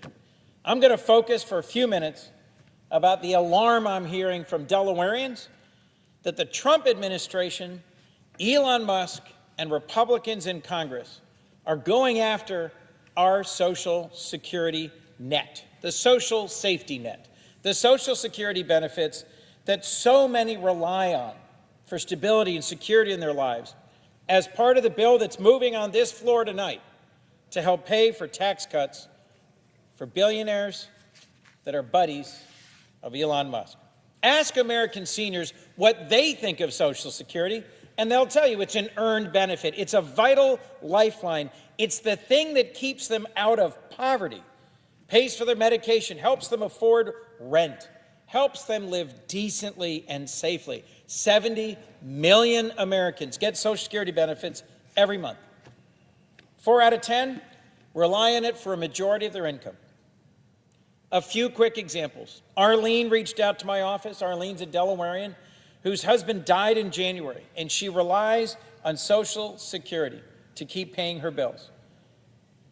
Senator, what's going to happen? Ian, a disabled adult who's able to work a few hours a week but requires assistance with simple tasks from his mother due to his intellectual disabilities. Without Social Security and the disability benefits he gets, his whole livelihood is at risk. Kathleen reached out to tell me what she thinks of Social Security. She said, and I quote, "I'm a 64-year-old disabled woman. I'm concerned about my Social Security disability. I'm totally dependent on that check, and I'm terrified of what's happening with Doge." Cheryl Ann wrote my office saying, "I'm 68 and still work to keep from falling behind in my bills. Since COVID, prices have gone up, and with all these new tariffs or taxes, seniors can't make ends meet. I want to retire, but I'm afraid that with Trump messing with Social Security and Medicaid, how can I?" A simple question then. What happens to Arlene, Ian, Kathleen, Cheryl Ann if Republicans are successful in further undermining the stability and the reliability of Social Security? What happens to millions like them for whom this program is what keeps them able to afford their medications, keeps food on the table, keeps a roof over their heads? I've told you what Delawareans think of Social Security, but if you ask Elon Musk, he'll be clear. He's called it a Ponzi scheme. Maybe you don't know Mr. Ponzi. A Ponzi scheme is a fraud. It's something that's fake. It's a Jenga puzzle that comes tumbling down when you pull one of the key pieces. A Ponzi scheme is a fraud.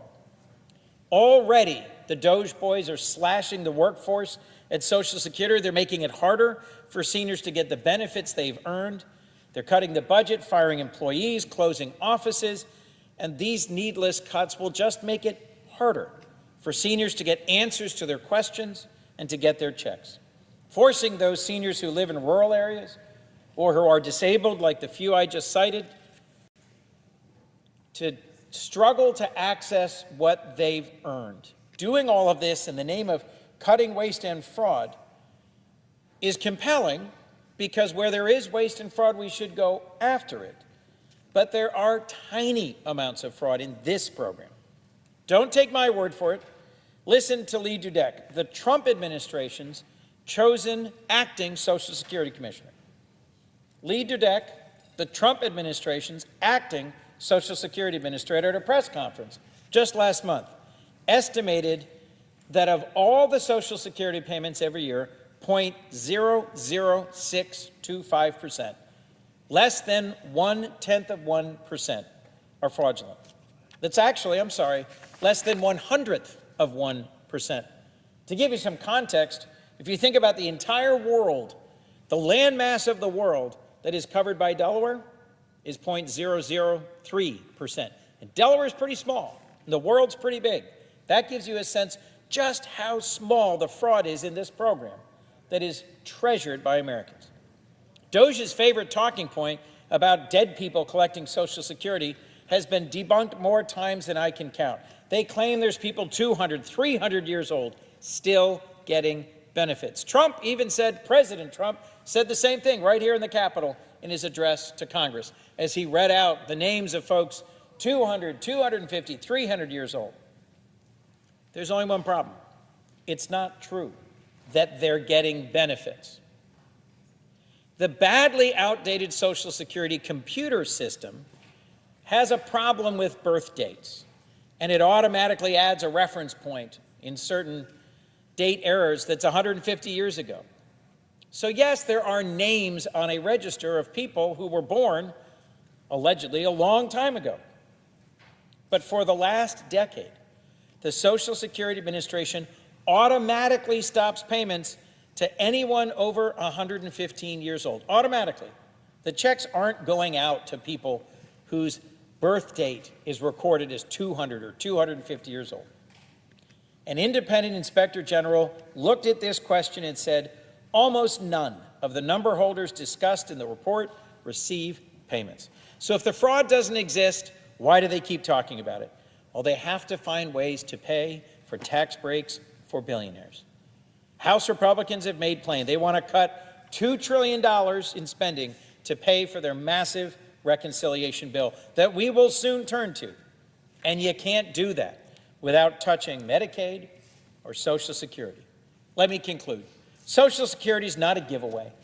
It's not riddled with waste, fraud, and abuse, and Democrats are united in protecting Medicaid and Social Security. We need to strengthen Social Security, not cut it. And I stand with my colleagues and every Democrat in this body in saying, hands off of Social Security, President Trump and Elon Musk. Thank you, Madam President. With that, I yield the floor. Madam President. Senator from Hawaii. Madam President, leave Social Security alone. Leave Social Security alone. Donald Trump wants to gut the most successful anti-poverty program in American history. Over the past 3 months, his administration has made sweeping cuts to Social Security in ways that are already being felt across the country. Wait times have doubled to as many as 4 or 5 hours. Local field offices are closing, websites are crashing, and people are understandably panicked about getting checks or missing payments altogether. But according to Commerce Secretary Lutnick, there is nothing to worry about. Quote, let's say Social Security didn't send out their checks this month. My mother-in-law, who's 94, she wouldn't call and complain. She just wouldn't. She'd think something got messed up and she'd get it next month. She wouldn't complain. Well, when your son-in-law is a billionaire, a missed check is not a very big deal, but when you're a senior on the island of Oahu, where the average rent far exceeds the average benefit. I want you to understand that. The average benefit is about $1,900. The average rent is more than $2,000. 300,000 people in the state of Hawaii depend on Social Security, and the vast majority of them, Social Security is either all of their income or most of their income. The idea that we are going to balance the budget on the backs of seniors who have paid into an earned benefit is immoral. It is wrong. And I speak on behalf of all of my constituents who depend on it. It's not just the 300,000, it's all of the family members. It's all of the family members. I speak on behalf of my mother and father-in-law, George and Ping Kwok. George Kwok worked all his life in a kitchen. Sometimes he was an employee. He eventually ended up owning a place called Kwok's Chop Suey. He sold it and bought a home for his mom and helped to send his daughter to college. Then he started to get blind, and he burned his hand in a fryer. And so he was unable to work, and he took Social Security disability. He deserves that money. Leave Social Security alone. Social Security cuts were always the third rail in American politics. Even anyone on any side of the aisle with any sense of how to get elected knew not to touch that third rail, but they are grabbing this third rail with both hands. I want to quote a couple of my constituents. One constituent wrote to me, "We are elderly and we are concerned about the potential of cutting Social Security checks. We paid into the system our entire working lives and fear we can't afford food, water bills, and medical care. What will happen with these cuts and the cost of living going up? What will be our safety net? We are afraid of what's to come." Another wrote, "I worked for 36 years for the federal government, including 4 years as active duty Air Force in Vietnam. I contributed to Social Security with the explicit understanding that I would get Social Security as a portion of my retirement. Cutting Social Security means I lose about a third of my retirement with no recourse. I am 77 years old with health issues and haven't planned on getting another job. My wife was a flight attendant for Hawaiian Airlines for 50 years and also depends on Social Security for her retirement. It is completely unfair when she paid into Social Security for more than 50 years just to be abandoned when she is 70 years old." Another constituent. "I'm a 73-year-old woman who, unlike billionaire Commerce Secretary Lutnick's mother-in-law, cannot afford to miss or reduce my Social Security payment. It is my sole income, and I needed to pay rent and buy food. I worked hard all my life and contributed my fair share of taxes towards Social Security. I'm not asking for a free ride. I earned my Social Security. I am not asking for a free ride. I earned my Social Security." Leave Social Security alone. I yield the floor.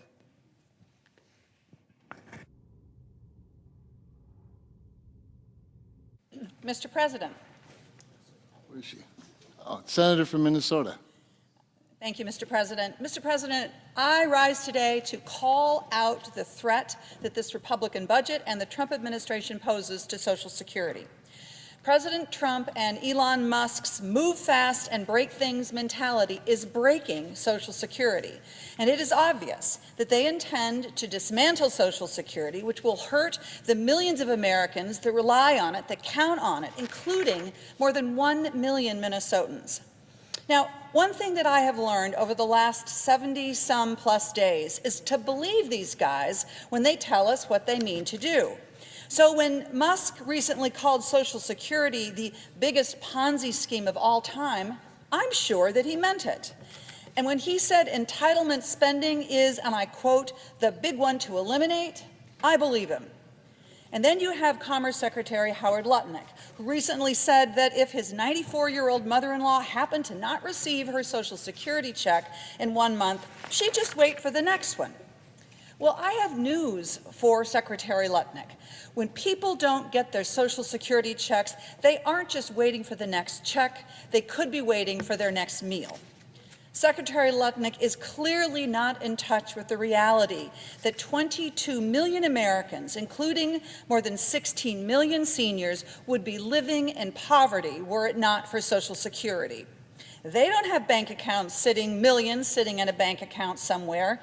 They have a food shelf visit or missed rent or rationing their prescription medication ahead of them. So this is not just an inconvenience or a hassle for them, it is their security, their dignity, their health, and their well-being. And you know, it's not just Musk and Lutnick that are out of touch. Acting Social Security Commissioner Leland Dudnick threatened to shut down the entire agency in a fit after a federal judge informed him that DOJ is not allowed to root around in people's personal data. And Frank Bisignano, a billionaire that is President Trump's pick to run the Social Security Administration, he has said that he is a DOJ person, and I believe him. And this is evidently just fine with Senate Republicans on the Finance Committee who all voted for him. And I have no doubt that the rest of the Republicans in the Senate will too, because they seem unwilling or unable to stand up to Donald Trump. I think they're just scared. Now, President Trump understands that Americans love Social Security, and so he says, don't worry, my administration won't touch it. Come on now, Americans understand. We can see what's happening, and as my mother used to say, I wasn't born yesterday. We can see that President Trump and Elon Musk are crippling Social Security by making it nearly impossible for people to get their benefits. They are closing field offices at the same time that they're limiting phone service. They're gutting the agency and firing the employees that make Social Security work. In Alexandria, Minnesota, for example, they've fired half the staff. In Rochester, Minnesota, they've fired 40% of the staff. Since Donald Trump took office, the number of calls for help with Social Security into my office has more than doubled compared to what it was in the same time frame last year. So my constituents are spending hours and hours on hold and waiting for office appointments. And every time they get a message from Social Security, it's a different story. And it's confusing, and it is more than irritating. It's downright scary to them. Now, you can call this rank incompetence or the don't know, don't care attitude of this administration, but what it looks like to me is sabotage. If Republicans are trying to save Social Security, this is a pretty funny way to go about it. And now tonight, they're going to try and pass a budget resolution that relies on so-called cost savings from firing Social Security employees to help pay for trillions of dollars of tax breaks for billionaires and big corporations.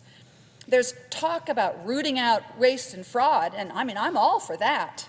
But understand, this agency already spends less than 1% on administrative overhead, which is far lower than the administrative costs typically paid by private insurers. So when they say cutting costs, what that really means is that when a senior picks up the phone looking for assistance, there's not going to be anyone on the other end of the line. They talk about getting at fraud. Well, listen to this. The Office of the Inspector General conducted a report in 2024 which found that less than 1% of Social Security payments were improper. Less than 1%. You know, if the Social Security Administration was a private sector company, those numbers would put its competitors to shame. What's really happening here is that they are trying to make it harder for people to get what they are owed. And that is, in fact, a cut, and it is wrong. Now, I think that Americans can see what's happening. Donald Trump has surrounded himself with billionaires who don't know and really don't care about regular people who are just trying to afford their lives. They can't even imagine trying to live on $2,000 a month, which is the average benefit for a retiree in Minnesota. I mean, they probably spend more than that on lunch. This is not what we need in this country. We need this government to answer to the people, not the billionaires. We don't need more tax breaks for the wealthiest and most successful people who are doing just fine. Thank you very much. What we need to do is to make Social Security work better for people who have worked hard all their lives, paid in, and deserve a secure retirement. My office, Mr. President, has also received tens of thousands of messages from Minnesotans, and they want us to protect and to strengthen Social Security, not tear it down. And so that's what I'm going to do. Social Security is a universal benefit, and it is a promise that we have made to each other that after a lifetime of hard work, you won't have to worry about a safe, decent, affordable place to call home, a good meal to eat, and the time and the space to enjoy your life. And when this budget resolution gets a vote later tonight, I'll be thinking about Social Security and about the 73 million Americans who count on it, and I will be a hard no. Thank you, Mr. President. I yield the floor. Senator from Oregon. I ask unanimous consent that Chance Mitchell, a law clerk on the Budget Committee minority staff, be granted floor privileges during the consideration of House Resolution 14. Without objection. Thank you, Mr. President. Throughout these 25 hours of debate, there's been one theme that no member of this body should forget, that no American should forget, because it's the heart of this bill. And what is the heart of the bill? Families lose and billionaires win. This bill features $2 trillion in cuts to core programs in healthcare, housing, and education, the programs that help families stand on their feet and thrive and move into the middle class and succeed, and their children succeed in the next generation. But no, my Republican colleagues say, slash those programs, because they're not the folks who power our campaigns. We don't care about the families struggling to succeed. Well, no, what we care about are the billionaires. So we wrote this bill for billionaires. Just how much? Well, that $2 trillion funds tax breaks for the richest Americans. And then, because that's not enough, this bill borrows $37 trillion over 30 years to fund additional tax breaks. $37 trillion in debt. Cuts to programs for families to fund tax giveaways to the richest Americans. That's what this is about. If you care about health care across America, if you know that Medicaid provides, well, in my state, about a third of our citizens have health insurance through Medicaid, our rural clinics, our rural hospitals do far better. And why do they do far better with Medicaid? Because patients can pay bills because they have health insurance. Medicaid, critical for programs for people to get out of their addiction. Medicaid, critical for seniors to be able to get nursing home care. Medicaid, essential for those with disabilities. It plays a huge role for our veterans. And they want to strike it down. And they want to strike down Social Security. Get rid of all the clerks that make Social Security work, that turn the gears and make sure the checks go out on time. Because why should we worry about Social Security? Billionaires don't need Social Security. Strike that down. How about lunch programs for schools? We know that kids learn far better when they have a full stomach. So programs like that matter, but not to the billionaires, not in this bill. $2 trillion in cuts for programs families depend on to fund massive tax giveaways to the richest Americans. And then, on top of all that, a gimmick to say to the American people, while we're adding $37 trillion in debt, we'll tell you we're adding nothing. It's called current policy baseline. It's magic math. It's like this. You rent an apartment. Apartment costs you $2,000 a month, $24,000 over the year. You rent it for a year under contract. And then you get to the end of the year and you say, I think I'll sign a contract for a second year. And you say, oh, but that will cost nothing. That's the magic math. Well, we know, everyone knows it'll still cost $2,000 a month or more with inflation. More because the rent might go up. But the magic math from the Republican side says, no, it's zero. It's zero. Extending new tax benefits that would have expired costs $37 trillion. And Republicans say, just pretend it away. Now, what I would like to understand is why the party that has often run on fiscal responsibility has decided, first of all, to strike down the nonpartisan numbers that create an honest debate.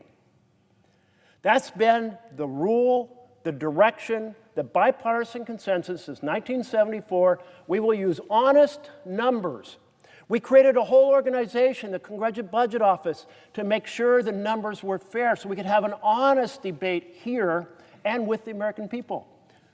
But the magic math produced on this bill throws all that overboard. Fiscal responsibility overboard. Massive $37 trillion in new debt from this bill. You know what? Our entire national debt today is less than $37 trillion. This one bill produces even more debt that's been piled up over 249 years since the Declaration of Independence. If that isn't fiscally irresponsible, I don't know what is. You know, you may ask, don't those folks who are struggling, the 1 out of 10 who are really trying to get on their feet at the bottom, is there something for them? Well, the estimate is that they get the equivalent of $6 a year. Well, I mean, if you have a fancy cup of coffee at Starbucks, not where I go for coffee, but many do, it costs about $6. This bill doesn't give a cup of coffee a day to the bottom 10%. It doesn't give a cup of coffee a week to the bottom 10%. It gives 1 cup per year. That's what you get out of this bill if you're in the bottom 10% struggling to get on your feet. Don't drink it all at once. Just one little sip each day for 365 days. Because you, in the bottom 10%, are not a billionaire. Going to cut your programs that get you on your feet, the fundamentals for families to thrive in healthcare and housing and education and good-paying jobs to enrich the richest Americans. This is perhaps the worst bill I have ever seen debated on the floor of the Senate. So colleagues across the aisle, turn back to your speeches and your election campaigns that said, I'm for fiscal responsibility, and come and join us and write a real bill in which families thrive and billionaires pay their fair share of taxes. That would be an advance for the United States of America. That would be good work on the floor of the Senate. Thank you, Mr. President.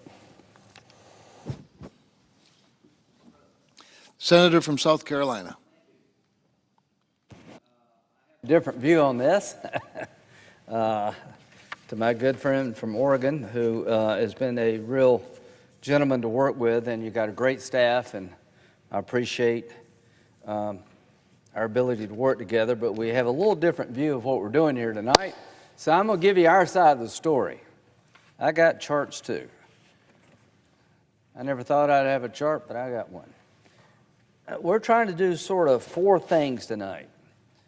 Start a process that we can make the tax cuts permanent, give money to the Department of Homeland Security to continue to secure our border, cut trillions of dollars of waste, which does exist, and support our military.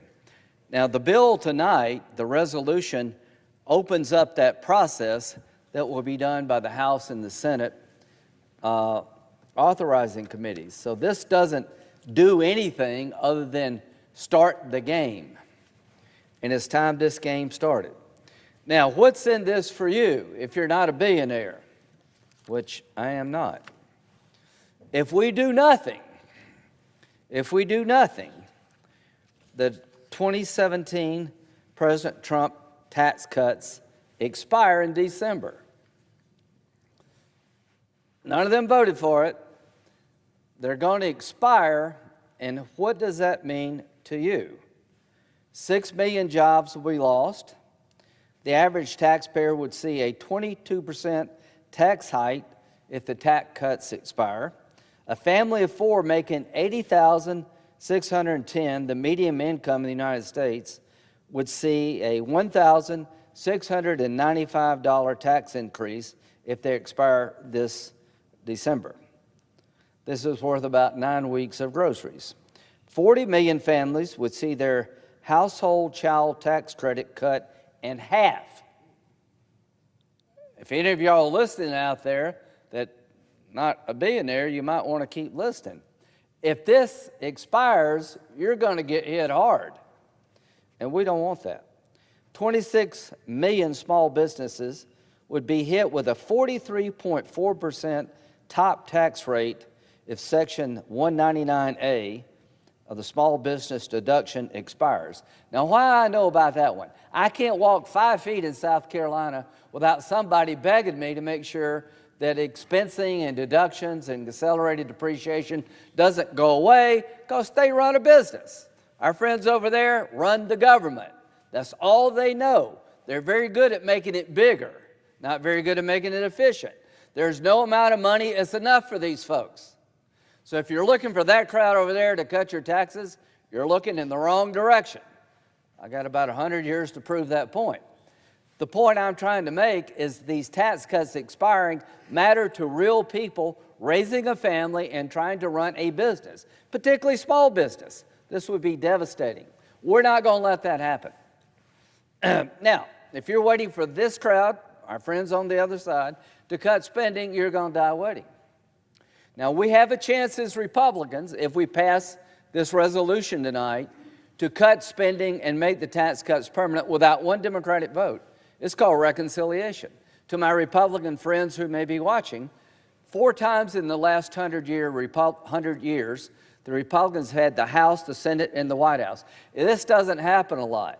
But with that construct, through reconciliation, what we're starting here tonight, if we get 50 plus 1, we can make the tax cuts permanent and cut spending without one Democratic vote.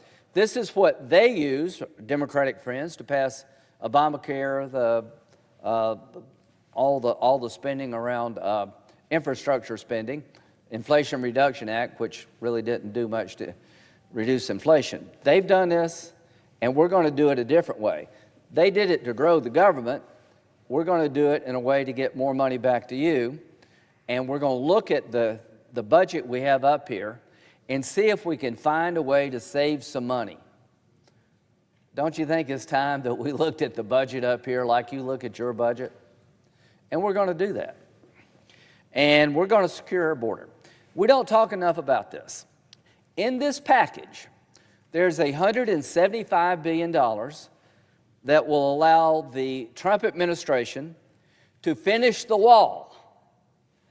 Now, President Trump said during the State of the Union address, the Democrats said we needed new laws, we just really did need a new president. We got a new president, and the flow has really almost stopped. One of the most amazing things that we don't talk enough about. But we want to make sure it doesn't come back on again. So this bill gives the Department of Homeland Security, ICE, Tom Homan, $175 billion to finish the wall, to build, to find more detention bed space, 40,000 to 125,000, so we don't have to let people go. Laken Riley, who was killed by a legal immigrant, he was released because they had no bed space. We don't ever do that again. We're going to build enough detention beds so we don't have to release anybody. I think most people like that. We're going to hire more ICE agents to kick the gang members and the crooks out faster so we can get control of our country and our security. This bill allows $175 billion. That's enough for the entire 4 years, if Republicans stick together. So, as a Republican, you said you want to cut waste, you want to cut people's taxes, and you want to secure the border. Your ship has come in. What's near and dear to my heart, like most everybody here, including our Democratic friends, is supporting our military. Well, the budget agreement we reached a few years ago was terrible. The continuing resolution to fund the government through September is below that number. We're spending below inflation on our military. In case you haven't missed it, the world's literally on fire. So this bill gives the Pentagon $150 billion right now to help them upgrade their capability to deal with threats like Iran getting a nuclear weapon. This is good stuff. And the only thing standing between you and this good stuff is a vote tonight continuing a process in the House and the Senate to make it a reality. But if we don't get it right tonight, all this dies. All this opportunity dies if Republicans don't stick together, and you know what? We will. All right, so now all this stuff about me and the budget chairman. What did I do? Well, I made a decision. Last time I checked, if you win an election, you get to make decisions. You know, I'm the budget chairman. It's been a lot of fun. I've learned a lot, I can tell you that. So in the 1974 Budget Control Act, when it comes to spending, you never have to offset it. Anything above $50 million in spending, you can use current policy, which is a budget scoring device that just assumes everything goes forever, no offsets. It's my belief that when it comes to tax reductions, I, as the budget chairman, can apply that same concept called current policy to the budget on this floor, and I will do that. I have done that. Now, what does that mean? If we're able to do for taxes what we've done for spending, that means the tax cuts never expire again, and you don't have this cliff putting everybody at risk. That means if we pass what we've put together in the Budget Committee, and Senator Marshall's a member of the committee, we passed a really good proposal to make sure that these tax cuts that we're going to reauthorize stay in place so people throughout the country can count on some certainty when it comes to tax credits for their children, deductions and expensing for their businesses, and having lower rates. I did it, I am proud to do it, and my Democratic friends who are hollering and screaming have done it too, but it always relates to spending. So Judge Gregg, who's a good friend of ours, one of the smartest guys I ever met, was on the Budget Committee. He and Kent Conrad were a great team. And there was a question, can the Farm Bill be added to the baseline? And here's what Judge Gregg said about a Democrat's ability to do that. The chairman of the Budget Committee declared the new baseline under a new budget. The budget chairman has a right to do that. The budget chairman changed the baseline to accommodate the Farm Bill. I'm declaring current policy to make sure the tax cuts stay in place. And when there was an inquiry of a parliamentarian about whose job it is to declare the baseline, this was what Judge Gregg asked: who is the proper scorer of points of order relative to revenues and expenses? And here's what was said. The senator is entitled to an answer under Congressional Budget Act of 1974, termination of points of order, Section 312. the Budget Committee determination for purposes of this title and Title IV, the levels measuring budget authority outlays, direct spending, new entitlement authority, revenues for fiscal year shall be determined on the basis of the estimates made by the committee on the budget of the House of Representatives or the Senate as applicable. That's us. That's me. They asked that question in 2008, and that's what they said. Judge Gregg said it's the Budget Committee chairman's authority to determine the baseline, and that's what I did. Okay. And even Bernie agreed, so we don't need to overly dwell on that. This is what the law says. Revenues and spending shall be determined on the basis of estimates made by the committee on the budget of the House of Representatives or the Senate as applicable. That's us. We're elected officials. And wouldn't it be odd if you wrote a law that somebody would run and manage the law nobody voted for? It makes like 0 sense. All right, now, next one, is that it?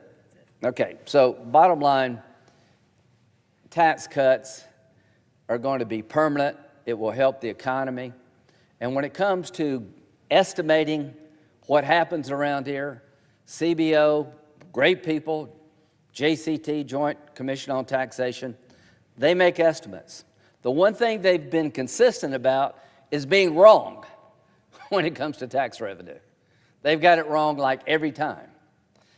So if history is any guide to what's happened in the past, we're going to get more revenue by cutting taxes. Why do I know that? Because it always happens. What happens all the time too? When we get the new money, we spend it faster than we get it. That's going to stop. If you live in the real world, you get a pay raise. That's a great thing. But if you spend it all and then some, you go right back in debt. So we're going to do two things. We're going to start a process that will allow the tax cuts to be permanent, to give the economy certainty to grow, to create more revenue, to help the government do what it needs to do. And we're going to cut spending to make sure that we lower the amount we're spending because we're spending too much, with the hope of one day doing this, balancing the budget. I said it. I have not been struck dead yet. Our goal to the American people is to create more revenue and lower spending to balance the budget like you do. Now, we don't do this in this resolution, but we start the process because we're $30-something trillion in debt. The only thing between the tax cuts being permanent, having money to secure the border, help the military, and what's the other thing that we're going to do? Cutting spending is a vote tonight, sometime after midnight, before breakfast, I hope, we'll have a vote in the United States Senate that will trigger a process to do these four things. I am proud of the Budget Committee.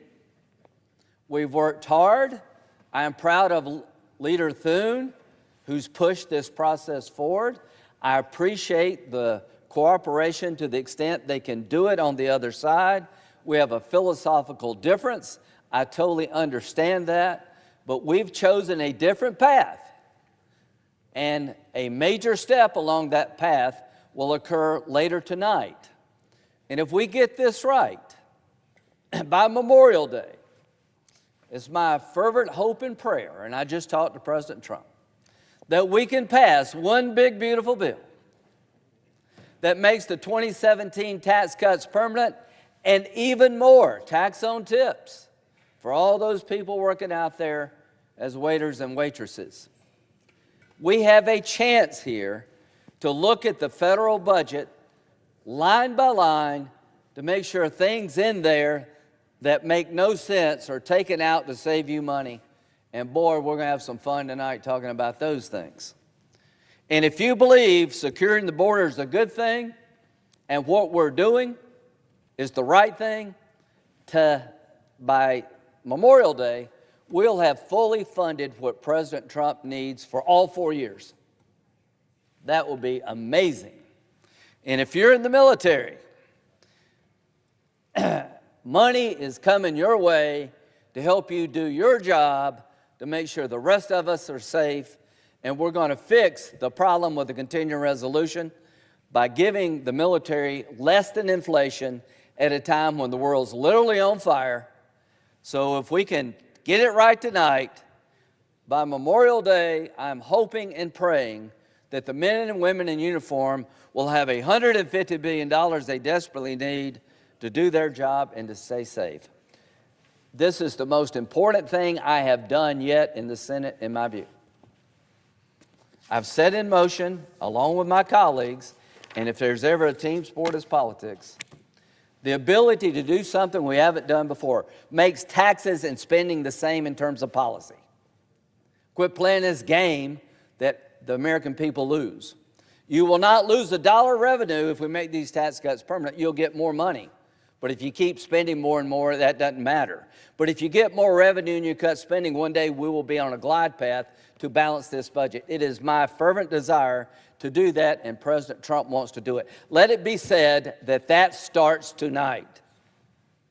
I yield.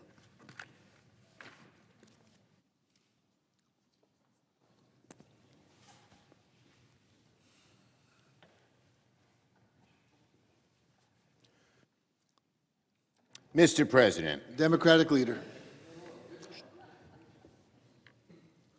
Mr. President. Democratic leader. For the past 2 days, Democrats have turned the Senate into a tribunal. And Donald Trump's, could we please have order? Thank you. Mr. President, for the past 2 days, Democrats have turned the Senate into a tribunal. And Donald Trump's agenda is on trial. I thank the close to 40 of my colleagues who came to the floor and made so many points about that. So now Donald Trump's agenda is on trial. It's time now for Republicans to answer. Tonight, Democrats will bring amendment after amendment to the floor, one right after the other, again and again and again. Our amendments will give Republicans the chance to join us in hitting the kill switch on Donald Trump's tariffs, on DOGE, on the attacks against Social Security and Medicare and Medicaid. Now, Republicans are in the majority. The choice is theirs. They see what Americans see.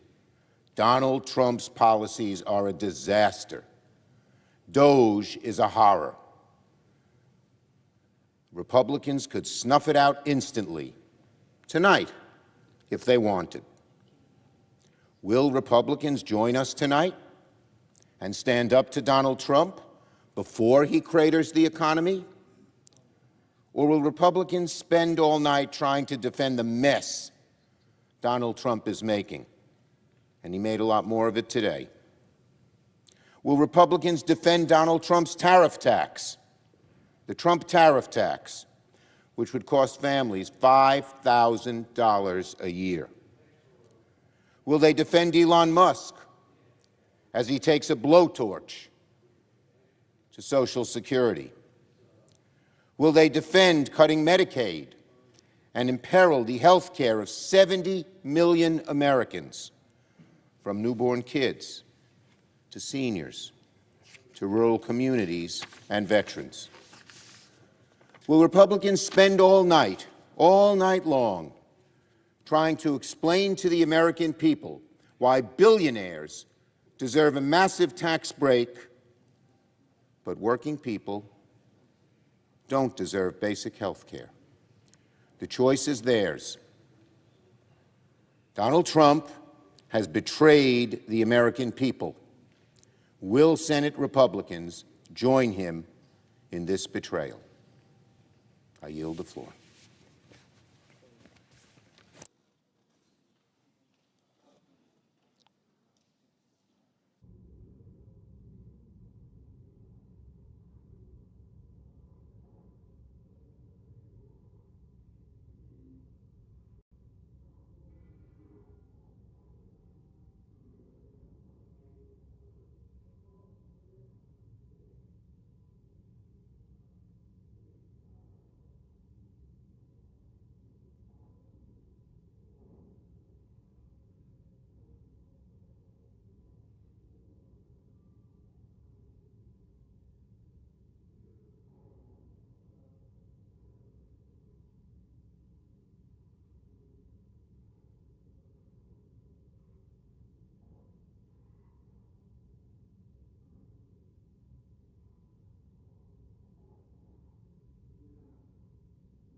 Majority Leader. Mr. President, very soon the Senate's going to be voting on a budget resolution that essentially accomplishes 5 objectives, but at least 4.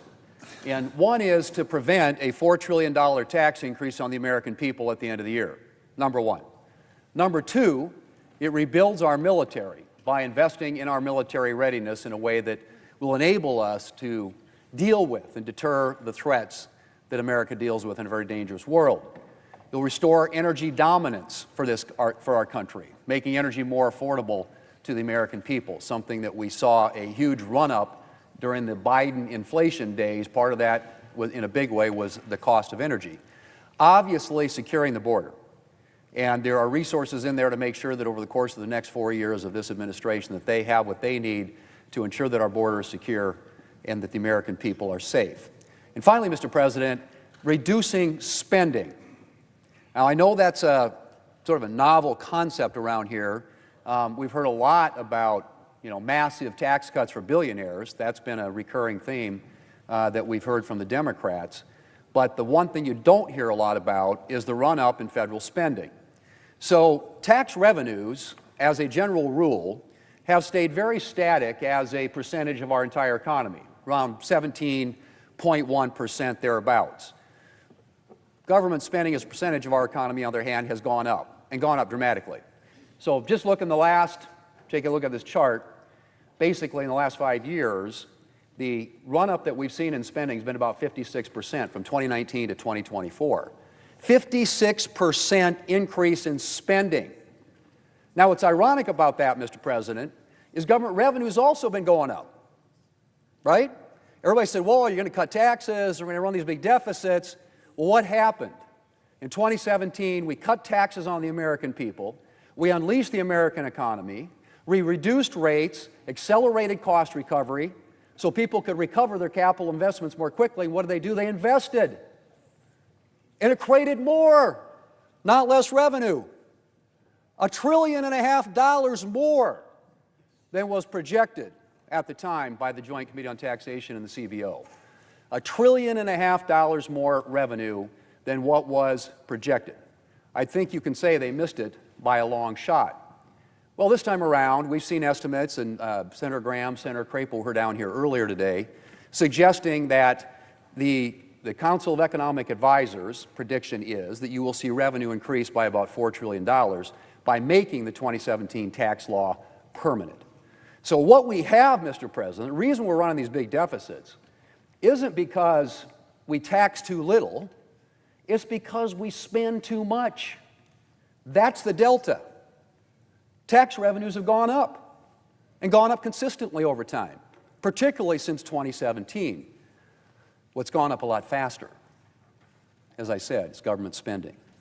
And so we have this deficit, and the way we're going to have to deal with that is to get more growth in the economy, generate more revenue, because when the economy is growing and expanding, it's creating jobs, people are working, they're taking realizations, and they're paying more taxes.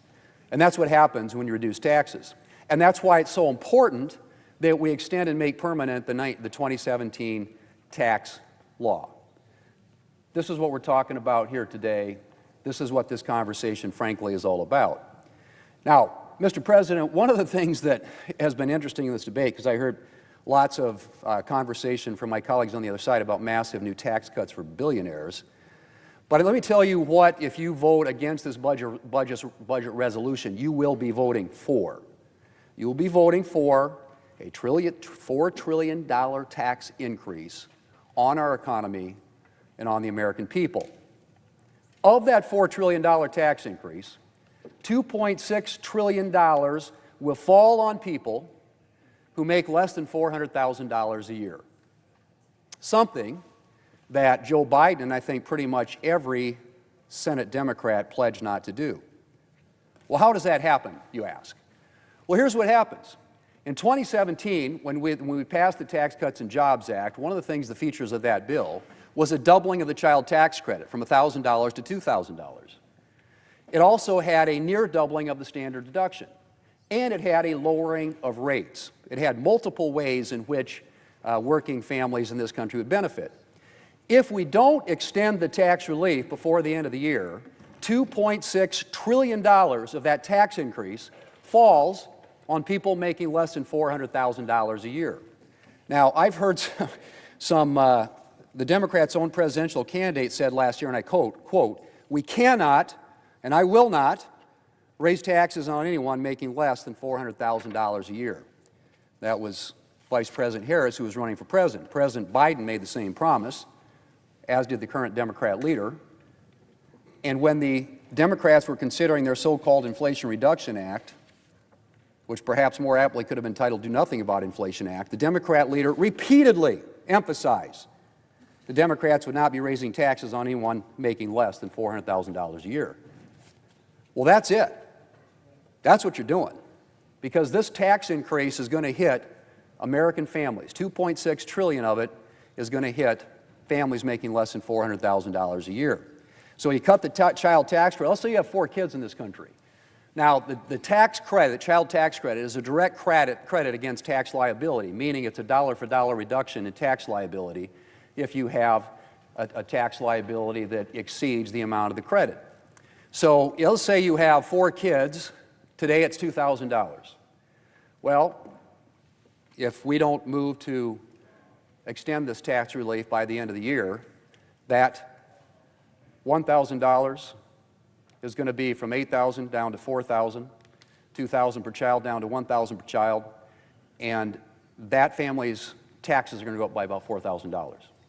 Now, if they don't have that big of a tax liability, there's a refundability component, and we can have a conversation about the merits of that, but that means they're going to be getting a payment or not, and probably not, because cutting that child tax credit back to $1,000 is going to fall largely on people who have families in this country. Same thing with the standard deduction.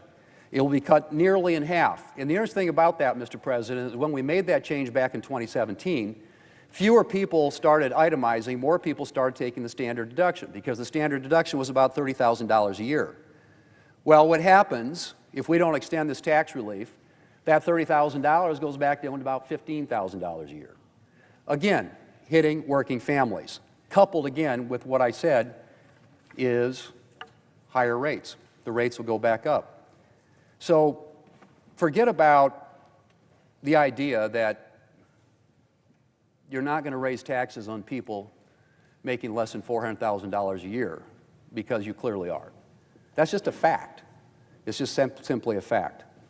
So what about small businesses? Well, small businesses would pay, if we don't extend the current tax policy, $600 billion more if these tax cuts expire. Because pass-through businesses, and that's your LLCs, your subchapter S corporations, your sole proprietorships, pay at the individual rate. The rates would go back up, and we put a feature in that bill called 199A. It was a 20% deduction for pass-through businesses. That also goes away. So small businesses are going to pay $600,000 more per year, or I should say, or $600 billion more throughout the course of this tax policy if we don't do something to extend it. So you lose 199A, you lose the lower rates that come with it if you're a small business, and you'll see a lot less investment in our economy. Now, as I mentioned in 2017, 2 of the objectives on that, particularly on the business side, were to lower rates and to allow for faster cost recovery and to grow the economy. And it did. It worked.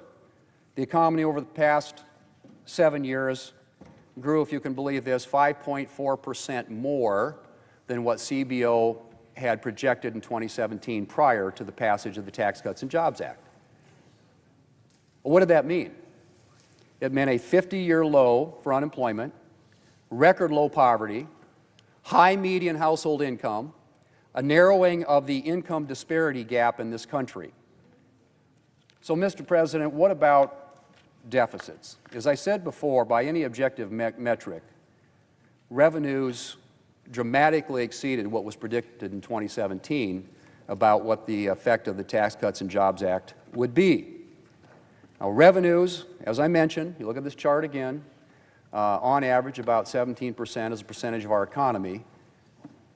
Unfortunately, spending as a percentage of our economy, which as recently as a decade ago was about 20%, is now over 23%, and growing to 24 to 25%. And part of that is all the new spending that was associated with things like, for example, the IRA. So the inflation, so-called Inflation Reduction Act, there were some provisions in there, some energy provisions, for example, that at the time were scored to cost about a little over $200 billion. Today, they're actually over $1 trillion, so CBO missed that one by about 400%. And as I said earlier, the Council of Economic Advisors projects a $4.1 trillion increase in revenue from extending the 2017 law. So could it be that the run-up in deficits happened because of the last two Democrat reconciliation bills? Or perhaps some other things that they have done along the way, like the $250 billion in SNAP increase, almost, as I said, without any approval from Congress, something that my colleagues on the other side have talked about, how this executive branch has, ignored the will of Congress. Well, that was a $250 billion increase without approval from Congress. Then you had the student loan forgiveness program, and as you recall, student loans, that program was used as a pay-for back in a reconciliation bill the Democrats did back in 2010. And when they did that, many of us predicted that they would go ahead and use it to forgive student loans.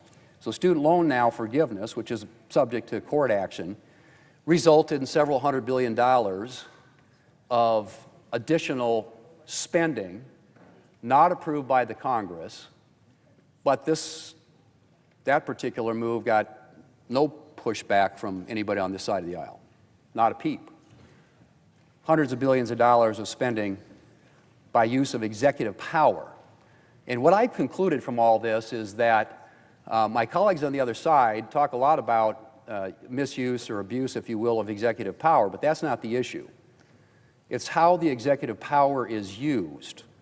And if it's used in a way that you agree with, which it was in both of those examples I just mentioned, then you're fine with use of executive power. Like I said, didn't hear a peep from people over here when that was done. Now, my colleagues, both Senator Graham and Senator Crapo, talked about the use of a current policy baseline. So in 2012, the Obama White House came up with something called the alternative fiscal scenario when it came time to extend the Bush tax cuts. And that was about a $4 trillion use of the alternative fiscal scenario. Translation, current policy baseline. There are 18 Democrats still here in the Senate today who voted for that, for use of that baseline. And Mr. President, I would simply say that when it comes to extending tax relief, there's always a reluctance by my colleagues on the other side of the aisle. When it comes to new spending, they embrace that idea. We have a different view. We have different views of government. And the use of reconciliation, which is what this is about, the budget resolution opens the door to reconciliation, is in many respects a great example of the contrast in how we view this. The Democrats view reconciliation as a way to grow government, increase spending, new programs. The ARPA bill was about $2 trillion in spending. The IRA was about $1 trillion in spending. Both were used by the Democrats through a budget resolution and reconciliation to increase spending. Republicans, a lot of times, and we did in 2017, used it to reduce taxes and to reform the tax code, which was desperately needed. But as a consequence of that, as I said, we got not less revenue but more, $1.5 trillion more than was predicted at the time. And on the other side of the equation, when it comes to spending, the estimators, the so-called referees, tend to underestimate how much things are going to cost. Example, the so-called Inflation Reduction Act. But the bottom line in all this, Madam President, is that we need to address a lot of concerns in this country, many of which are dealt with in this budget resolution and ultimately the budget reconciliation bill. But one of the most important ones is this number right here. The deficits that continue to grow over time as a result not of too little revenue, which continues to increase over time, but of dramatically increased spending. That's the issue. And my colleagues here on this side of the aisle believe that you get at that by bending the curve down on the spending side, and on the tax, regulatory, energy side, pro-growth policies, particularly making permanent the tax policy that was passed in 2017, that will unleash investment in America and which will lead ultimately not only to better paying jobs, lower unemployment, hopefully a narrowing of the income disparity that we have in this country, but also, interestingly enough, higher government revenues.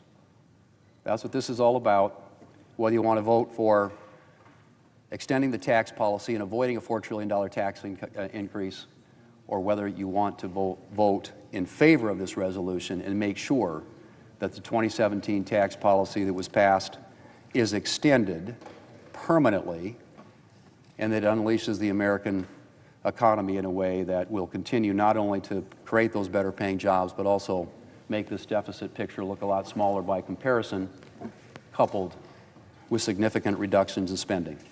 That's what we got to do. That's what this is about. And I hope that our colleagues, all of our colleagues on this side of the aisle, will vote yes tonight. We're going to have a number of amendment votes, which always happens during a budget resolution, vote-a-rama, and we look forward to getting that process underway. So let's let the voting begin. Thank you, Madam President.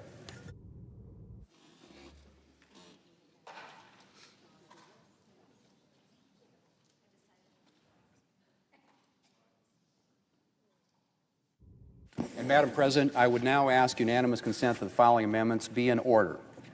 That the amendments be reported by number with no amendments in order prior to a vote in relation to the amendments. Number 1, Sullivan, number 2035. Number 2, Merkley, number 1758. Number 3, Reed, number 1645. Number 4, Lujan, number 1726. Number 5, Warner, number 1310.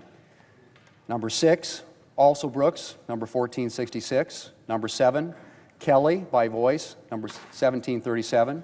Number 8, Murphy by voice, number 1977. Hold 1 second. Eliminate the by voice part. Just reword it and don't say the voice part. Number 7, number 1737 Kelly. Number 8, number 1977 Murphy.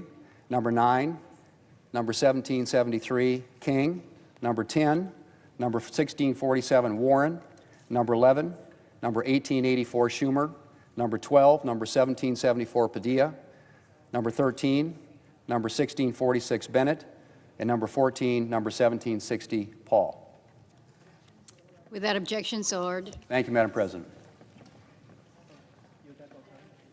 I yield time on the budget resolution.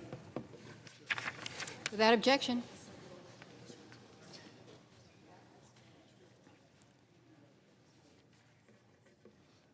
Madam President. Senator from Alaska. Madam President, I call up my amendment number 2035 and ask that it be reported by number.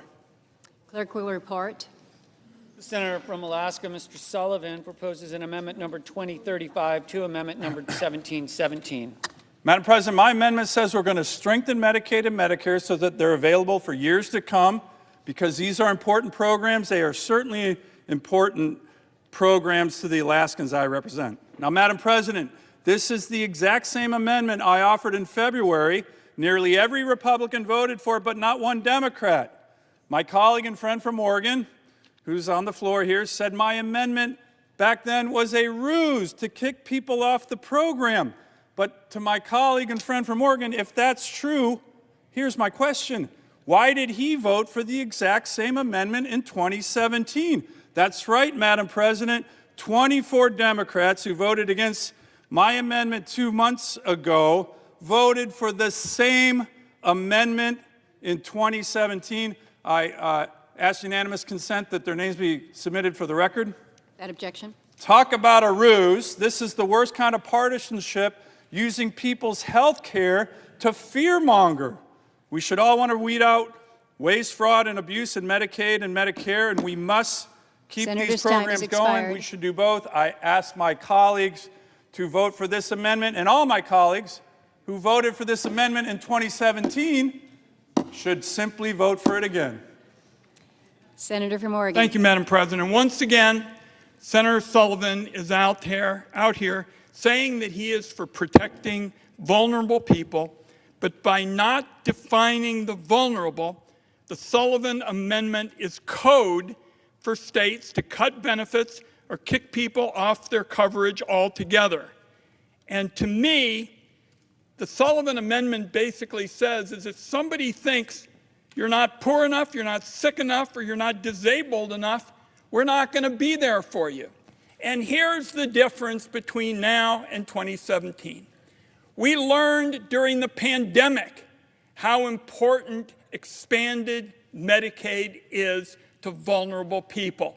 And this language that my colleague from Alaska is offering doesn't protect vulnerable people. So I urge my colleagues strongly to oppose it.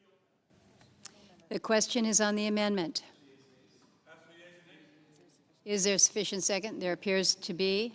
The clerk will call the roll. Ms. Ossobrooks, Ms. Baldwin, Mr. Banks, Mr. Barrasso, Mr. Bennett, Mrs. Blackburn,